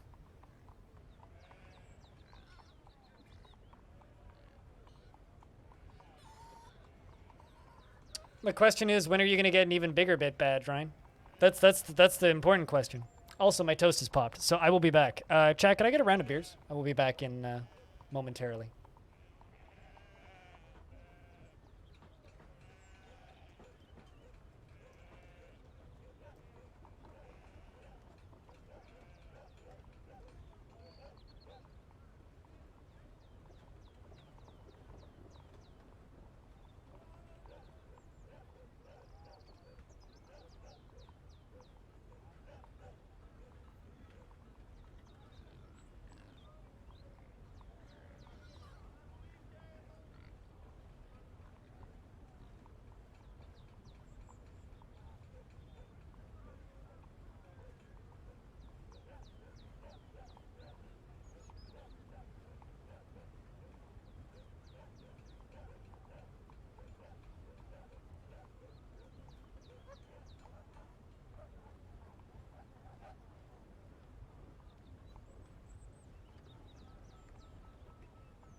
All right, I return. That is not bad. Also, Ryan, I have a question. Why is your pork a jerk?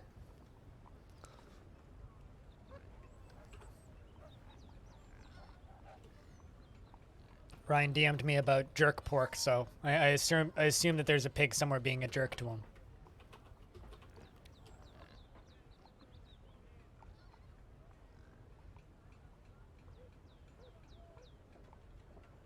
You're living in the Philippines. Oh, okay. I didn't realize you were that far. First, I just from the way that you talked, okay, man. I just kind of assumed you were in the eastern states. But you know, c'est la vie. Good morning. We're gonna continue digging this down. Continue building off of this.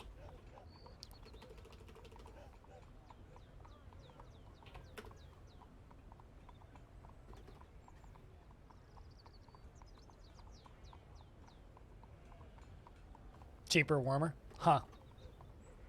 I know some people who retired to the Philippines, but now that we're talking about this, I feel like I've had this conversation with you before. Like I'm getting a little bit of deja vu. Just a little bit. Not enough to know that it was actually you, but just a little bit of deja vu. Alright, dwarves are still making charcoal.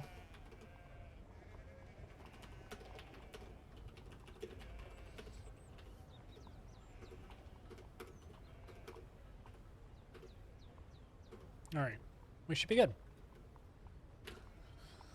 Dwarves are going back to constructing buildings. Frame rate seems to be better today, too. Frame rate was a little rough previously, but it seems to be improving, or have improved quite a bit.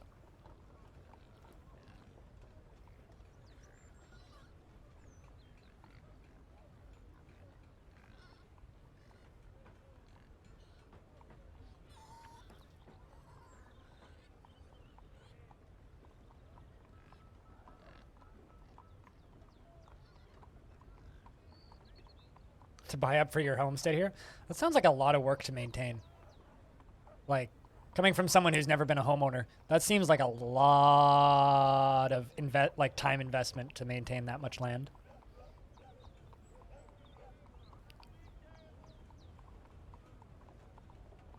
It's one of the things I do actually like about apartment living is it's so much less day-to-day effort to maintain. I mean, obviously, like you're in the Philippines, so you're probably gonna just hire help to maintain it, but I don't know if I ever want to put that much effort into maintaining a space, and if I do, I want to do it myself. I wouldn't want help to do it. Like, I grew up on, it's like 18 acres-ish of property, and it was like all weekend, every weekend, just to keep the grass cut.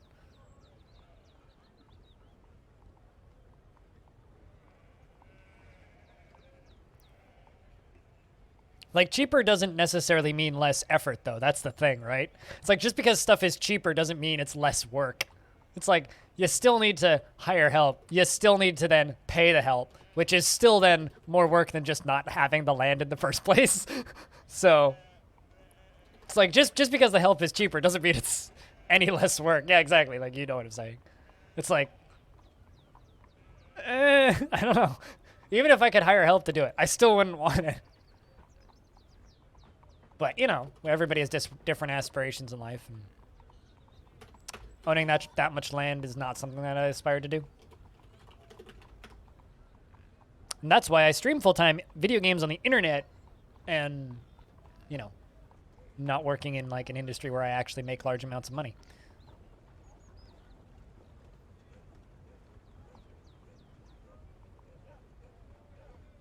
See, like, I can't relate to that at all.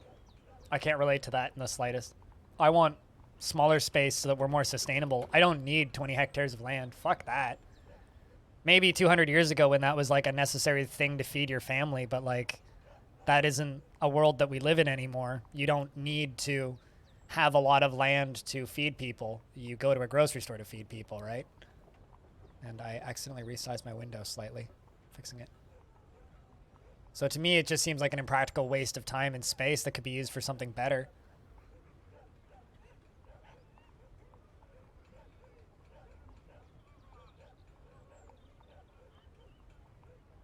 Like, there's literally no appeal to that for me. It's like the opposite of appeal, I guess.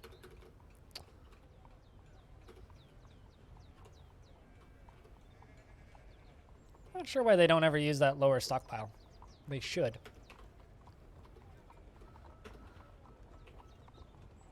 That being said, you do what you want to do with your life.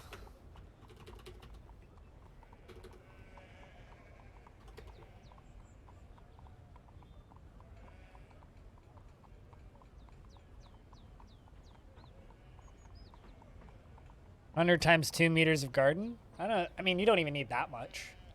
I mean, my life goal is to own a space big enough to have like a 800 square foot living space and maybe another 800 square feet of garden. That's all I really need. Like, and that would be like, I am mega successful level. Like that would be the most I would need.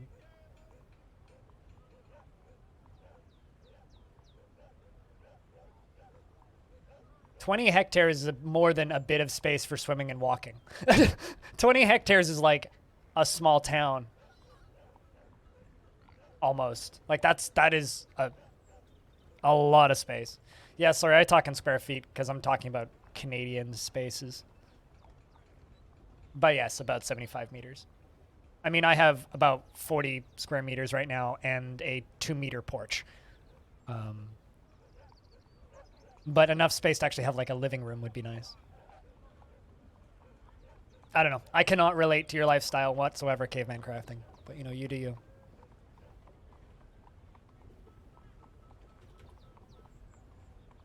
A greenhouse territory? What do you mean by a greenhouse territory?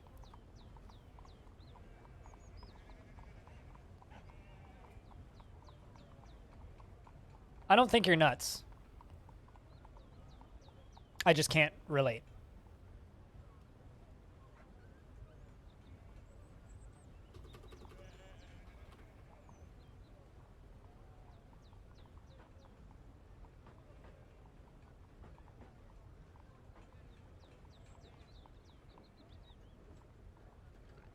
No, bot's not lying. Just everybody lost.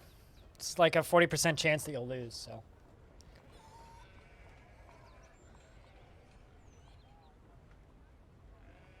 I've received so many fucking emails from this stupid bank.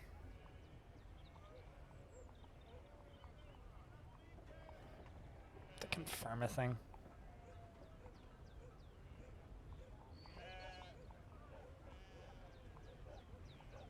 I mean, or you could, you know, just not live in the middle of fucking nowhere and use land that could just be wildlife for living in space when you really don't need it.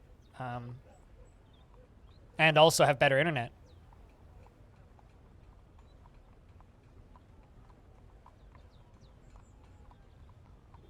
And then not have to give horrible rich megalomaniacs money for shitty satellite internet via Starlink. You know, just an option.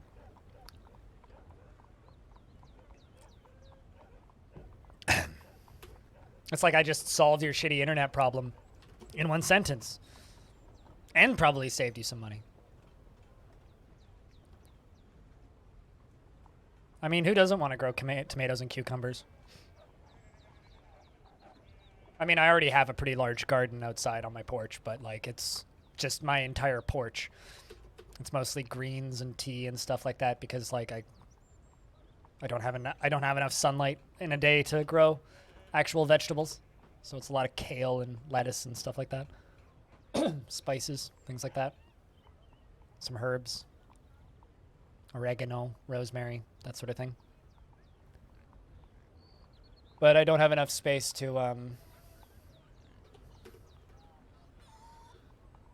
do much more than that.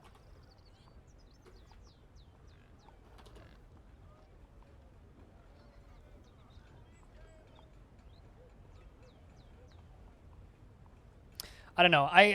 The main reason I can't relate to you, Caveman, is because I believe that we need to condense our living space more to make space for farmers and stop demolishing all of the wilderness that we have in the world. So which is fucked up to me when people are just like, yo, I'm antisocial, so I'm gonna go buy a shit ton of land and not do anything with it. It's like the antithesis of what I believe we should be doing as a species, so I am 100% the opposite. I mean, I'm a little bit antisocial myself, but I just, go for walks with my headphones in and keep to myself. So it's just absurdly frustrating to me that you'd want to do that. Sure, but why would you do that? Right? You could also, not buy a shit ton of land and have a few plants growing and some livestock. But anyway, like I said, we could argue about this all day, but I don't think you want to do that. You're not a farmer. You're somebody who wants land, who works in web development.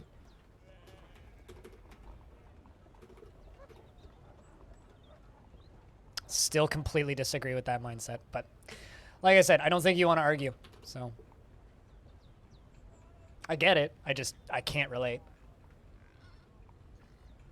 We need to be using less space and letting more nature grow back, not using more space for less people.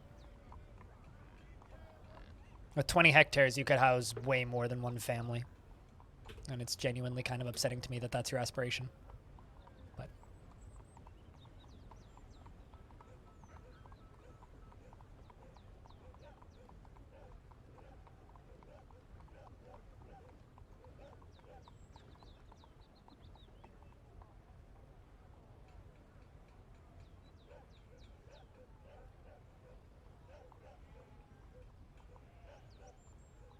food is posted. Ooh. That looks tasty.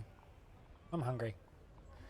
Not for deep fried stuff covered in sauce, but also my body hasn't realized that I just ingested 2 pieces of toast with avocado on it, so.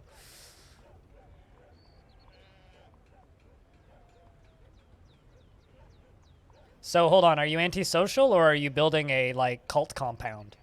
Because it seems like the second. It's like I'm a little bit antisocial. I have 2 friends that I see on occasion, and I don't really talk to anybody. You're like, I'm antisocial. I'm going to buy a massive plot of land and then have my whole family move in. It's like, that is the opposite of antisocial.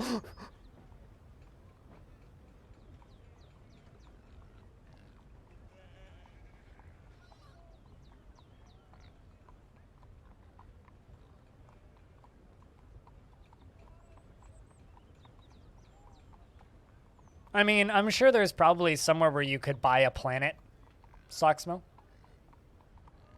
Would you actually ever be able to go there? Doubtful, but NASA should start doing that. They should start selling land rights, or maybe not NASA, but some government or space agency should start selling the land rights to planets that we won't be able to get to for 1,000,000 years. They should do that. And it's just like it's like, oh, what'd you do? Oh, I just bought 20 square meters of land on Mars. They should really start doing that. Start selling rights to a planet that we haven't even been to yet. Wasn't there a bit there where you could buy land rights to space on the moon? Sell rights to... See, those will actually be mining in a relatively recent time frame.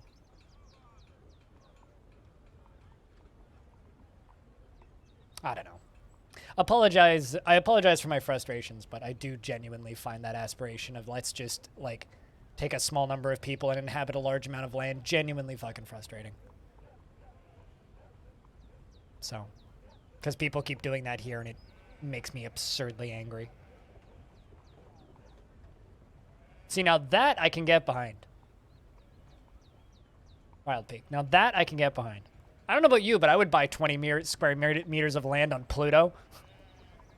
If I could just own 20 square meters of land on Pluto, I'd be very happy. Considering Pluto hasn't even had a single year since we discovered it.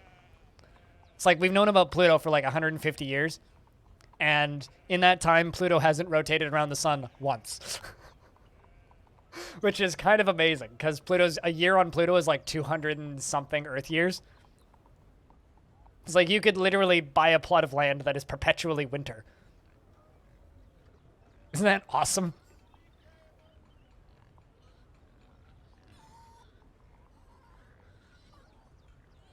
I doubt that's going to be the case, Soxmo.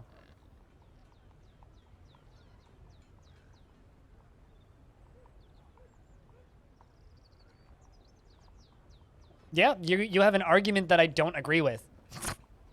Okay, man. You have an argument that I don't agree with. I've been trying to change the subject for the last 5 minutes. Can you work with me here, or do you want to argue with me? Like, quite literally, like, what is your intention here? Are you trying to just argue with me? Because if you want to argue, we can argue. I don't agree.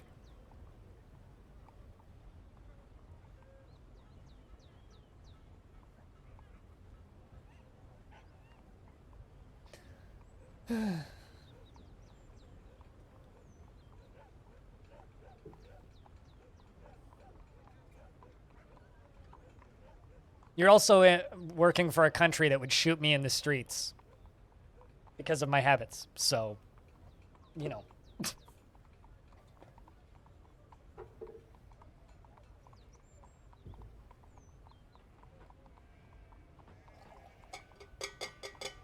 And that's the last of my coffee for the day.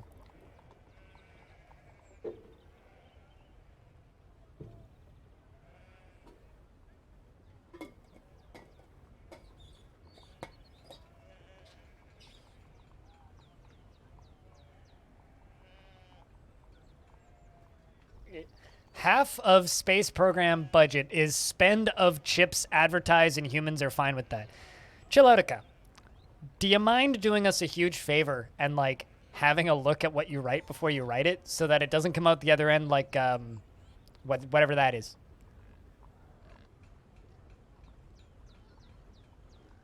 You ready to go on a wiki spree on to change the subject? I mean, we're doing a pretty. I'm doing a pretty good job changing the subject. I think it's just chat that's like stuck to things. An agora goat? What? No? Shoot? Do tell. I'm all ears. I mean, I have two, but they're both listening. Of mohair? You know, as somebody with a lot of hair, I could use some mohair. I'm just saying.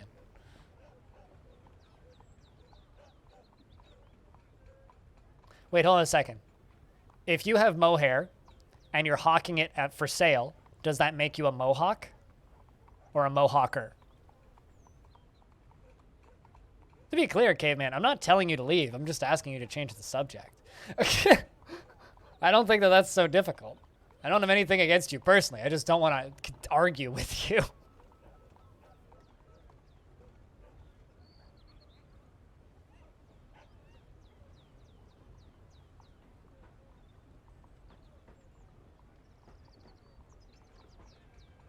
You are taking what I've been saying way too literally, but fair enough.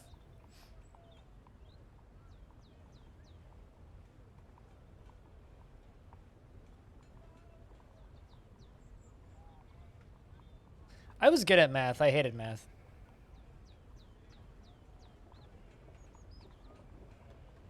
Well, I mean, you'd be right. I am a waste of human space and oxygen, doing absolutely no good for the world aside from sitting here and begging for money on the internet. You are completely correct. I'm also a leech to society because I'm disabled. And probably should just die, because that would actually make me some use to society. Instead of just living partially off of tax deductions from other people's tax dollars. Yeah.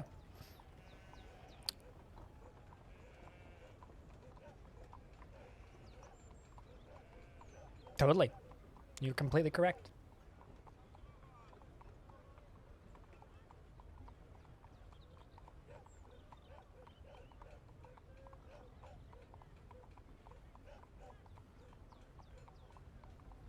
I mean, you know, people, I never need a hug past that. I'm totally fine. People in Twitch chats, I think, don't realize the power of their words. And people also take what I'm saying way too seriously a lot of the time. And if I try and end a conversation and change the subject, I'm trying to change the subject. I don't want to argue with people. But if you keep arguing back with me, I'll keep arguing. It's right there. Might as well.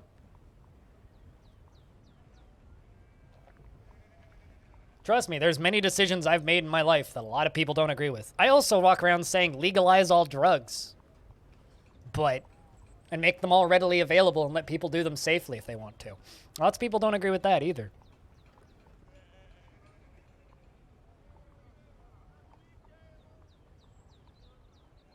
Possibly socks, yeah, possibly. We've found some adamantine. I know where one of the few spires is. Do I have any plans to hit it up? Not directly, no, because we do have another 700 years of time in this fort. So I got plenty of years to do that. Plenty of years. Plenty of years.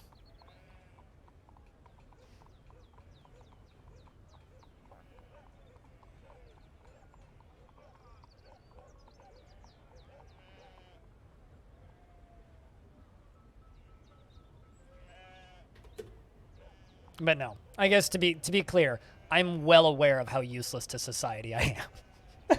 This is not news to me.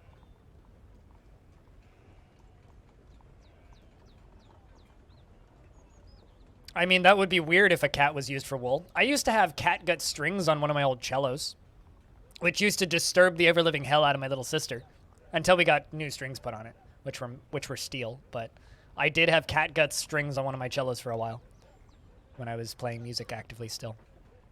The humans have arrived to trade, by the way. It's almost time to, actually, no, we need to slaughter animals. Let's finish trading first, though. I didn't realize that... Oh, maybe actually the reason the numbers have spiked is because of all the chickens. Yes, actually, I think that's the case. Because I did have, like, 18 baby chicks all of a sudden. Yeah, okay, that's probably the reason. It sounds like an area and just specific breeds or subspecies of creatures that are local to that area. That's kind of what it seems like.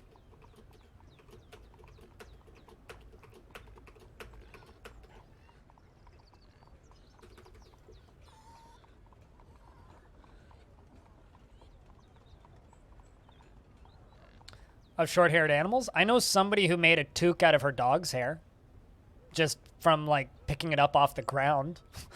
I haven't seen her in years, but relatively feasible.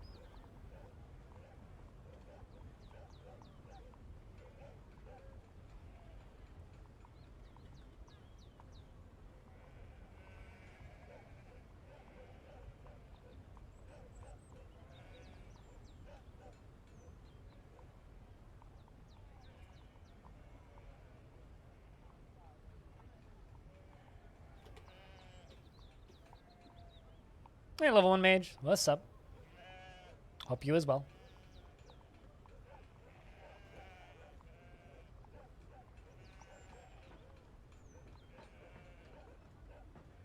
Toque? Why toque?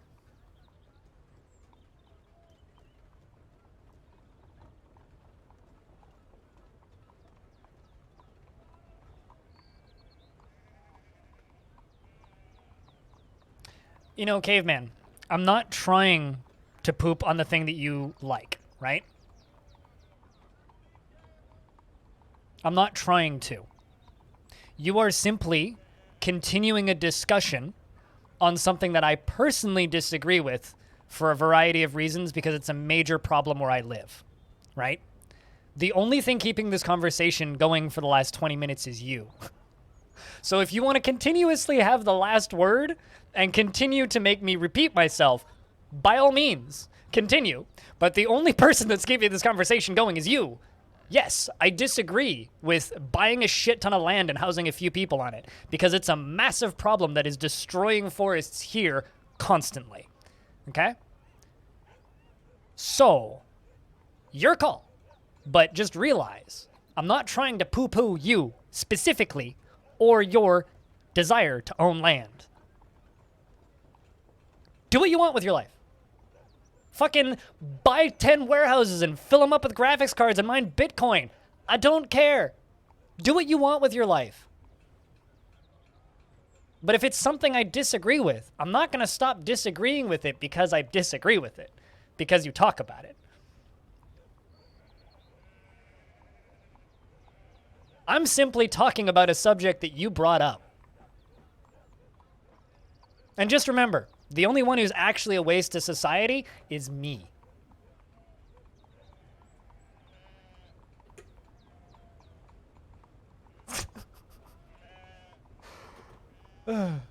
Jeez.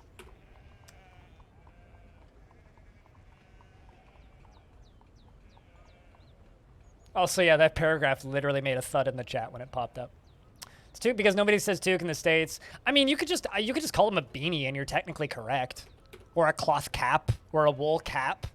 Although cloth caps or wool caps, I imagine having like a little visor. I know those technically have a different name. Just whatever you do, don't call a toque a toboggan. There's like that one portion of the States that refers to toques as toboggans. They're wrong and they need to stop. A toboggan is a fucking sled. I don't care who you are or where you're from. A toboggan is a fucking sled that you ride down a hill on the snow, not a hat. It's like calling a baseball cap a bucket. You just, what? That's not a thing. Don't sound as cool as Toque? I mean, yeah, because they're not the good name. The good name is Toque. And you can Toque about it all day. I own 3 toques.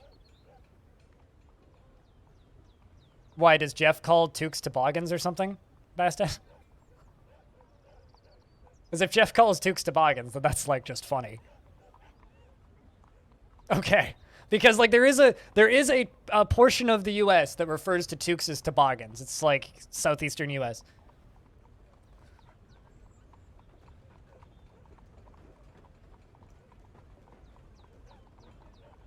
If your hand's up your ass, you can use a toboggan for a hat. Man, I'm not that uptight. Come on. Are they idiots? No? Well, I mean, maybe some of them are, but I can't speak for everybody. Also, the humans arrived the second time without sending a royal treasurer, so I think our royal treasurer is passed away. Rest in peace, royal treasurer.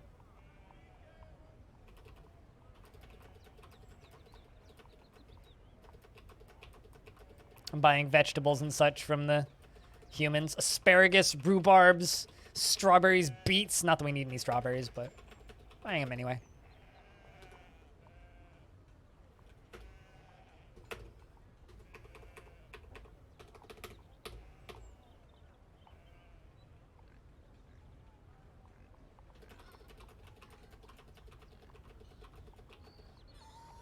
Turkish van cat? I mean, just as long as the van cat's not offering you candy to get into their van, you're good, right? Dude, I want some fucking rhubarb. There's a buttload of wild rhubarb growing in the backyard of an abandoned lot. Or it's like, it used to be a rental like house, but there's just nobody living in there right now and the windows are all boarded up. And there's a shit ton of rhubarb growing in the backyard there. Like, tons. And there's a big ass sign that says no trespassing, camera surveillance. And I really want to like definitely trespass and steal some of that rhubarb, but I haven't done it. I just haven't done it. Also, level 1 mage. Thanks for the follow, by the way. It's always nice to see Disnoff emotes in my chat. It's a good dude. I grew up with my mother, and my mother has always had rhubarb plants. I'm very well aware of what rhubarb looks like. And I'm also well aware of what the poisonous plants that look like rhubarb look like. They look nothing like rhubarb. But yes, I'm positive it's edible. It's 1000% standard-ass domestic rhubarb.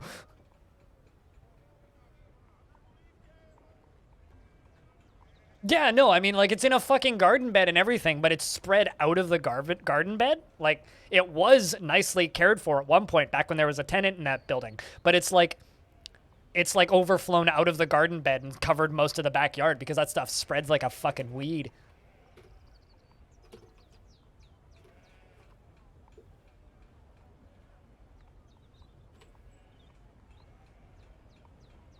Rhubarb is going to waste. I will say I have trespassed on people's property to pick blackberries before. I go blackberry picking like around the alleyways close to where I live on a pretty frequent basis. And every time I've done that, I've ended up trespassing like onto people's driveways and like into their backyards and ditches and stuff to pick blackberries that are literally falling off the bushes. They're so ripe and nobody picks them. Like there's a whole set of like alleyways close to where I live that are just full of fucking blackberries all the goddamn time. And I just never go anywhere near it because, you know, half of that is trespassing, but I always end up caving and doing it anyway. Jess, thank you very much for the raid! How was, I want to say royalty. I know that's wrong. Ideology. The other Iggy. Not to be confused with... anyway. Just some old guy. Solantre. Jess. Andy. Just some old guy second time. Tongle. We're talking about stealing or trespassing in order to do the legitimate public service of picking blackberries. Anyway, hello Raiders. How's things? I hope the stream was good. Hey, it's Bafar. If you guys don't know Jess, she's been playing a lot of RimWorld. Go give her a follow and go watch her because she's got to get that check mark soon. She's one of my teammates, part of Halcyon Frequency, which is my stream team, which I co-founded with FG Squared. And yeah, go watch her streams. She's good people. Maybe one day I'll trick her into streaming this, just like the rest of my team. I'm slowly working on them. Slowly. Some yummy noms? I have a question. If you're eating yummy noms, why didn't you post pictures of those yummy noms in the post food pictures room on our Discord? I'm just saying. I feel like you're now teasing me with something I haven't seen. Yeah, that's all I've been doing for the past few years is just slowly coaxing my teammates into a false sense of security so that I can then trick them into playing Dwarf Fortress. It's been the long game. You always forget to do that. Speaking of, you know, this is oddly convenient. Congratulations, Jess, you're now in my fort.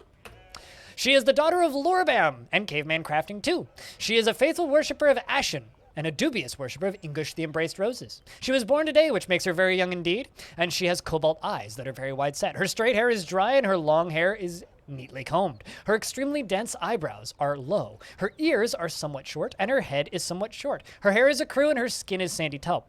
She personally thinks that introspection is valueless, and those that waste time in self-examinations are deluded fools, and truly values merrymaking parties and sees war as a useful means to an end. And values tradition. Dreams of crafting a masterwork someday. Likes calcite, tin, sardonyx, giant cougar leather, giant red squirrel tooth, sea monster bone, and the color Ceratures. Blowguns and peafowls for their coloration. And the sight of the stainy flower, and when possible prefers to consume giant kestrel leeks and persimmon wine. Sorghum flour, and absolutely hates mosquitoes. The last part of that is relatable. She says ma. She is unable to make decisions without a great deal of input from others, is very quick to anger, and forms strong emotional bonds with others, sometimes to her detriment. She is prone to hatreds and often develops negative feelings. She lives a slow-going and leisurely pace and likes to brawl, doesn't handle stress well, and is somewhat uncomfortable around those who appear unusually live differently from herself. She is fearful in the face of imminent danger and is somewhat quarrelsome, is bothered by this since she values friendship and often acts with compassion, dreams and is curious and eager to learn and needs alcohol to get through the working day. Hey, at least you're doing better than Evil Tricks, Dwarf, who I realized today likes to eat live spiders. Anyway. One day wolves are in this game. I mean, some baby cry when they don't get the wine they like, you know? Gleaning used to be a thing. Maybe it will be again. I know that there are food harvesting folks that often ask for permission to harvest fruit trees on private property for food banks and such. Sure, I'm not harvesting fruit trees for private property at all. I'm from private property. I'm harvesting fruit trees from private property for my own consumption. So, you know, if it was like for a food bank, that's one thing. But like, I'm literally just sneaking onto into people's like front lawn to pick blackberries late at night so that I can, you know, get home with blackberries. Yeah, this is Evil Tricks Dwarf. He when possible, prefers to consume jumping spiders and wine. So he likes plain wine, which in Dwarf Fortress is made of mushrooms, and jumping spiders. So he eats live spiders and drinks wine and is perfectly happy.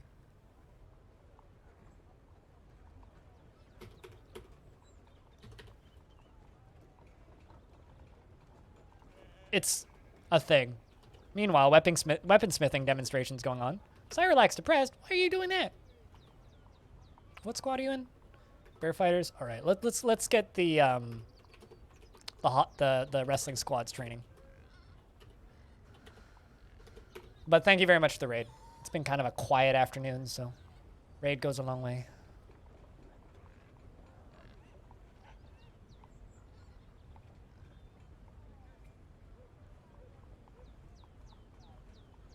But yes, a dwarf likes what a dwarf likes, regardless of whether or not it's practical.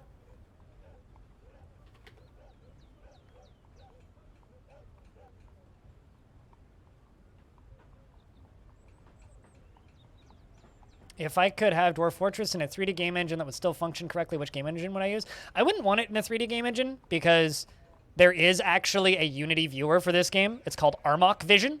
I don't have it installed right now, but with a quick Google image search, I can show you what it looks like. It looks like this. Like that's a shot of a Dwarven Fortress in Armok Vision. It's made by somebody named Rose, I think, is their name.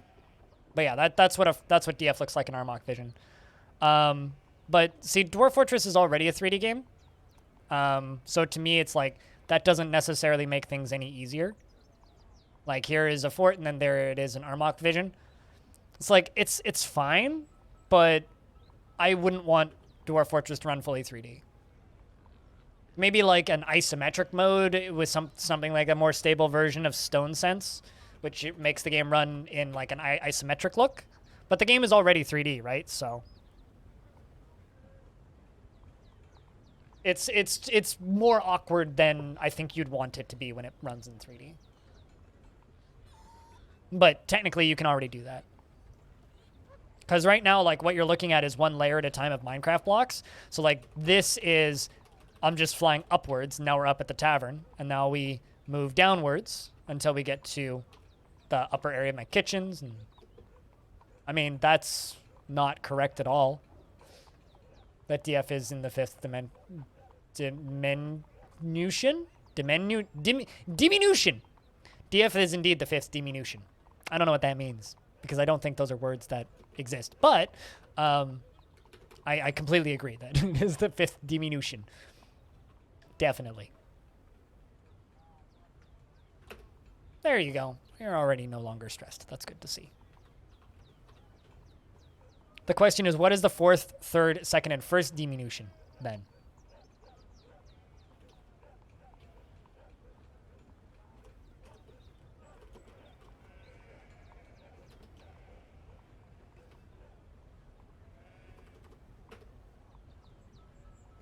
Gutter Crewer is disgusting. That's all I have to say about that. There's a lot of really gross beverages in Dwarf Fortress that make Red Bull look tasty.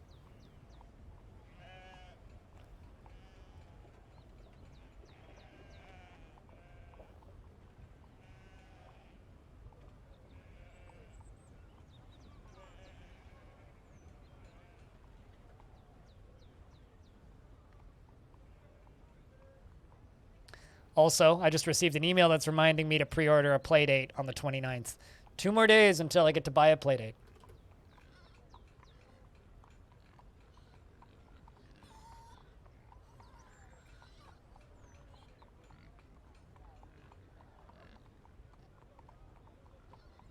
Cerberus, swamp whiskey, prickleberry wine, all disgusting. Absolutely disgusting. See, mead is only delicious to humans. It has way too sweet a flavor profile for a dwarf. You know what I mean? It's like, yes, it's not a super valuable liquor to a dwarf, but humans like it because it's sweet.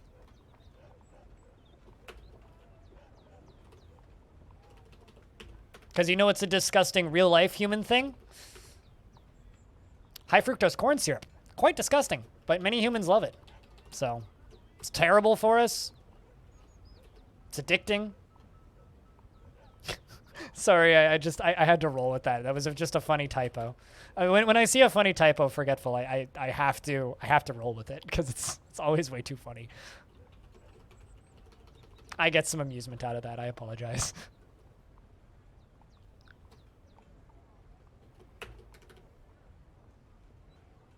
But we are channeling out a very, very, very large tube all the way down to the center of the Earth, which will be filled with lava. I'm building a giant lava lamp.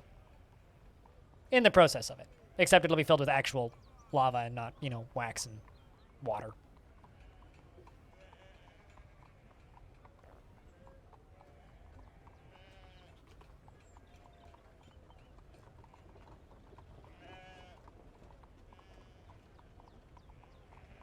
The merchants have embarked on their way, which means we're up to 200 late summer and 280, which is good. Time's progressing. Also, for anybody who wasn't here earlier, I actually have a cat in my apartment right now. He's sleeping right there in the dark corner behind me. I'd show you it, but it wouldn't pick up on my camera because it's too dark in here. This room gets like no natural light, and if I turn the light on, it will disturb him. So. But what I can show you is if I go to my Discord and open up pet pictures and scroll up a little bit. This old fogey. He moved right when I took the photo, so it's the best I got. But this old guy. Look at him. That's my old man.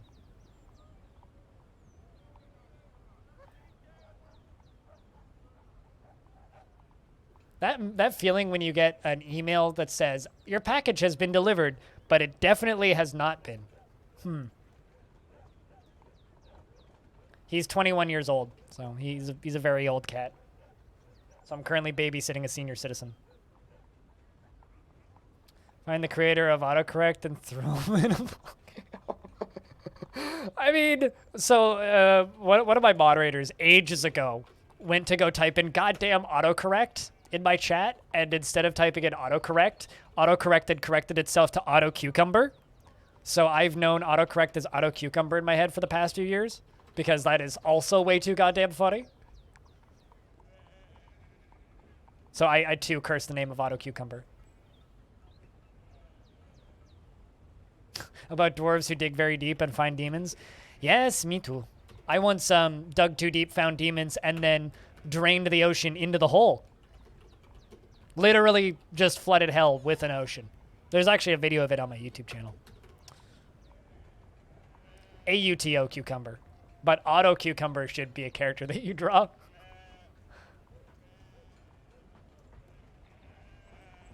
Imagine having the last name Cucumber. What's your name? Larry Cucumber. Wait, that's definitely not taken. Seems like a unique name to me. Yeah, no, he's very old. He's been in the family since I was 6 years old, so. He's almost completely blind and can't sit up straight. He kind of wobbles back and forth when he sits up straight because he has back pains, so he can't hold himself up.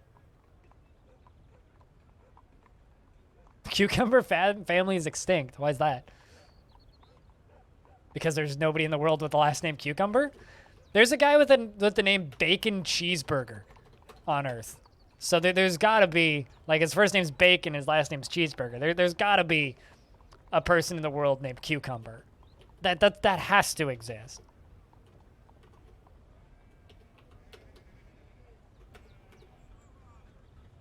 There were 6 of them in 1881, but none now. Where are you getting that? Just public records? What if there is an auto cucumber who is alive somewhere and well and is just living off the grid?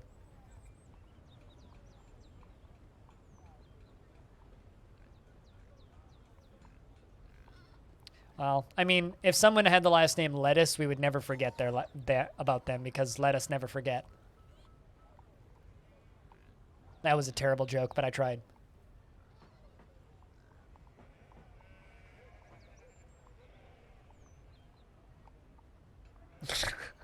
Mr. Dick Cucumber, please come to the office.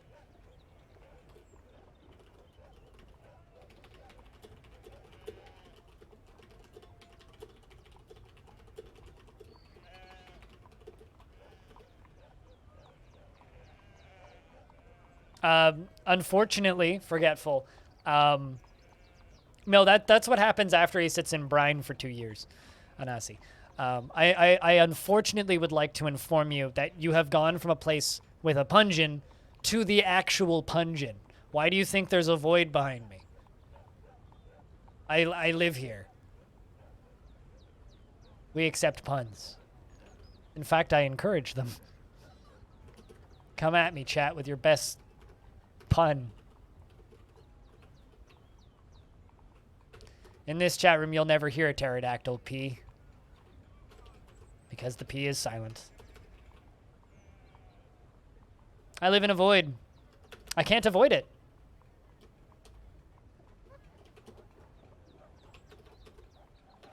It's only natural.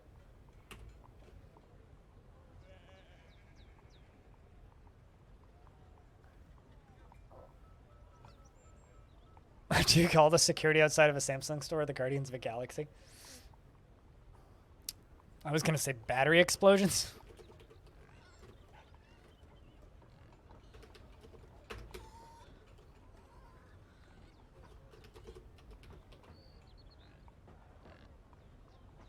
All 6 of their names? Huh. Barry, Larry, Jerry.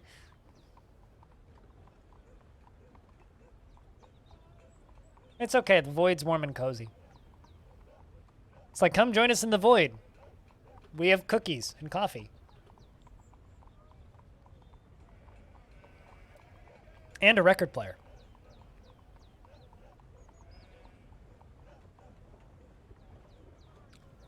Why? Because they didn't have enough kids? Stone?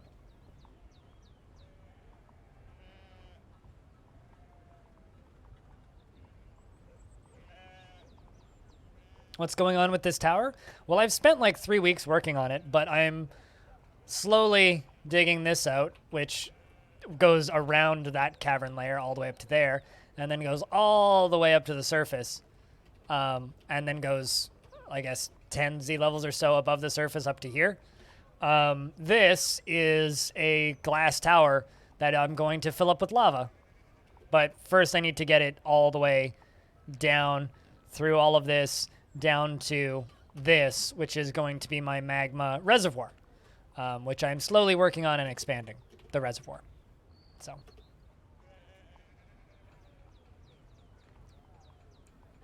Releases Skaven.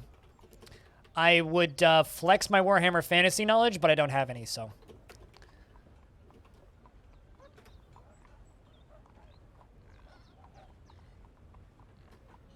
Kimberlite.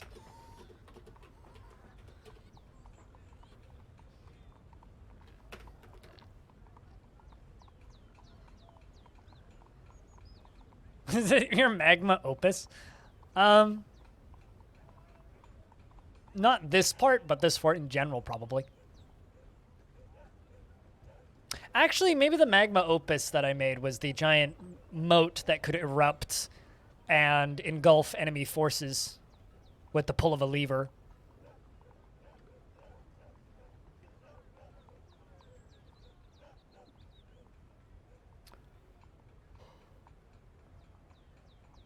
I mean, half the fun of puns is make them relevant to the conversation, right?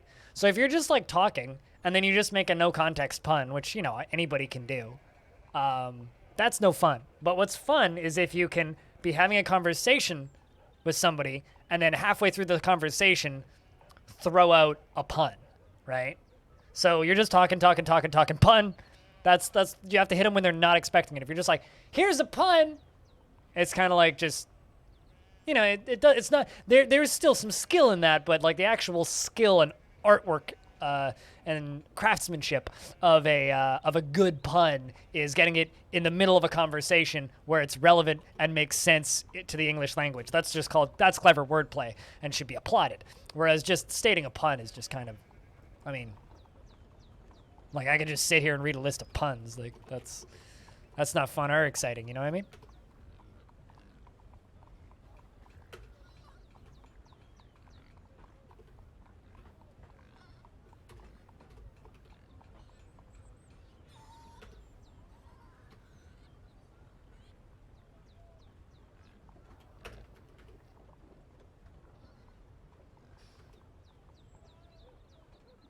Dude, sea cucumbers are the weirdest creatures in the world. Like, jokes aside, sea cucumbers are so strange. They are so strange.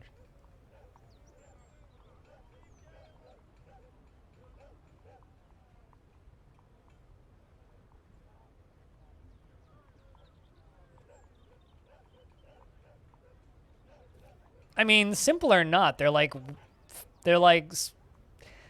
slug-shaped jellyfish. Granted, jellyfish weird me out too.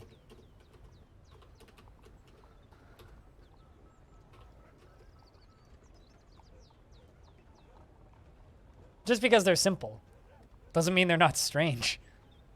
Plenty of things in this world are strange and mysterious, and the fact that we have an instrument called a Keurig is like, you know, just a perfectly good example of that.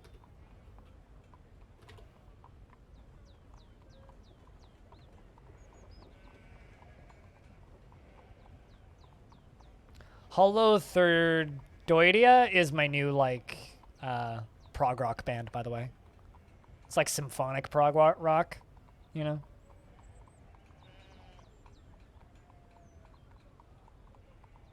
Sea cucumbers is edible. I mean, anything is edible if you try hard enough. And some things are only edible once, but are still edible. Even people are edible. It's just frowned upon in most cultures. That was a weird sideways reference to Charlie and the Chocolate Factory, which is not problematic at all in the current year.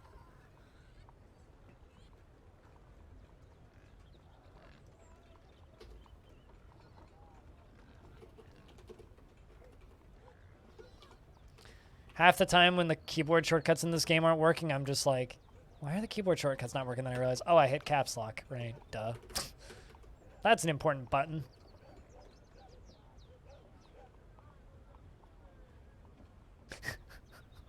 And on the 5th day, he created sea cucumbers because humans needed to be confused.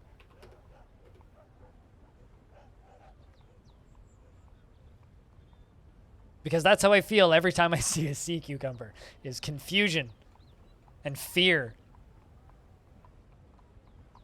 Speaking of confusion and fear, on /r What the Fuck, there was an image of some deep sea fishing boats, and there's just a full-size fucking giant squid that surfaced right next to them and just goes back down. I was looking for that GIF again this morning and I couldn't find it. A sea pig? Maybe? It's been a long time since I watched Blue Planet. Hold on, let me Google this. Sea pig. Yes, I have. It was the thing that I was thinking of. Yeah. Look at that adorable little piggy. I think that one's dead, but aren't they cute? Like, you know what these look like to me? These are how I imagine the fucking brain slugs in Animorphs. You know, does anybody know what I'm talking about? That's what these make me think of. Like, those fucking weird brain things that go into your ear and mind control you. Because, like,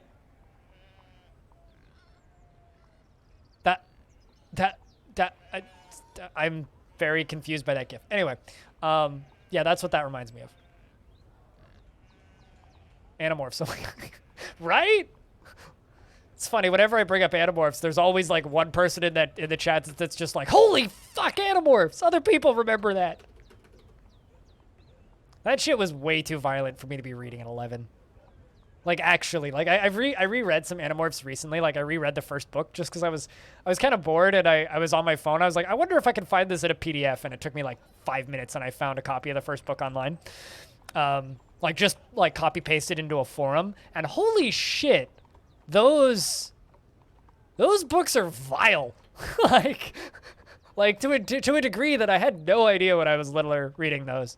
Like, those books are violent. Like, good lord. Like, I don't know. I am impressed that those are for sale to, like, little kids. That shit's so fucked up.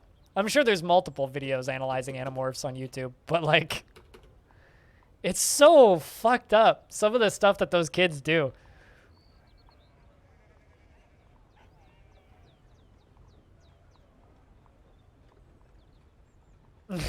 It's just a crab cabbie. It's literally a crabby cabbie. You know what I'm saying? Just gets onto the onto the sea pig and goes for a ride on the get through traffic, you know?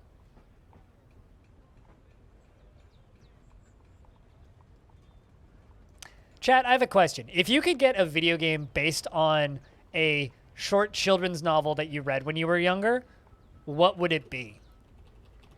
Because I wouldn't, I obviously wouldn't pay for this, but I would love to play an Artemis Fowl roguelike. Because, like, those books would totally fit that format. Because Artemis Fowl, like, goes out into the night and battles with the fucking magical creatures of the world. You could very easily, like, format that into a simple run-based game.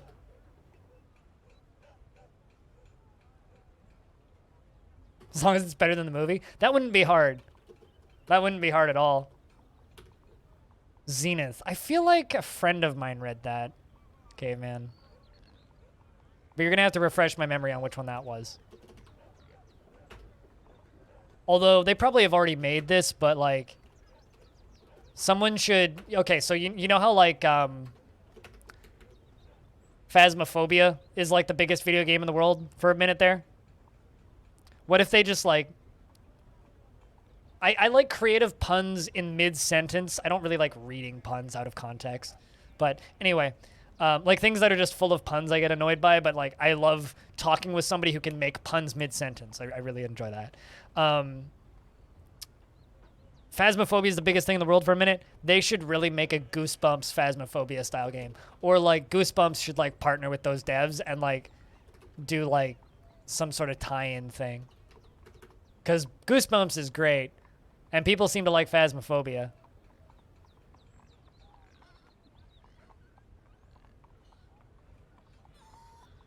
Are You Afraid of the Dark? Didn't they do that? I'm pretty sure I've played an Are You Afraid of the Dark video game. There's like a Goosebumps TV show. I think it's still a thing. I remember like the covers of Goosebumps books scaring the piss out of me when I was like 5 years old, but the actual books themselves, not so much. Like I have very vivid memories of getting the hell scared out of me by Goosebumps. But now kids just read creepypasta. They don't need it, so. Like what? But between like between creepypasta and like SCP, like why do you need Goosebumps? Like Goosebumps like has no valid reason to exist because of all of the free horror stuff on the internet, you know?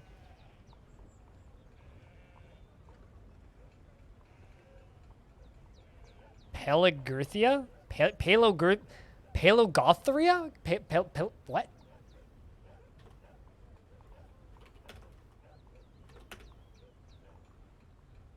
Ooh. This looks like the space aliens from,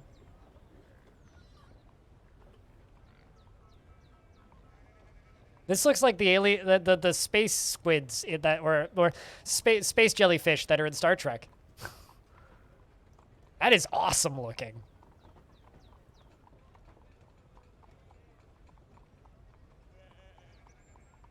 Also looks like an alien. I mean, meanwhile. Man, I was watching a live stream of a deep sea submarine the other day, which was awesome. More of that, please.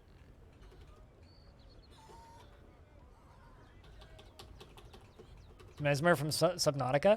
I tried playing Subnautica again recently, and it still makes me super motion sick, even after their like camera changes. With all of the anti-motion sickness settings turned on, still made me motion sick.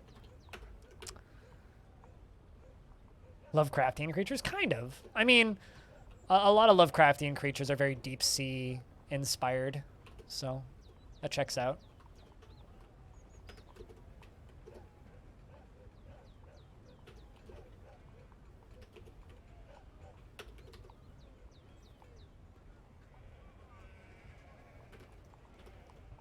King wants another ballista arrow.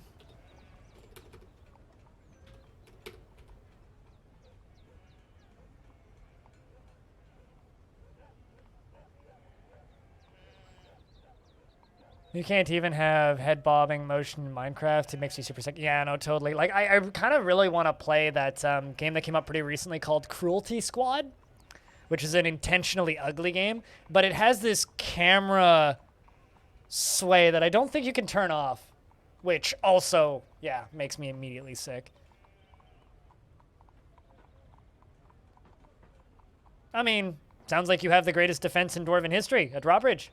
That's good. You can make 2 more drawbridges and kill them all. Or, you know, you could just wait for them to leave. They will leave eventually.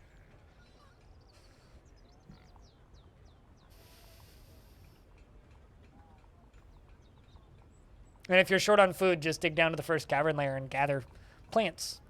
And then plant those seeds, because you'll find wild plump helmets and pigtails and cave wheat down there. And if the first one doesn't work, then dig down to the second one, seal off the first one.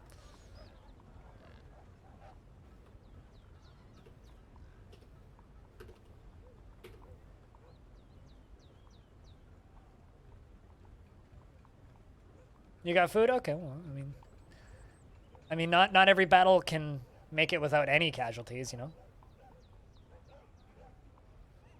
I watched a shortly after the most recent major update for DF came out, right when they added like lieutenants and the big bads that could use magic powers.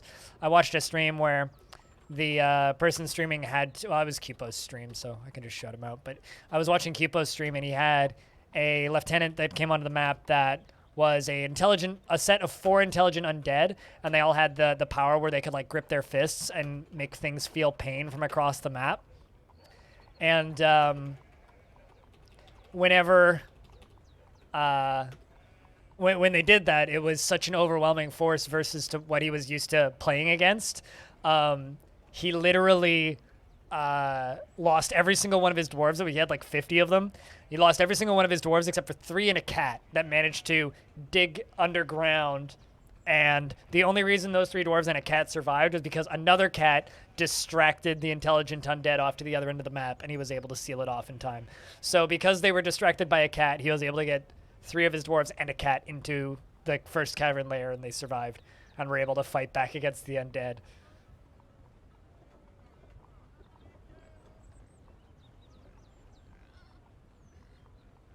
I mean, you are doing a very bad job of convincing me that you're a legal adult, and you're acting like a child, Chilautica. So what I will say is simply this, which is, quit acting like a child. If you have dumb thoughts, keep it to yourself. Nobody appreciates that. Come on. DF 1.0? DF 1.0 will probably be in 25 to 30 years. A Warhammer sort of mod or homebrew for DF? What, like an overhaul mod? Well, the most developed overhaul mod for Dwarf Fortress is the Long Dark. Or the Long Night, not the Long Dark. Why do I always say the Long Dark? Similar names. Anyway, the Long Night, which is kind of a cyberpunk, diesel punk, nightmare hellscape post-apocalypse thing. Yeah, there's also that Masterwork Dwarf Fortress mod, but that hasn't been updated, so I don't consider that relevant. Considering Masterwork is like 2 versions behind right now, too. 3 versions? 2 versions? Something like that. So yeah, nothing recent, but like, there is the Long Night, which is very diesel punk nightmare hellscape. Yeah, the Long Dark's a different game, but like, they have such similar names. Long Night, Long Dark, same shit. Different pile. So, yeah, no, that does exist, but there's no, like...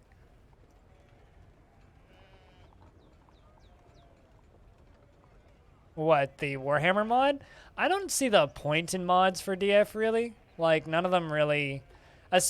Especially ones that are like, yo, here's another thing that we just crammed this into this, like, engine, basically. And I'm like, I don't know. I have no interest in those mods. It's like, I did play the Star Wars mod more as a meme than anything for the Star Wars Day, which basically just is Dwarf Fortress with Jawas and a shit ton of droids, but, like... Then random, like, AT-ATs can attack you and shit, but... I don't know. Yeah, no. I mean, fucking Outer Worlds typed in Outer Wilds once. Like, even their Twitter accounts for those games got in on that shit. They were like, we have been informed that you can now buy Outer Wilds on sale. And they're like, wait, we meant Outer Worlds, but also Outer Wilds is also on sale. Like, there was a point where, like, one of them shouted out the other one's sale on accident or something. Because, like, it was, like, 2K's PR that was running the account, not the studio. Anyway, it's just kind of funny. I find that sort of stuff very amusing. Although maybe they were just in on the joke at that point. I don't know. It's sort of like I'm going to be confusing the Steam Deck and the Stream Deck for a while. But then again, I'm also like kind of in that niche market that knows what a Stream Deck is.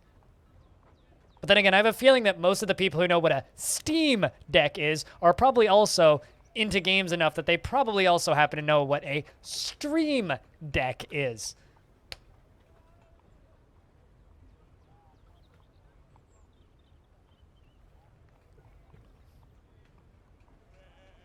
You know what I mean? It's just ridiculous. Branding, everybody. What's even better is Elgato announced a new Stream Deck the same day that Valve announced the Steam Deck. So Elgato announced a new Stream Deck the same day Valve announced a Steam Deck. Hi, B-Lug. How are you? B-Lug, are you gonna get a playdate? I can't remember if you were interested in these or not, but you should. Pre-order July 29th. You can make your own games. I'm just trying to get people into this thing so that I'm not the only person who buys it. You can make your own games. I want somebody to make a roguelike for it, which is why I say that.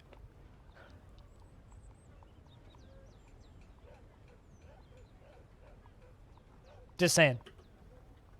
Autumn has come.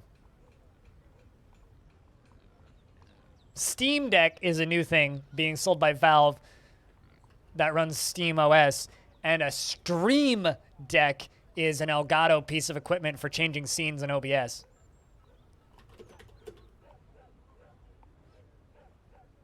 You probably could use, because a Steam Deck is just a handheld PC, you could probably stream using a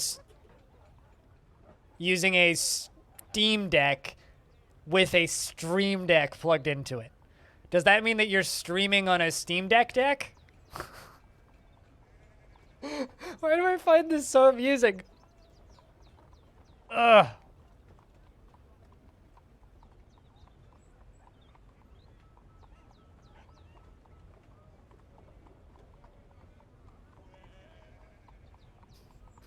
So you can stream Steam while steaming in the spa. I mean, if you stream Steam while steaming in the spa, you might short circuit your Steam Deck, but how much wood can a woodchuck chuck if a woodchuck could chuck wood? He'd chuck as much wood as a woodchuck could if a woodchuck could chuck wood. And after all, a woodchuck could chuck lots of wood if only a woodchuck could chuck wood. An iron anvil and F5 two-humped camel cheese. The Steam Stream Deck. Wouldn't that be funny if Valve put out a Stream Deck based on Steam Deck technology? I don't know about the Playdate. It's not a play deck, don't worry. It's called a Playdate. I don't know. That's a question I don't know. But maybe? Because like it's supposedly Lua code and their own in-browser thing. Because, like, the development suite for it is, well, it's not all public yet, but the Playdate development suite includes Lua and C APIs as well as simulator for local development with profiling and more. So, like, it runs in a browser. It runs in a browser, and it has Lua and C capability, or you can design stuff directly from the browser, but you can import your own scripts. So I wonder. I don't know, but I want somebody to make a roguelike for it. Like, someone needs to port Rogue to it. He'll make an app to transfer. That probably already exists, because you can use Elgato's website and have a virtual Stream Deck, so you probably could already do that. Kind of sounds like the old Game Maker app. I mean, I'm very excited for that thing. So I just want to get other people excited for it.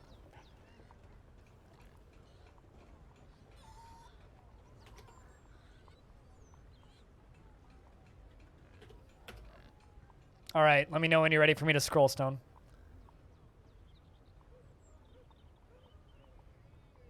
For Legend of Zelda Breath of the Wild SNES reimagining. Is somebody making that, Razfane? That kind of reminds me of that kind of pixel art demake of Demon Souls that's on itch.io.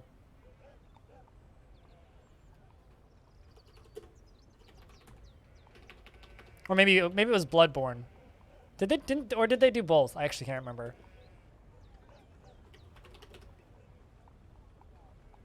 Yeah, it's called Yarn Town. This thing. It's a Bloodborne demake. It's literally the entirety of Bloodborne, but like in a Game Boy Legend of Zelda style. With all of the weapons and everything.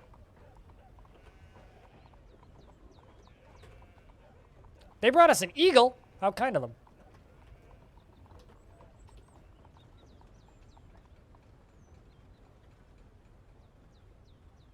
It's free, so you could just go download it. It's 25 megabytes.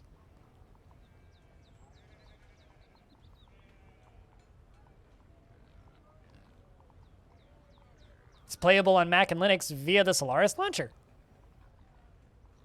I wonder if it's got a PC version.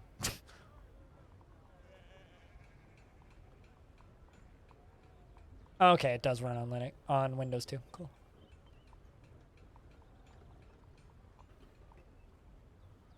Oh, really? I mean, I'm not surprised.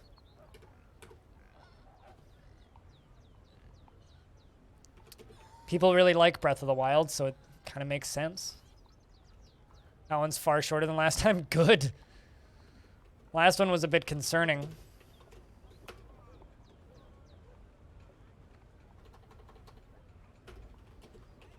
I'd actually be kind of interested to play that because, like, I'll never play the... I will never play Breath of the Wild. I've never really liked the 3D Zelda games. Legend of Zelda.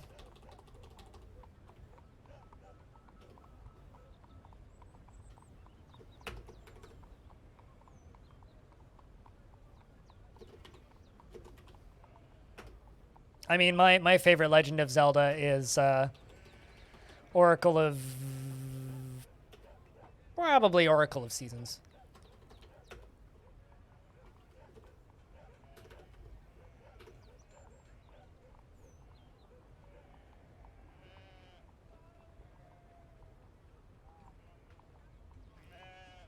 I think I also saw... I remember seeing that one too, Tungle. I also... Oh, fuck. I can't remember the name of it now. I really liked the 2D Legend of Zelda on the DS. 3DS. Yeah. I'm trying to remember the name of it now. It was like the top-down kind of classic style one. A Link Between Worlds? I think was the name of it. I think it was A Link Between Worlds was the name of it. It's been a while since I played it. I played it back when it came out and I haven't touched it since, so... I mean, I don't even own it anymore.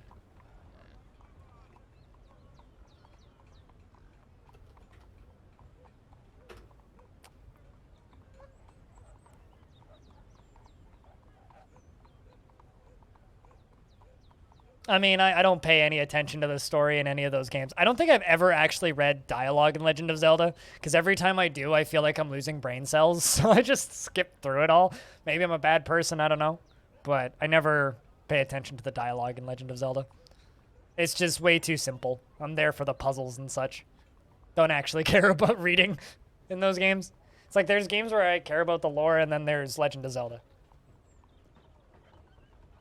And I just don't worry about it with Legend of Zelda, just at all.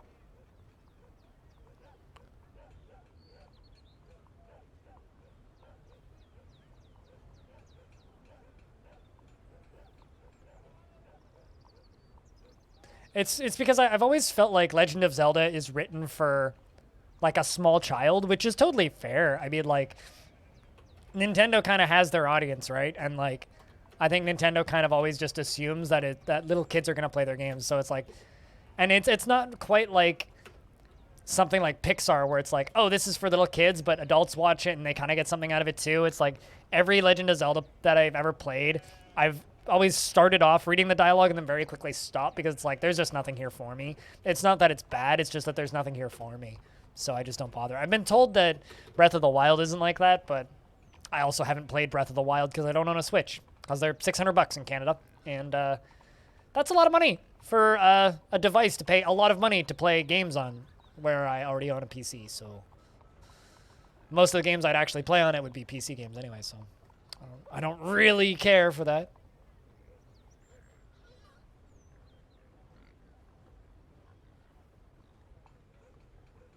This is madness! Madness?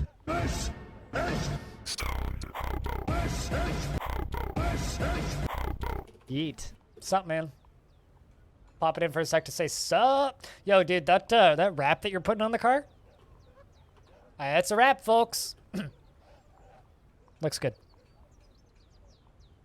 I mean, it looks awful, but, like, I like it. It looks awful, but in a good way, you know what I'm saying? The best kind of terrible.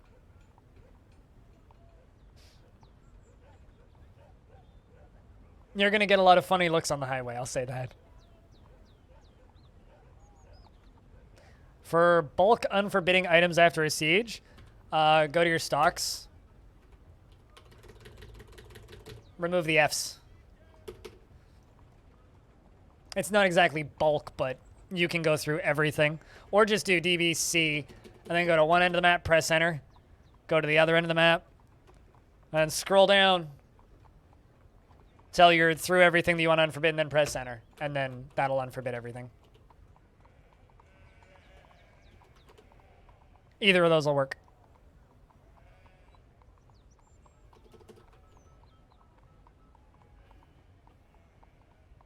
Here come the dwarves to trade. D, B, D, B, and then you'll automatically be on C. So DBC. DBC. You can also DBF to forbid, DBC to forbid unclaim, melt items, remove melt items, dump items, remove dump items, hide items, remove unhide items, etc.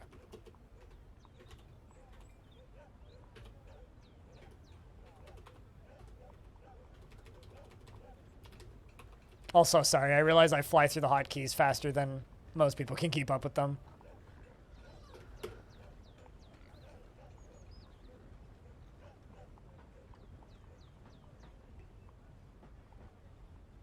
I have a question, Hobo. What's the first song you're going to play in your car when you speed down the highway with that new wrap on your car? And when will it be done? Because it better be some fucking weeb-ass shit when you fly down the highway. Kavish says, I am your liaison from the mountain homes. Let's discuss your situation. There is much to share. We've updated your info. What requests do you have of our merchants? All the logs. Because the humans haven't let us request things for a while.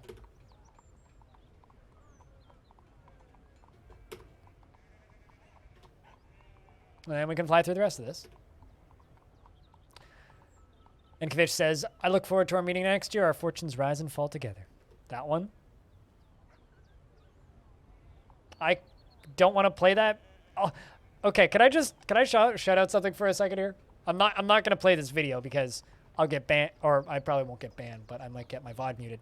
But this YouTube channel is called Fuck. And the description is just okay. Yeah, okay, it is, like, super copyrighted. But, like, what? Please explain.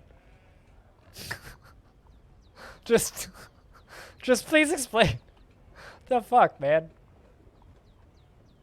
Why? Why is that YouTube channel called Fuck?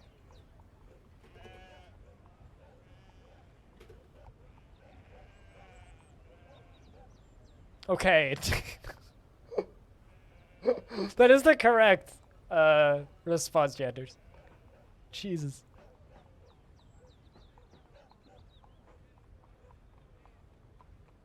It's just okay. It's either like someone just stubbed their toe and went, ow, fuck, and okay. Or it's like someone who's like, hey, let's fuck, okay. It's like one of the two.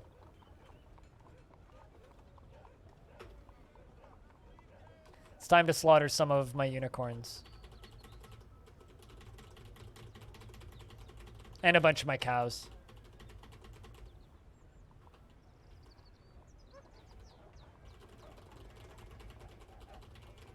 I don't want to slaughter that billy goat, though, because I only have one. Actually want to make that available as a pet.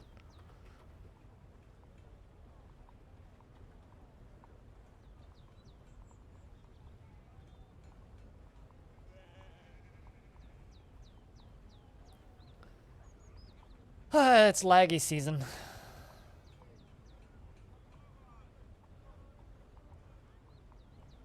I'm pretty sure you've streamed a song without getting the mute, and Churro does it all the time, but yeah, it's probably better to be safe. Yeah, but I try to monetize stuff on YouTube, and YouTube is even stricter with that stuff, where it's like, yeah, I'm totally fine to play, like, the Celeste soundtrack on Twitch, right? But if I upload video to YouTube with the Celeste soundtrack playing, and it's not listed as the game Celeste, I get a copyright strike. Well, not a copyright strike, but, like, the video gets monetized by the artist. Which is fine, I don't mind, but it's just like, I can't listen to that soundtrack while I'm streaming Dwarf Fortress. I could listen to that soundtrack while streaming Celeste and then upload Celeste footage to YouTube and be okay, and it wouldn't get struck. But other way around, yeah. And Neil, thanks for the host. Cheers, man.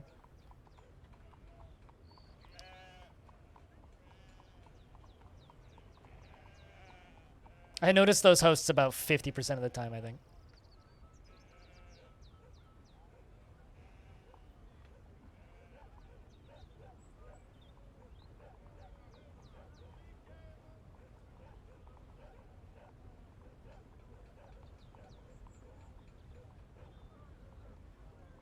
So yeah, that's more what I'm worried about. It's I'm less worried about Twitch stuff, ironically. Which is funny, because like Twitch is the site that like has more direct threats to like my career if I get hit with strikes, but like I don't mind so much because it's, well, less common, I guess. Like there's only a few specific record labels that are really going after Twitch, but whereas on YouTube, like, every other person and their mother claims stuff because it's just so fucking easy.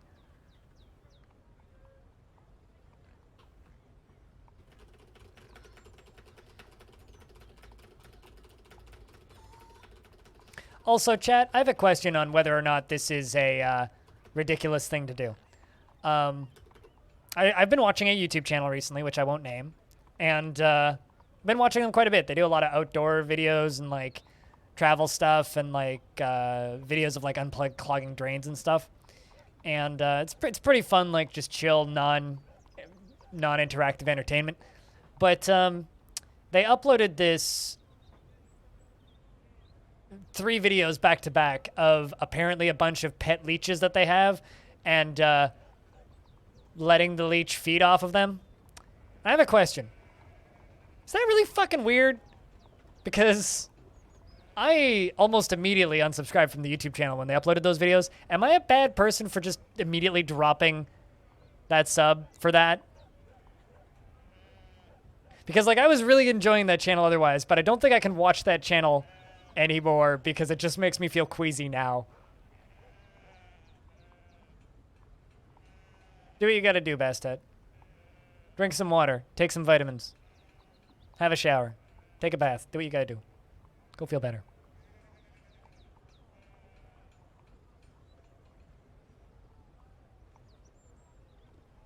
No, it's literally like a 10-minute video of this guy taking his leech out of his tank, putting it on his arm, and letting it bulge up, and then putting it back in the thing. No, they are medical leeches for his pets. But it's like, people have leeches as pets?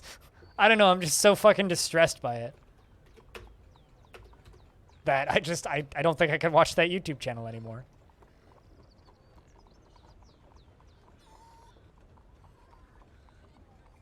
Yes, but medicine used to be arcane and stupid. It's like, doesn't make it like logical practice for humans. It's like, yes, they used to, like, you used to get sick with a cold and they'd cut you to let the bad blood out.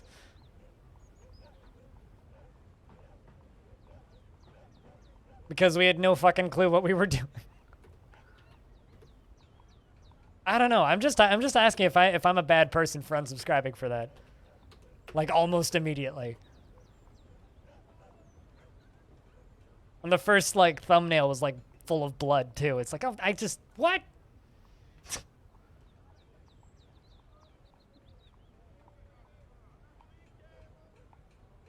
I'm not into it on sub. I don't know. I don't know. I don't know. It's like tarantulas, awesome pet. Snakes, awesome pet. Leeches?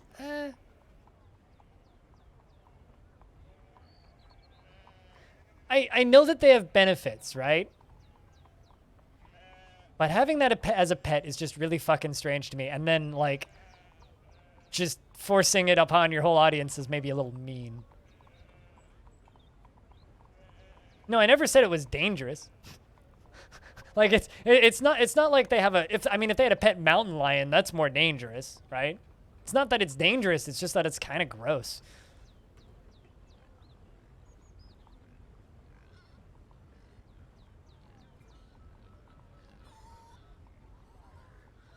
I don't know.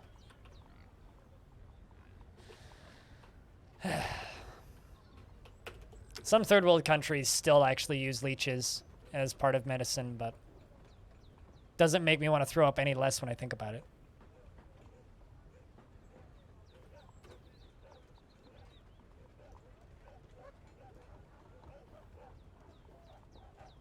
I suppose, Anasi.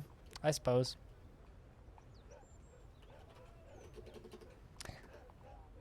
Love how my dwarves just leave their clothing everywhere. It's just funny.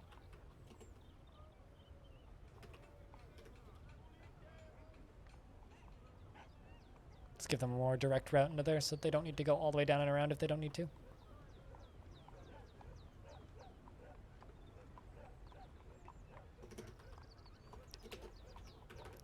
Here, take my crappy old clothing.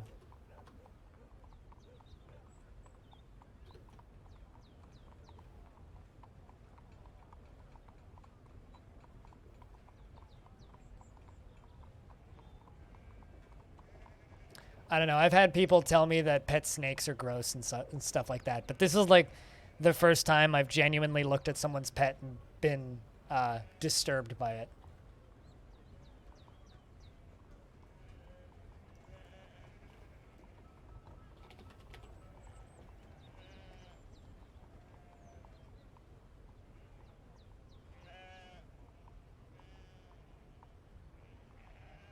What, for Dwarf Fortress?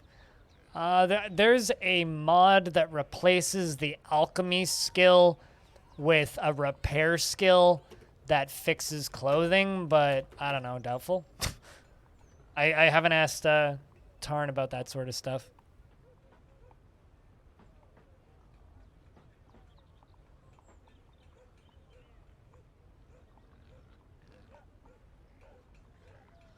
They dispatched the goblins for you? Did they actually win against the goblins? Also, if you have a active map where you actively get a lot of visitors, if you make a public tavern outside and you're under siege, a bunch of poets will start showing up and mercenaries, and they'll fight with them too. So if you need to break up a siege and you have a really active area where you normally get a lot of visitors, just make a public tavern zone outside and visitors will show up and fight with siegers.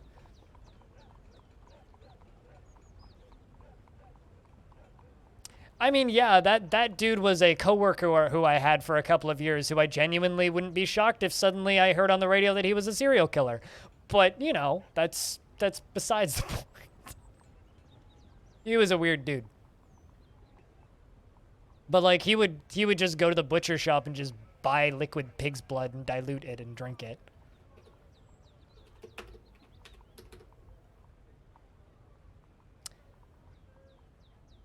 His name was Dave. It's funny because I had Dave and Dave at the time. Two Daves. There was Weird Dave and Old Dave. He was Weird Dave. Old Dave was just old. Old Dave tried to push me downstairs a few years later, so fuck Old Dave. Other Dave was cool, though. Weird Dave. He was weird, but he was cool. Yeah, but they probably cook it to a degree, right? Like, there's blood pudding and blood sausage, both which, like, cook it. This guy was just drinking it because he was vampiric Wiccan. It was part of his rituals, and he would drink blood.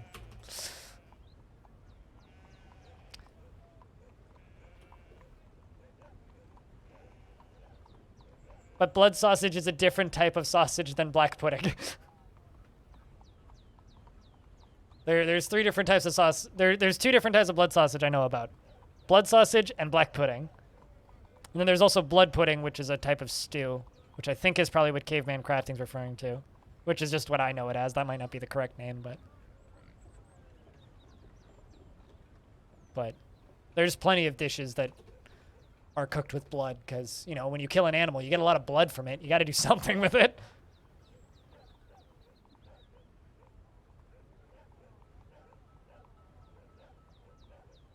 Black soup. Was that a blood soup? Chiletica? I mean, it's like, it's not, I mean, if you cook it, it's not bad for you. Like, it's pretty rich in minerals and other such things that your body needs. Let's turn off those 2 squads and let them go back. I mean, there's iron in my frying pan, too. Plenty of it, in fact. It's pretty heavy. I mean, enough to kill somebody.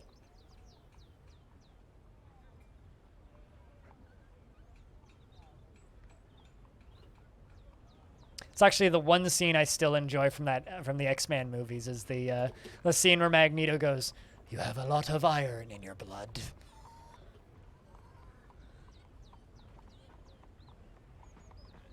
I mean, heart is just a big-ass muscle.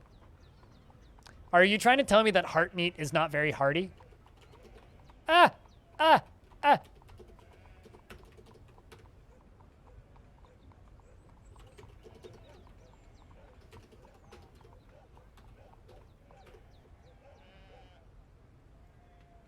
Yep. But then again, you know, people eat raw pork and people eat ground beef without cooking it, and that's very dangerous. Some people just like stare salmonella in the face and say, "Fuck me up, fam." I ain't one of those people.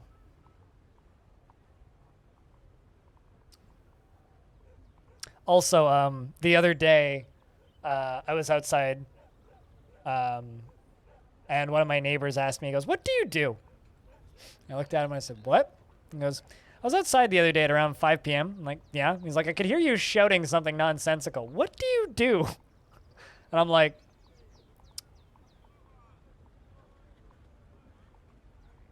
"I was playing video games with friends." And he goes, "Oh, okay. That makes sense now."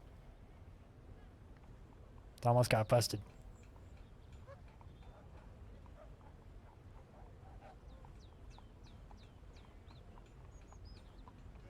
I see, like that I think is genuinely kind of weird, but I wouldn't trust it even if it was like ground minutes ago. I don't know, like I'll eat raw fish all day, but like raw beef? No, fuck that. I've had food poisoning enough times in my life. Not worth it. I advise world leaders. Actually, ironically, you joke, but someone who watches this stream used to be, I'm well aware of what it is and what it's called, Anasi. It's not going to change my take that I think that's disgusting. But then again, I think red meat's kind of disgusting in general. Anyway, one of my longtime supporters on this stream used to be an elected official in the UN for like in Brussels, and was a relatively high ranked, like you would have heard his name, elected official. He's no longer in that position. He worked that job for 3 terms, and I think he's still unemployed. Let's slaughter my chickens. An electric official, yeah. Much better than electric unofficial. Also, electric official is my new synth pop group.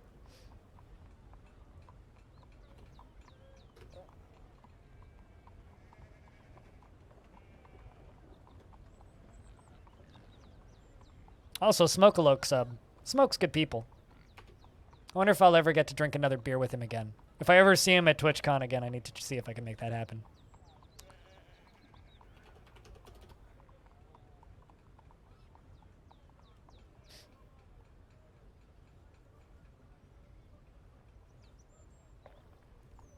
Last time I saw Smoke-a-Loke was TwitchCon 2016, I think. I don't think I've seen him at a TwitchCon since. He might have been there, but I don't think I ran into him.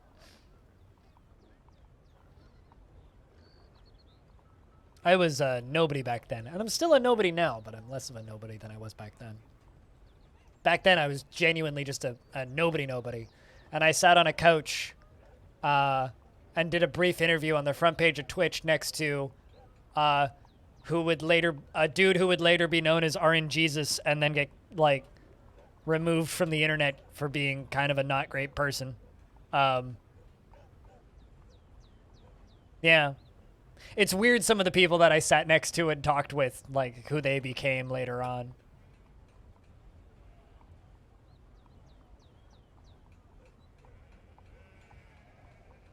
I don't eat a lot of meat these days. I eat meat maybe once a week, and when I do, it's usually fish. So, I don't know. I've been trying to minimize my consumption of meats. Partially because when COVID-19 happened, meats like tripled in price here. Like a chicken breast at my grocery store used to be about $1 per chicken breast, so you can get like 6 for like $5.50 kind of deal. Now it's like $18 for 3. So it's like a whole chicken now is like $25. So chicken got really expensive. So did beef. So did pork. Pork butt is still pretty cheap. But, like, most meat is, like, absurdly expensive. I could buy a whole salmon for, like, $16 if I get in there right after a catch comes in.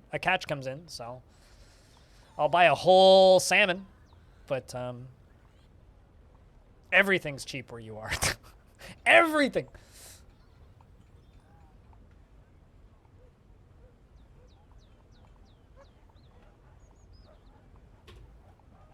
So yeah, I'm basically just vegetarian or vegan these days because of that. Eggs are still affordable though. Free range eggs are also still affordable, so.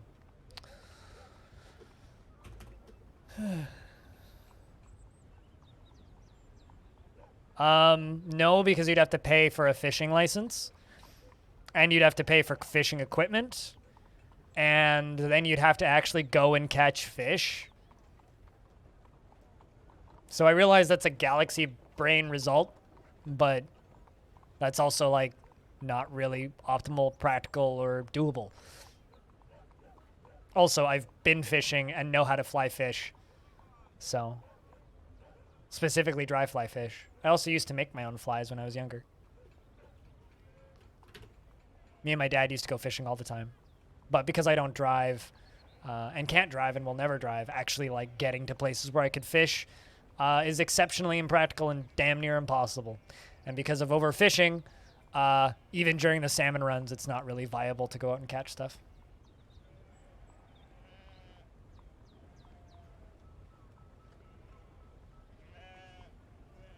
Yeah, but I don't eat 20 drumsticks. I mean, maybe if you have a family, sure.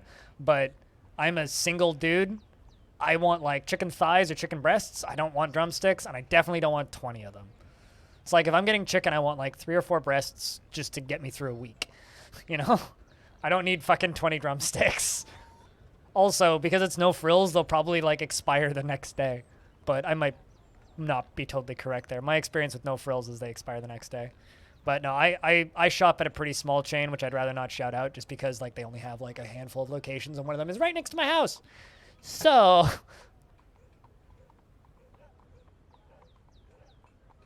But even in, like, I walked through a Walmart relatively recently to get through the mall because it was too fucking hot out.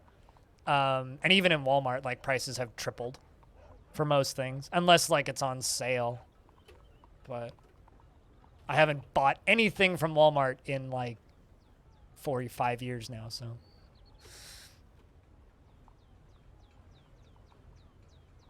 Am I really correct that shit expires like the next day? Yeah. I mean, like, obviously in my grocery store, if it's like expiring the next day, yeah, they're gonna discount it heavily. Like, I bought half of a salmon the other day for $6, or about 2 weeks ago now, because like literally it was like expires tomorrow. It's like, oh well, this is normally like a $12 piece of meat, but it's $6. So it's in my freezer. But like, yeah, no, there's a kind of a lot of that stuff, like, especially because like all of the real COVID-19 outbreaks we did have around here were in meat packing plants. Like there's a poultry plant that had 3 outbreaks in like 8 months because it's so many people working in close proximity, and it's like, my God. Apparently they were like putting them all on a school bus and driving them home too.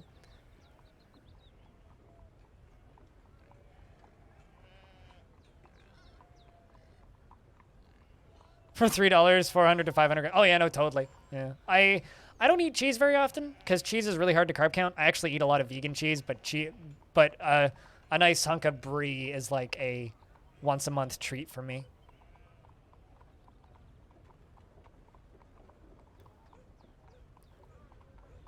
A skyrocket price for lamb. I'm not surprised by that at all.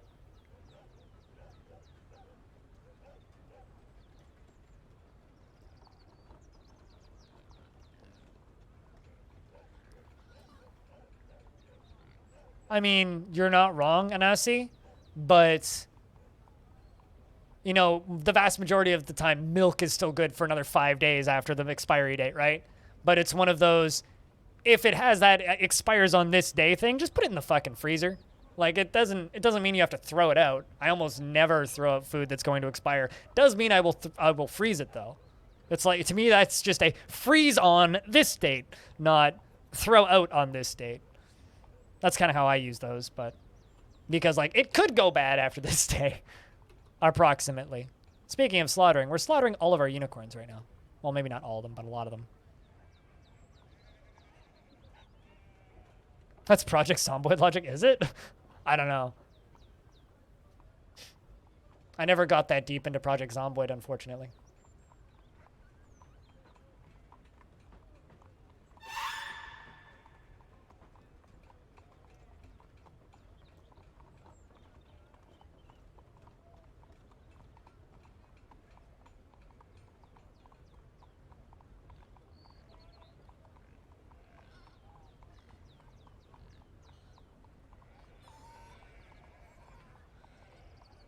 If food starts to spoil, you can freeze it. Yeah, I mean, I do that with bread pretty frequently too.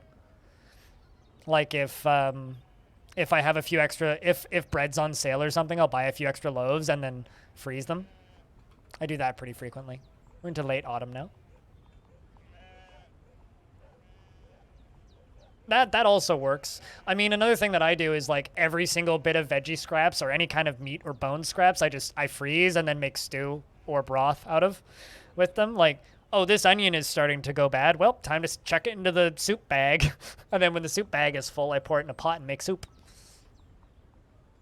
So the result is I almost always have frozen broth in my freezer. Or if I feel really fancy, then I'll condense it and make broth bricks. Have little cubes of soup broth that I can melt.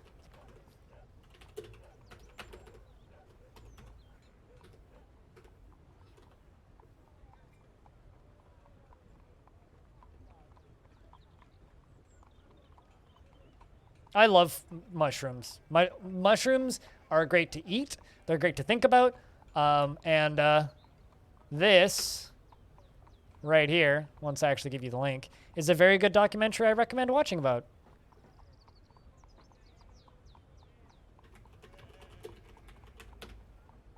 Documentary I recommend watching about mushrooms.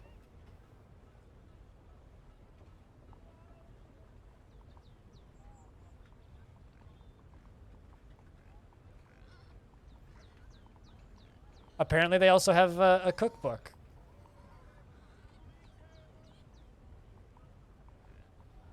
You love that documentary? I saw that movie. That was one of the last movies I saw in theaters before the pandemic, actually. One of the last movies. It was either that or Parasite. I can't remember which one I saw first. I saw them both around the same time.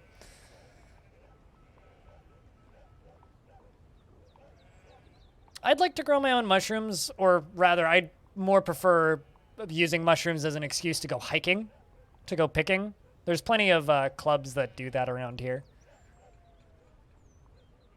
Plenty of mycology clubs.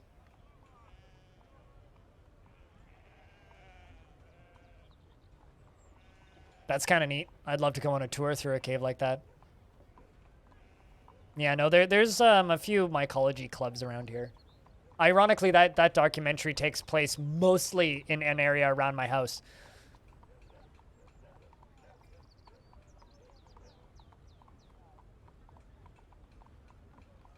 But yeah, fantastic fungies. Excellent. Highly recommended. One of my favorite documentaries I've ever seen, actually. Lots of really good footage of mushrooms growing, too.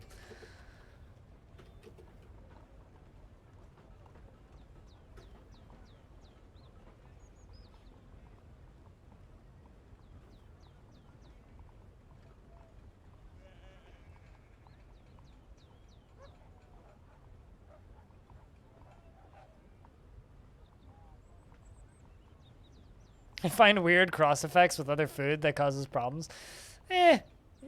All mushrooms are edible. Some mushrooms you can only eat them once, though.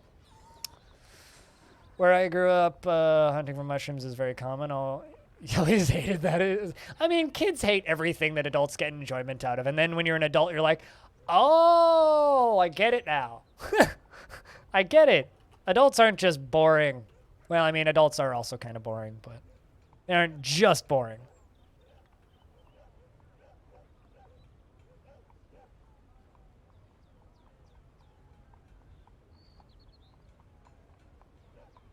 I wonder if anybody picked up that goat as a pet.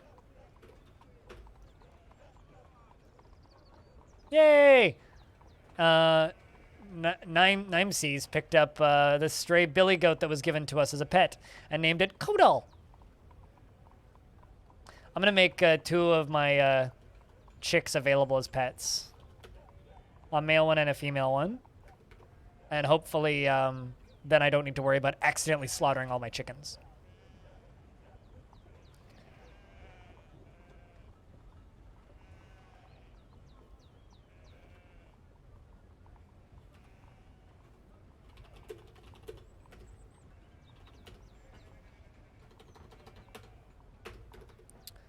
Time to make all of those kimberlite blocks into all of those kimberlite boulders into rocks.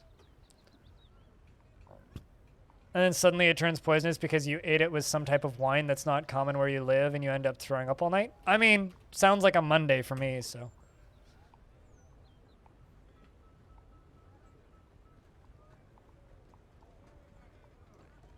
Most kids starting work, yeah, right?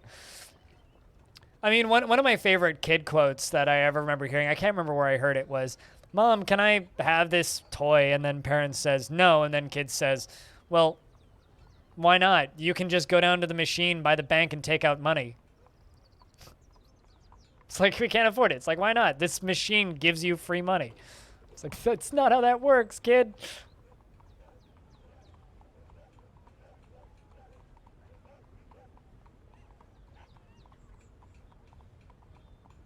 You realized later you needed glasses? Yep, that's fair. I mean, I didn't see stars until I turned 12. I remember the first night that I had glasses when I went outside and I looked up and I was like, whoa. It was like one of the weirdest moments of my life, was realizing that, oh, my eyes were garbage before I had glasses. What the fuck? Man. It was the weirdest.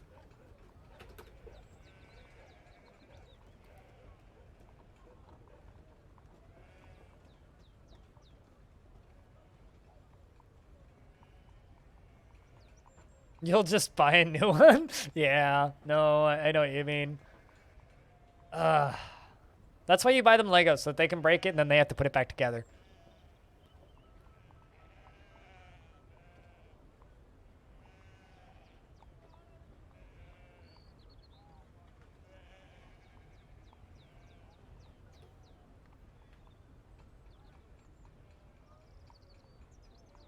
And then they realize they have to pay taxes. I'm trying to remember, when did I first pay taxes? I mean, I don't, that wasn't a surprise to me at all. Like, I was pretty educated on how that system works when I got my first ever job. So I don't think that wasn't a surprise to me at all, but I could understand that would be funny. I mean, any child that is respected by their parents has some Lego. Be like, that's like mandatory kid time stuff. Like, every kid needs some Lego. Just period. No ifs, no buts, whys, or whats. Every kid needs some Lego.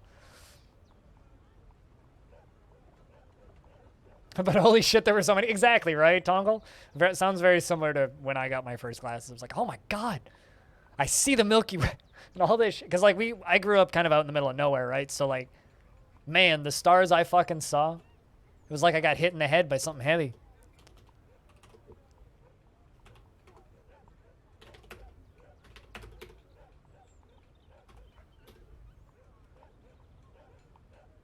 But yeah, no, I don't think I've ever... I don't think I lived through that at all, Windatar.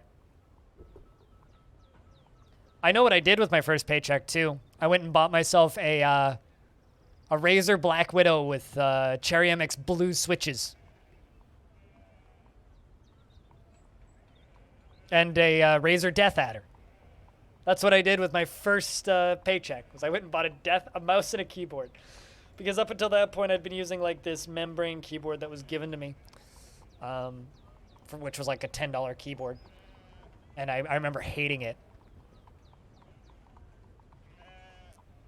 There's some good videos on YouTube. I feel kind of bad for people who have videos like that of themselves up on YouTube. But I believe it.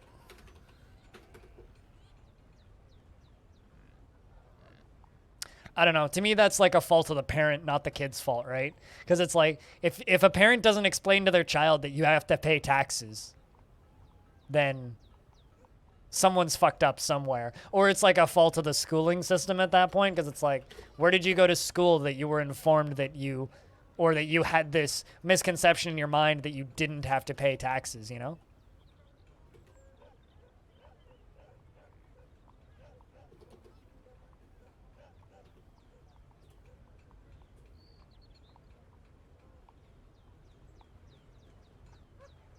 First paycheck was fully drowned in bars. You must have been way older than me when you got your first job then.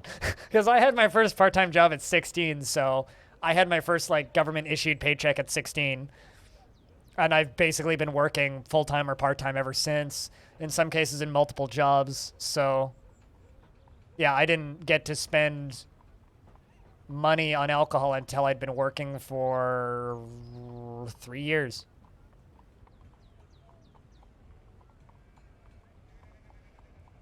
True. Well, I mean, I was drinking at that point, but I couldn't drown at the bar.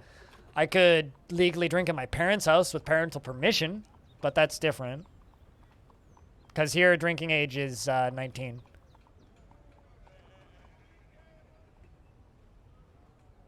Was a computer back in 2006? My first large purchase was a computer in 2007, but that was with 6 years of Christmas money. Well...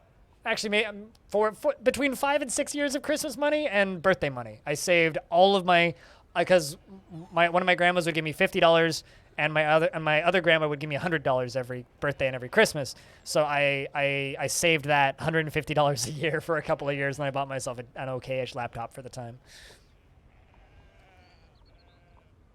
The shittiest beer? The first beer that I had in a pub at 19 was on a night where I worked, because I worked that night. I worked on my 19th birthday. I worked the night shift, but my parents took me to the pub 3 hours before my shift and bought me a burger and 2 beers and then drove me to work and dropped me off.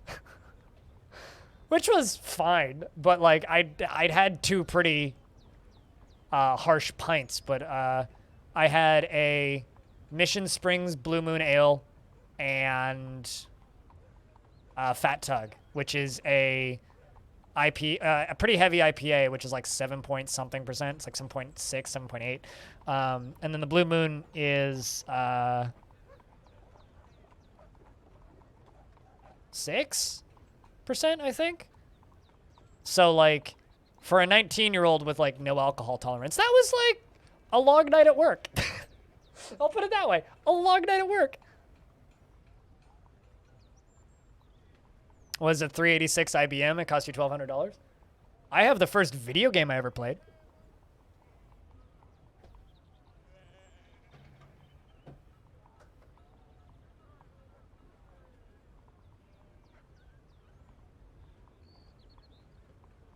This is the first video game I ever played.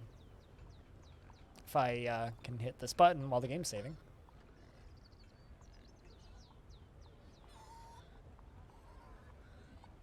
Demon Attack.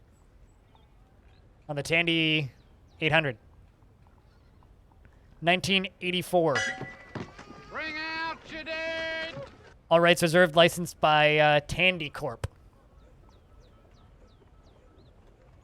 I wonder who owns Tandy Corp. I mean, you're literally paying me to make that sound command, so I don't think that's what happened, Be like. The bot did steal my tickets, though.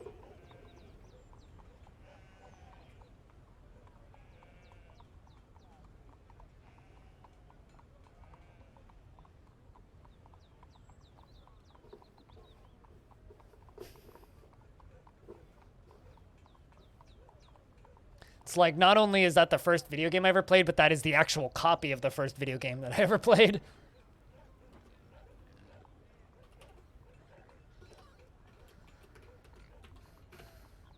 Alright, the mayor would like me to make a crown.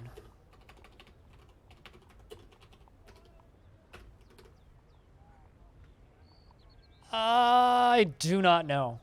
Wouldn't surprise me, though.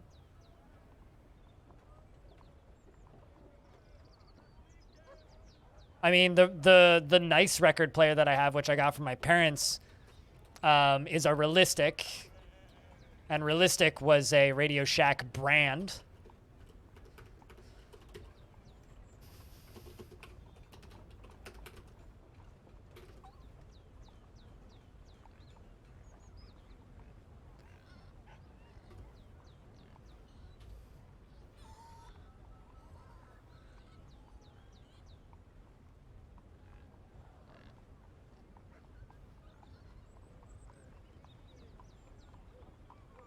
First game you ever played was NHL Hockey on the normal Nintendo. Ooh. Tall, fat, normal, and short. Yeah, no, I played NHL Hockey on the original Nintendo at a friend's house growing up. That was a good one. Those are the sports games I like.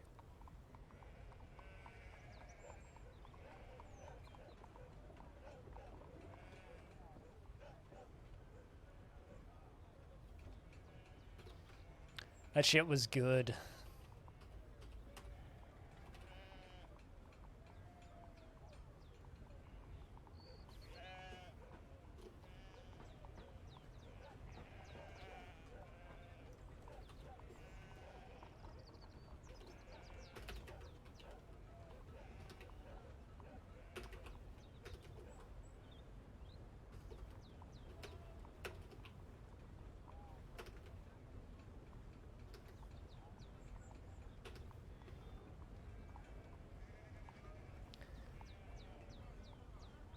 By retail e-commerce ventures, and they bought Radio Shack after the big bankruptcy. Huh. All right. Apparently Radio Shack still exists in like a website form.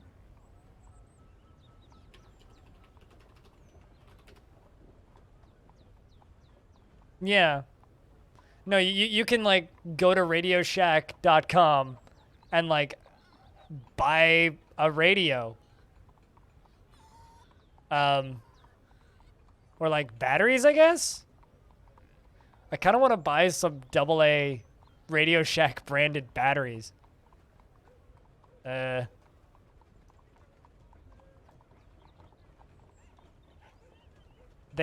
wait, hold on a second. Is this actually, yeah, this is fuck off. Is this actually like a radio and headphones? Who is this for? Who buys this? Like, this is the most confused I've been about a product in a very long time. Like, what? I... Okay.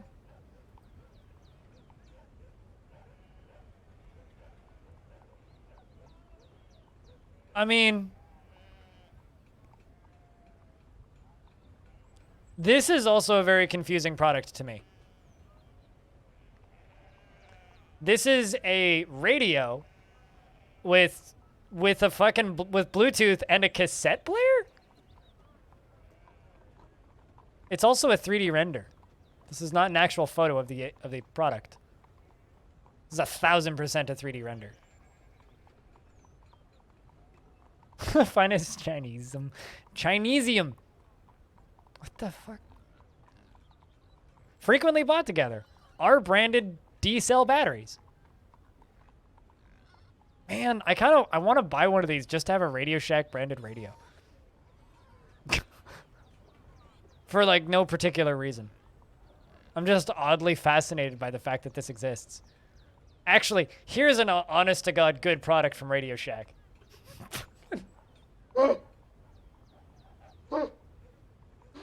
Oh no. It's funny though because like I've actually been in the market for like an old school boombox cassette deck pretty recently because like I have enough tapes now that like I could actually like just take a cassette deck, go to the park and be obnoxious. So I'm actually like genuinely looking for a nice like tape deck boombox, but like I'm probably gonna buy one used from like a local thrift shop. Donate a little bit of money to charity through the thrift shop and buy an old boombox, but like something like that is just wild to me. Because the moment you put Bluetooth in it, what the fuck is the point of putting a cassette deck in it? Is the Bluetooth bi-directional?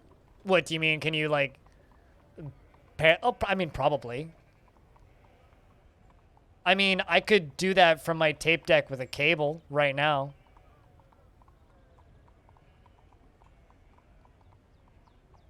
Played back faster than it recorded, so when you listen to a recording of yourself, it sounded like a chipmunk. That's... sounds like a well-made piece of kit right there, Tongle. So jelly hot dog it is? I mean, you know, if it works. Desperate times calls for measures.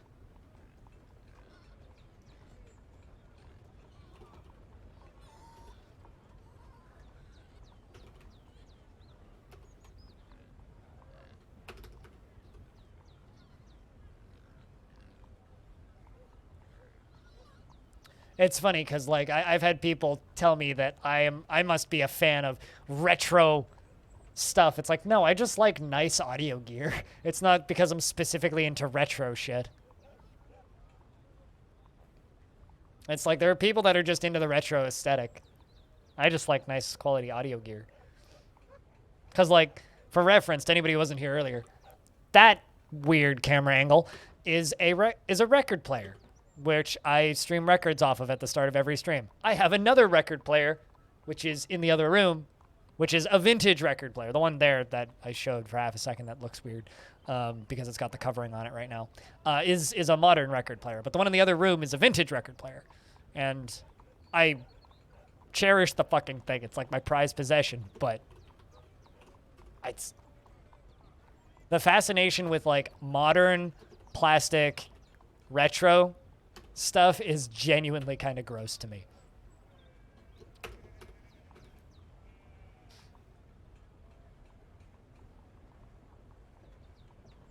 I mean, as a Canadian, if I'm at a breakfast place and I get pancakes, bacon, and eggs, you bet your ass I'm putting maple syrup on the bacon and eggs. And, you know, honestly, I've never had it, but maple syrup on a hot dog probably would be okay. So I could imagine some jam or jelly on a hot dog being all right. It depends on the flavor or like what kind of jam or jelly it is. So, you know, like sweet, sugary things and meats, why not? I mean, like, I mean, it doesn't need to be breakfast sausage. You could have like a bratwurst with maple syrup and it's delicious. Sugar and meat, it's real tasty. So I don't know. I could see jelly on a hot dog being fine, especially like if you're desperate and that's all you got. You've never tasted maple syrup? I mean, it's not like it's an exclusively Canadian food product or anything. You can buy it at any grocery store.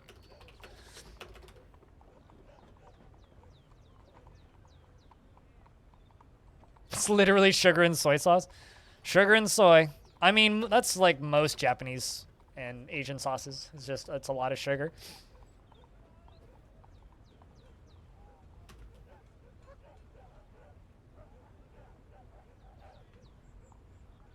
Maple syrup? You mean like the plastic fake shit? I mean, as a Canadian, I will remind you, good maple syrup doesn't come in a jar. It doesn't come in a container. It doesn't come in plastic. It comes in a can. Canned maple syrup. That's the good shit. The stuff that you need a can opener to open. That's the good shit. If you're not getting your maple syrup out of a can, you've got the bad shit. Or you've been upcharged.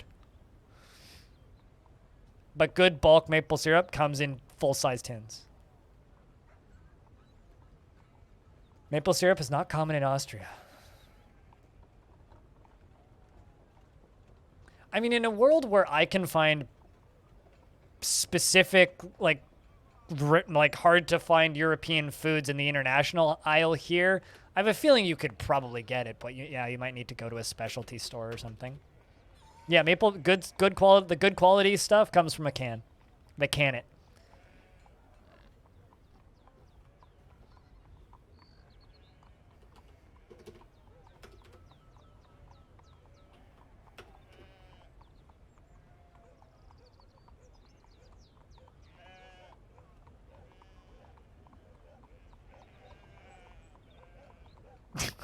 Requires a hard board to roll on. Yeah, well, I mean, I have two cassette players or two cassette decks in my living room. One of them sort of works, and the other one works perfectly. The one that sort of works, I got really cheap used, and I need to go through it and like figure out what the issue is with it. I think it's one of the playback amps that's a little fuzzy on it. It works. It's very quiet, so I need to go through and debug it and figure out what the issue is with it. Then the other one I have is a Nakamichi cassette deck. I have an Akai and a Nakamichi. The Akai is just really cool because it's got analog dials on it showing volume levels, which is really cool. I love the big old meters. And the Nakamichi I have is a Nakamichi cassette deck 2 from 1993, I think.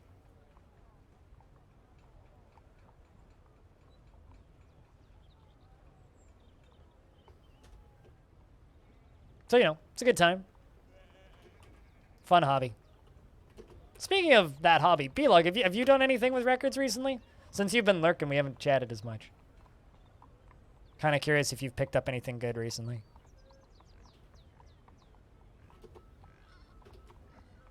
It's either that or you've fallen off the hobby, one of the two.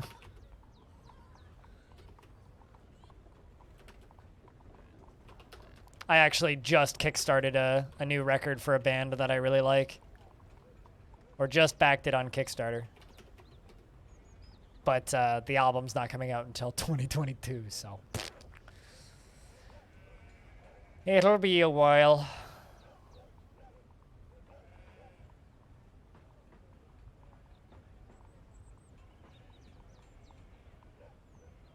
Also, Rhinestone, I don't know if you saw this, but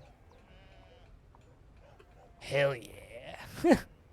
New Sergeant Thunderhoof full-length album. What's up, Pack? How you do? It's good to see you. Hope you've been well. Brander buddy as well. Hello. Hello.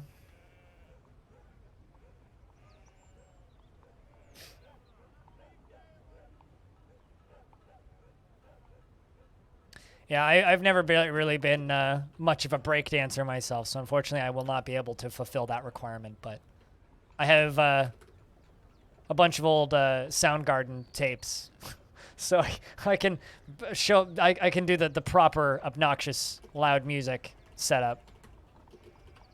I can upset my neighbors by playing music outside instead of inside. I'm doing all right, Pack. I'm doing all right. Almost done rewatching Breaking Bad, now that that's relevant to anything.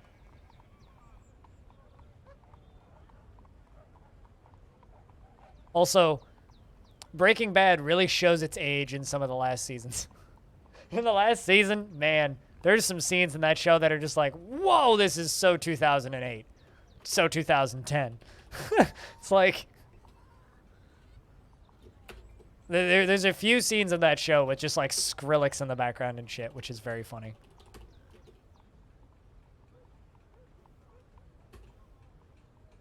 I am familiar with Adam Smasher.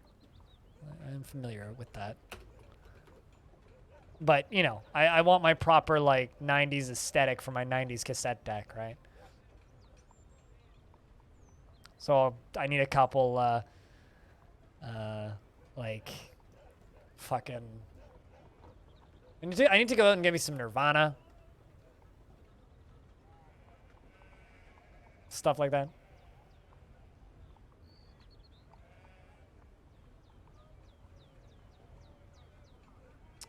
God give you The Last Kingdom. That's a Netflix show, right? I feel like I've seen that show around, but I've never watched any of it. Wenditar. Is it like actually good? I don't know. I remember watching like the initial pitch trailer for that and like kind of being yeah about that. Although as far as stuff to watch goes, I watched that new Dune trailer. Please don't be shit. And I don't know if it's going to be shit from that. But, like, they show a sandworm at the end of it. It looked really fucking cool. I'm worried it's going to be shit. I'm not sold. Kind of expecting it to be shit. Kind of expecting it to be shit. It's just so much content to fit into one movie, you know? So much content to fit into one movie.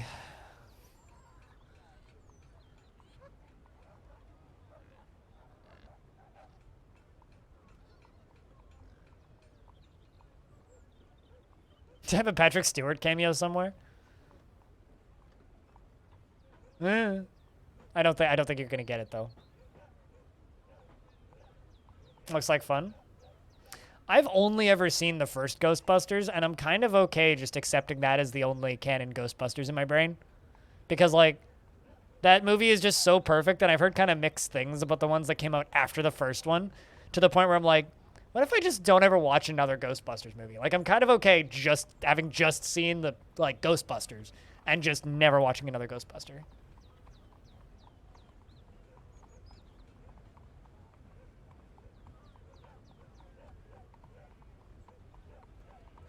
Main character's like an honor-bound asshole that's a wholesome family man and will shank you for silver. Ugh. 1 and 2 are fine. I've heard the second one's fine, but I don't know. It's kind of like the Blues Brothers. The first one is an impeachable perfect movie, and the second one is like, they made that? Huh. Weird.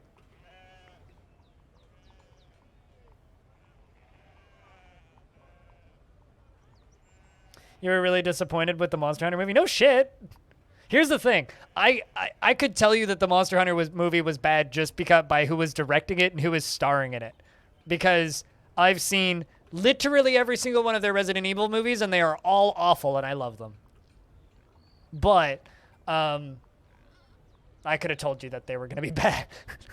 But that's because, like, you know, Mila Jovovich and her hubby just make movies off of IP that will sell on the IP alone. And that's it. Although, on the topic of things that are totally not based on an IP, I really want to watch that Nicolas Cage's Willy's Wonderland, or Wonderworld. I think it's Wonderland, is the name of it? Willy's Wonderland. Because it's only a $5 rental now, and I want to see Nicolas Cage be the Doom guy in Five Nights at Freddy's, which is literally what that movie is. Speaking of Rhinestone, when are we watching that on Discord? I'll pay for the rental. just give me a day, Ryan, and we'll watch it.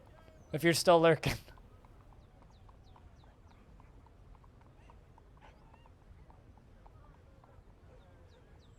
Exactly. They're awful, but I love them. Razfane. They're awful, but I love them.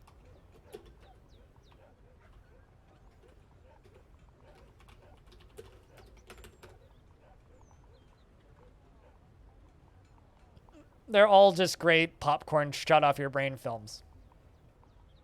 They're like a less painful version of the Resident Evil movies are like a less painful version of Michael Bay's Transformers.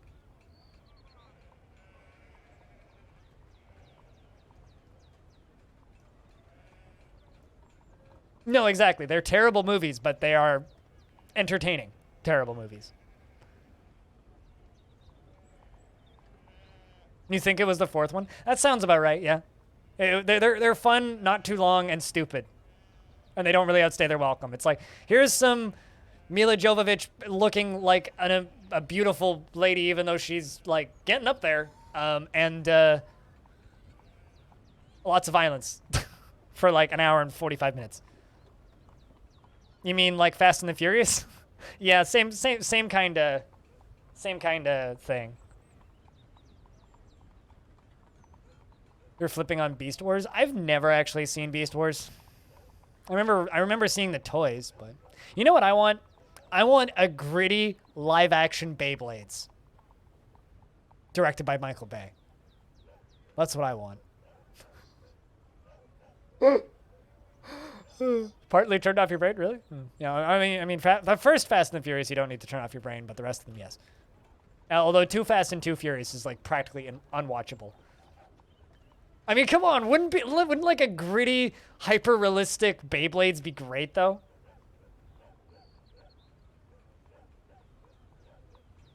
I mean, the difference is I like Beyblades. I don't really like Yu-Gi-Oh.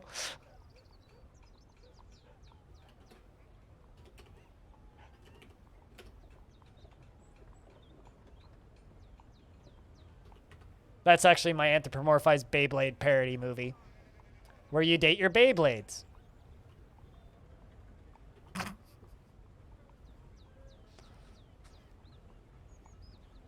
Wouldn't that movie just be Screamers? Shut up.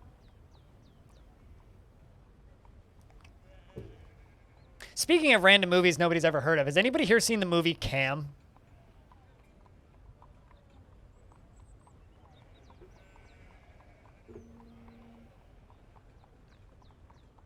Getting a phone call from the fucking bank.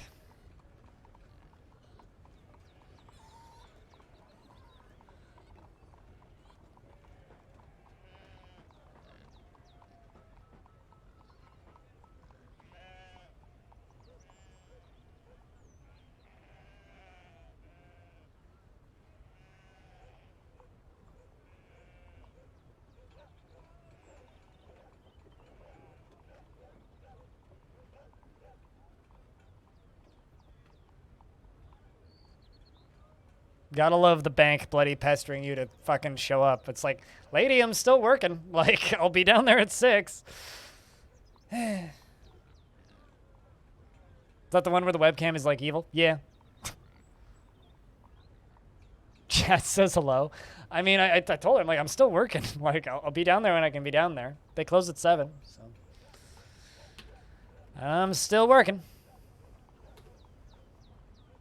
I really want to play another game, but like having to go to the stupid bank means I can't actually go that much longer, which makes me sad. I want to play more Hieroglyphica, but Dwarf is pondering biography.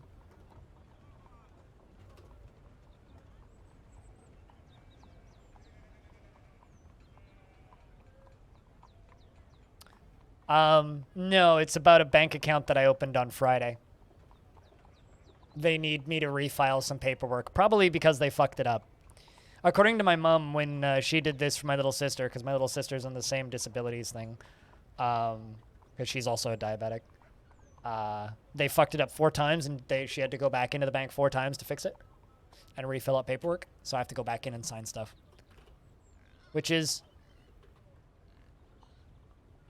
you know, really professional.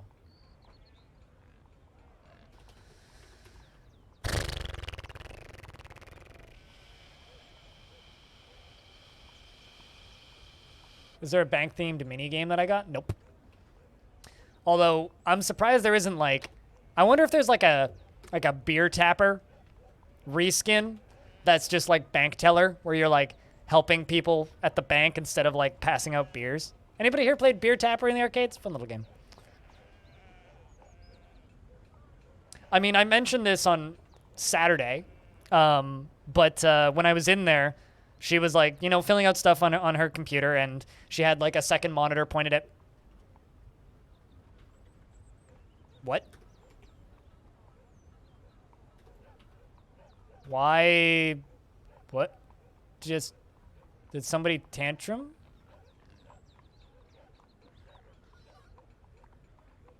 What? What?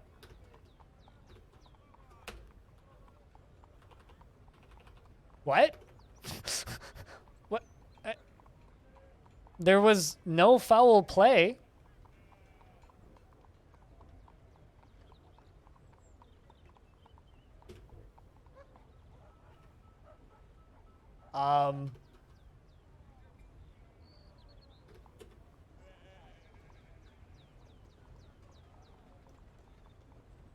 It's not the first of spring. Did someone, like, pour alcohol in your head and drown you or something? I might actually, yeah. That doesn't happen in DF. Heart attack. My suspicion is he fell asleep and then someone poured alcohol on his face and he drowned. That's my suspicion. Yeah, what the hell indeed. That was our captain of the guard.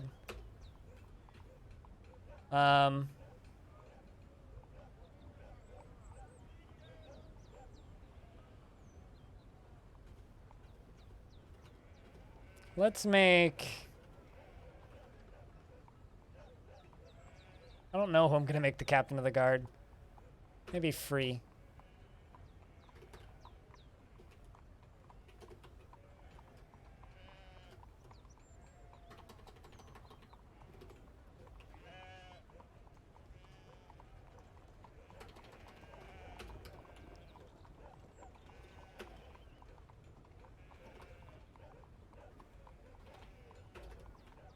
There we go.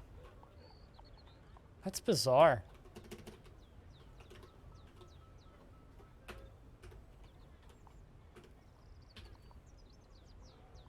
That is bizarre. That's not a Krug Smash bug. That is a long time known bug. But the reason Krug Smash had that happen is because he had a bunch of humans in his fort. And guests can't handle as much alcohol as dwarves, and if you don't give the humans beds, then the dwarves will continue giving the humans alcohol. It's still a problem in the game. I think it's hilarious, personally, but it generally doesn't happen to dwarves.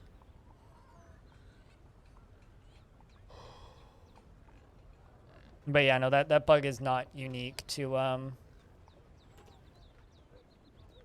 Honey Stoker.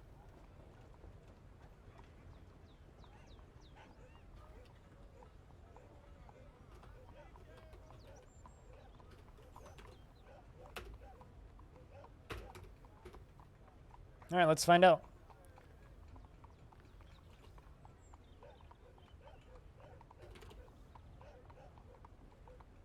I think it's just dwarven culture. Although then again, a lot of bugs in DF can be explained as dwarven culture.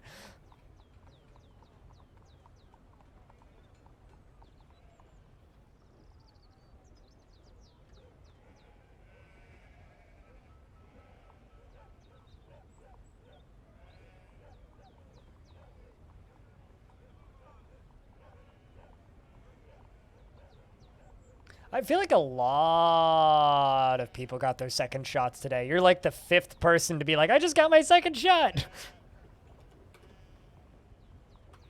It's good to hear though. Slab reads in memory of Gopher, suffocated.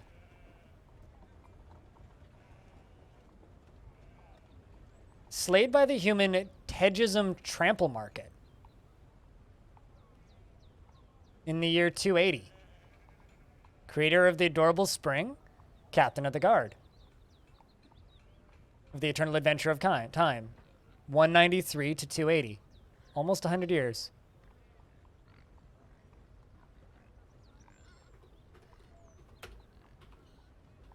Well, I can't investigate if there's no crime that's been noticed.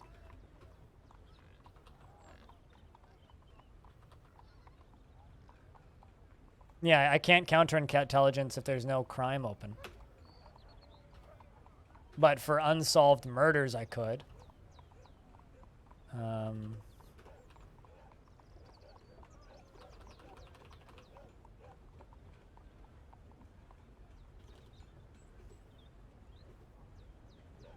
Yeah, I can't interrogate anybody. But who the heck is Tedgism? It must have been like one of the guards, because they're gone. Found my YouTube recently. Been really enjoying Longdeath. Just wanted to say thanks for making it. Cheers. I mean, I'll be at this for another year, probably. Glad you've been enjoying the YouTube channel.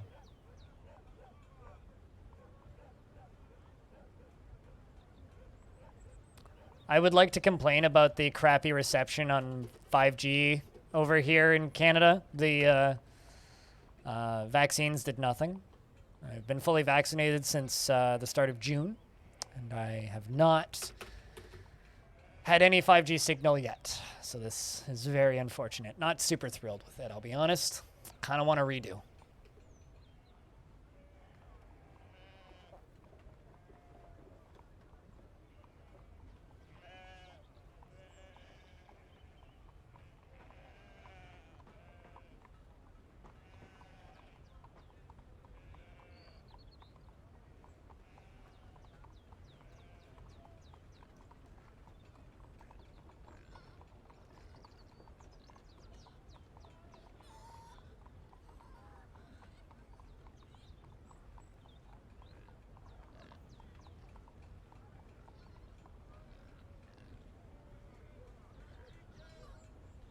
Only have your first shot still on 5G. Yeah. What, in real life or in Dwarf Fortress? You build a prison and you imprison them. That's how you deal with criminals. Oh, that's awful, Hippo. I hope that, like, availability gets better. Canada had terrible availability until, like, April, basically.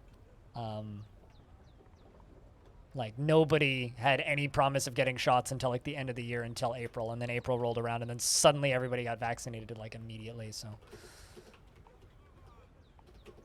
Now we have, like, it's like 70% of adults here above the age of 16 are 2 shots in now. But still doesn't mean you can be careless, and a lot of people didn't seem to get that memo, which means it's kind of setting us back in a lot of ways.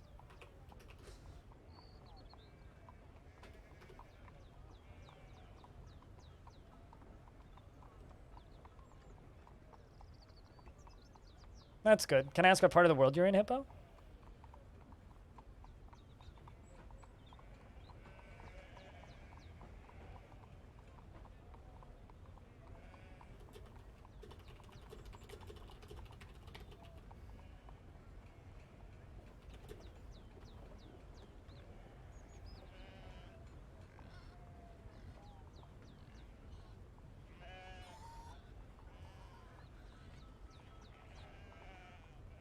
Yeah.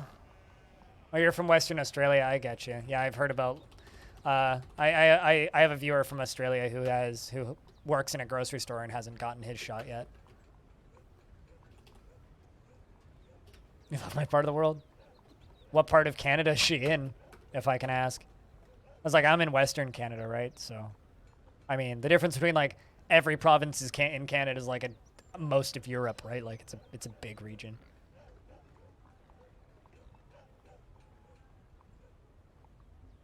That's gotta be rough. Unless like your girlfriend's in Australia with you, that's gotta be rough right now during a pandemic.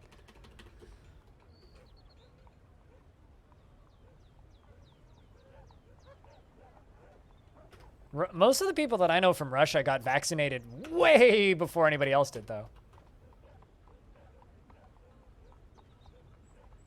You have Great Canada, which is the west, Too Hot Canada, which is the east, and then Canada? Question mark, which is Quebec. Best Canada, Too Hot Canada, and then Quebec? Question mark. Ontario? Oh, I'm so sorry. I am so sorry. Ugh. The one thing everybody in Canada can agree on is nobody likes Toronto or Ontario. And there's nothing worth doing in Manitoba. And we should pave over Winnipeg and make the world's largest parking lot.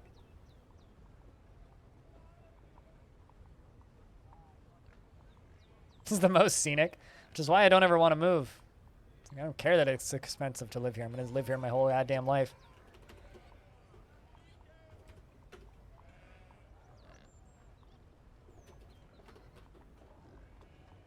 There's nothing in Sass.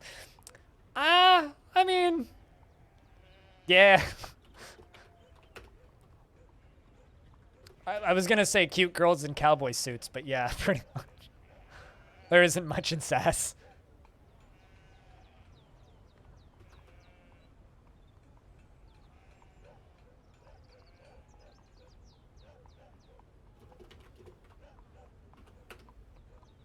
Except for, like, low land prices, but... Yo, Squawk, what up?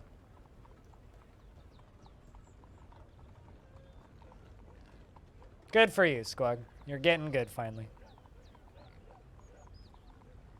Oh, that does fucking suck, Hippo.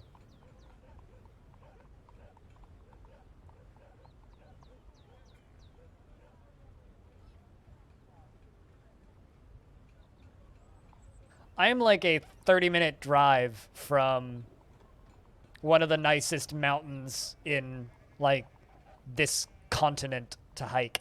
So, like, it's really difficult to compete with this area for hiking. Hi, back, I'm blind.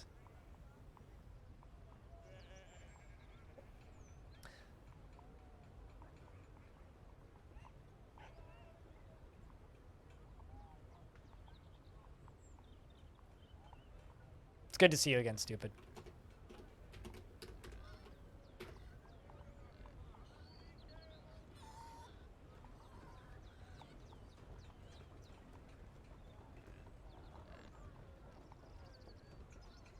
There we go. Went to Calgary, I'm so sorry. Fast food and pawn shops and then endless fields. Yeah, I get a minor agoraphobia in that area because, like, my entire life, like, I've been around mountains, right? Like, I'm so used to living, like, in tightly enclosed mountains, basically. The second I go outside of that, I have, like, minor freakouts when I'm out, like, in the prairies because it's just, like, I lose my sense of direction. I lose my ability to, like, tell where I am. I get weirdly freaked out. Like, I find it genuinely spooky being in the prairies because there's so much open space. I do not like it. Maybe I'm just a big baby, but I do not like it at all.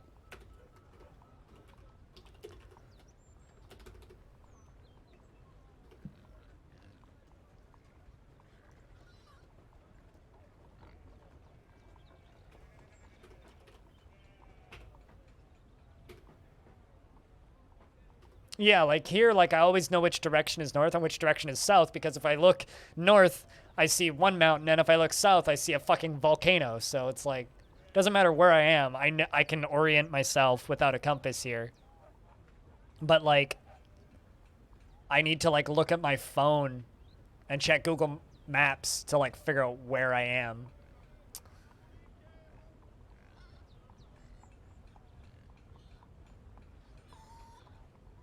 And I'm not much of a fan of that.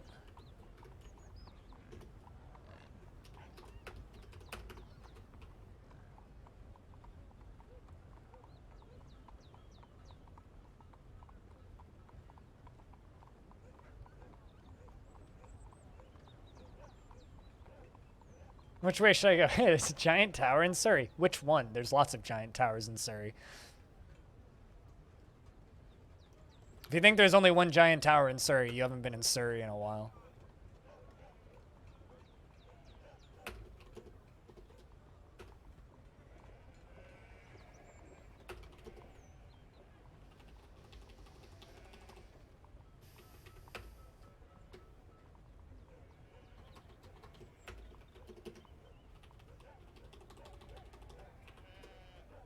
All right, let's do that and that.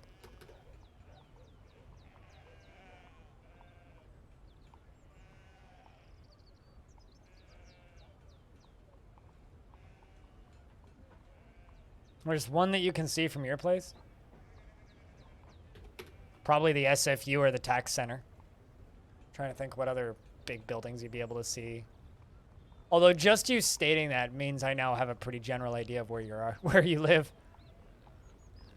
There was actually a pretty funny day where another local Twitch streamer to me put up a video of him flying a drone around, and there's a good like 10 seconds where the drone is pointed directly at my house. Like I could see my apartment building in the footage, and I'm just sitting there going like, should I tell him? It was very like strange.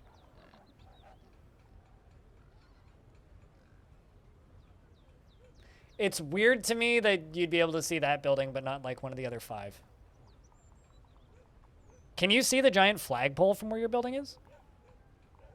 Winditar?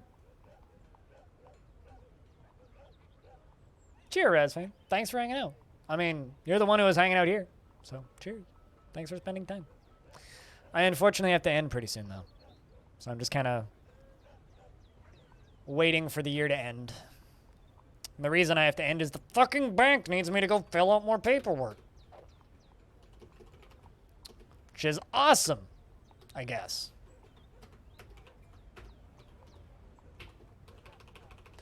They called me this morning at 10 a.m. and they're like, can you come by today? And I was like, yep, I'll be there around 6. And they call me at 5 and they're like, are you coming by today? I'm like, oh, I said I'd be there at 6. The kit? You mean the cat? Or what do you mean by kit? Because the cat is asleep. The old man on the floor is definitely asleep behind me. He hasn't moved in like a few hours. Ah, okay.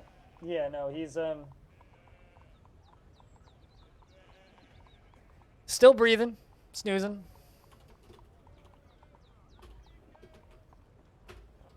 He seems pretty sleepy. Oh, I think he heard me. He looked at me. Like, what the fuck, man?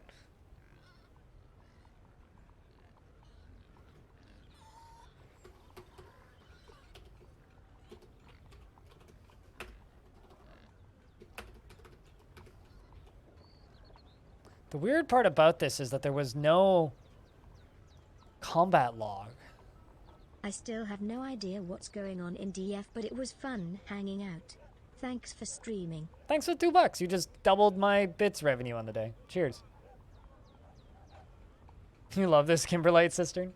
It'll be cool. It'll be all blue and red when it's done, because you won't see any of the gray flooring. But if you ever need help, like actually learning, or you want to learn what's going on in DF, I'm always open to answering questions.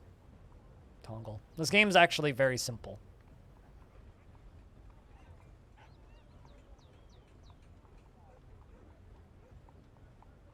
I mean, it's true. I have to fucking go to the bank and fill out more paperwork because they didn't file it correctly the first time. So I literally just have to walk in there and sign a bunch of documents so they can refile them. That's literally all I need to do is walk into the bank and sign a bunch of papers. But like, I don't know. If I didn't have to go into the bank, I'd stream for another 3 hours because I got the energy in, so it's frustrating. You should probably go to sleep. Yes, you should definitely go to sleep. Get some shut-eye. Stream will be on tomorrow if you want to come hang out and watch me do more incomprehensible DF thingies.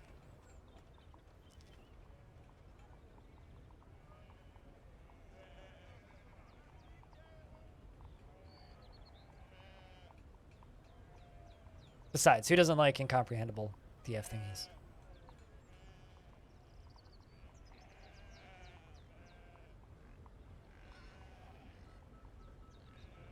Yeah, I'm temporarily taking care of a cat for the week.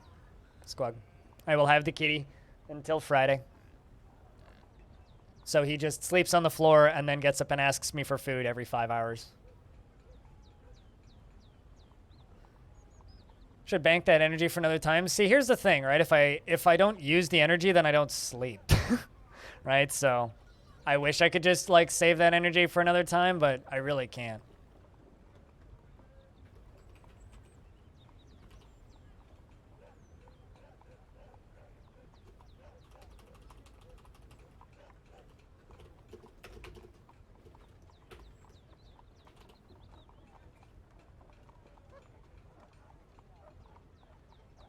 Looks way more immersive. I mean, you actually have to pay attention to your dwarves to, like, find out what they want. So, yeah. And it's nowhere near as hard to manage the game as people make it out to be. I mean, you need to learn some menus, but... Badum. Indeed, pack. Badum.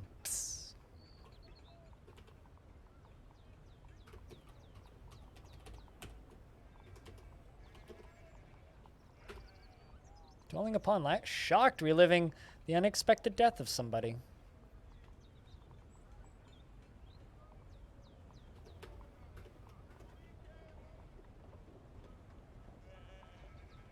What, like alt-tabbing out of the game? I mean, I'd be very tempted to just alt-tab and watch a YouTube video. It's like a plane crash that I can't stop watching, Pack. I love it.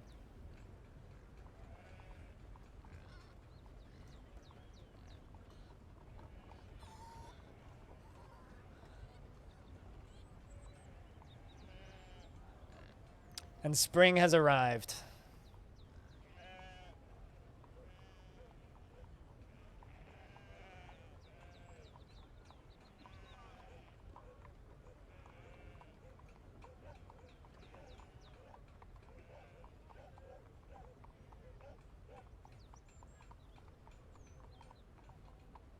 Spring has arrived. Tribute indeed, yes. And possible death.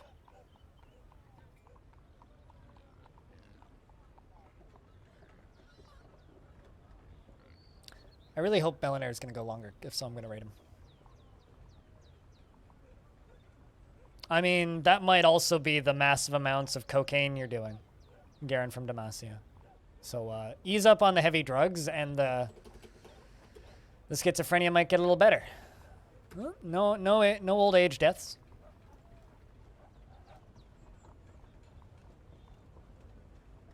I mean, here's the reality, right? You could also just play Dwarf Fortress. If you need graphics, just use a graphical tile set. There's plenty of them. And then everything just looks beautiful. There's tile sets out there that are as detailed as the Steam version is going to be. If you really want that level of graphics, the game has that. It's just a matter of installing it. No?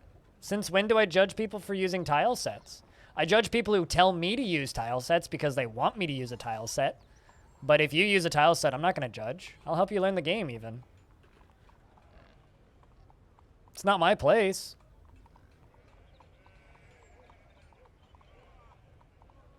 What do you think I am, a gatekeeping elitist? I mean, yes, guilty as charged, but not that kind of a gatekeeping elitist. Now, if you play with DF Hack and turn on mouse support, then I'll judge you, because why would you want to do that? That'll judge you on, but it's more just because I'm confused as to why you want that. But at the end of the day, like, if you want to use a tile set, I don't care.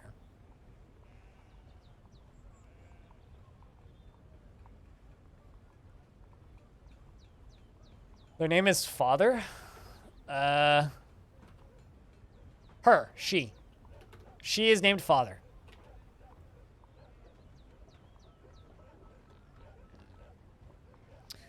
All right, chat.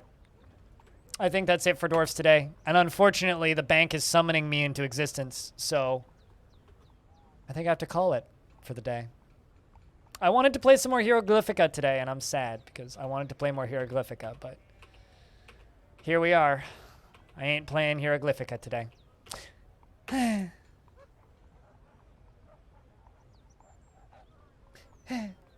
being said, today's been fun. Thanks for hanging out for a full set of Longdeath.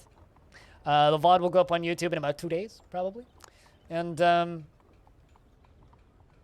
yeah. Yeah, I won't. I hate the bank. It sucks.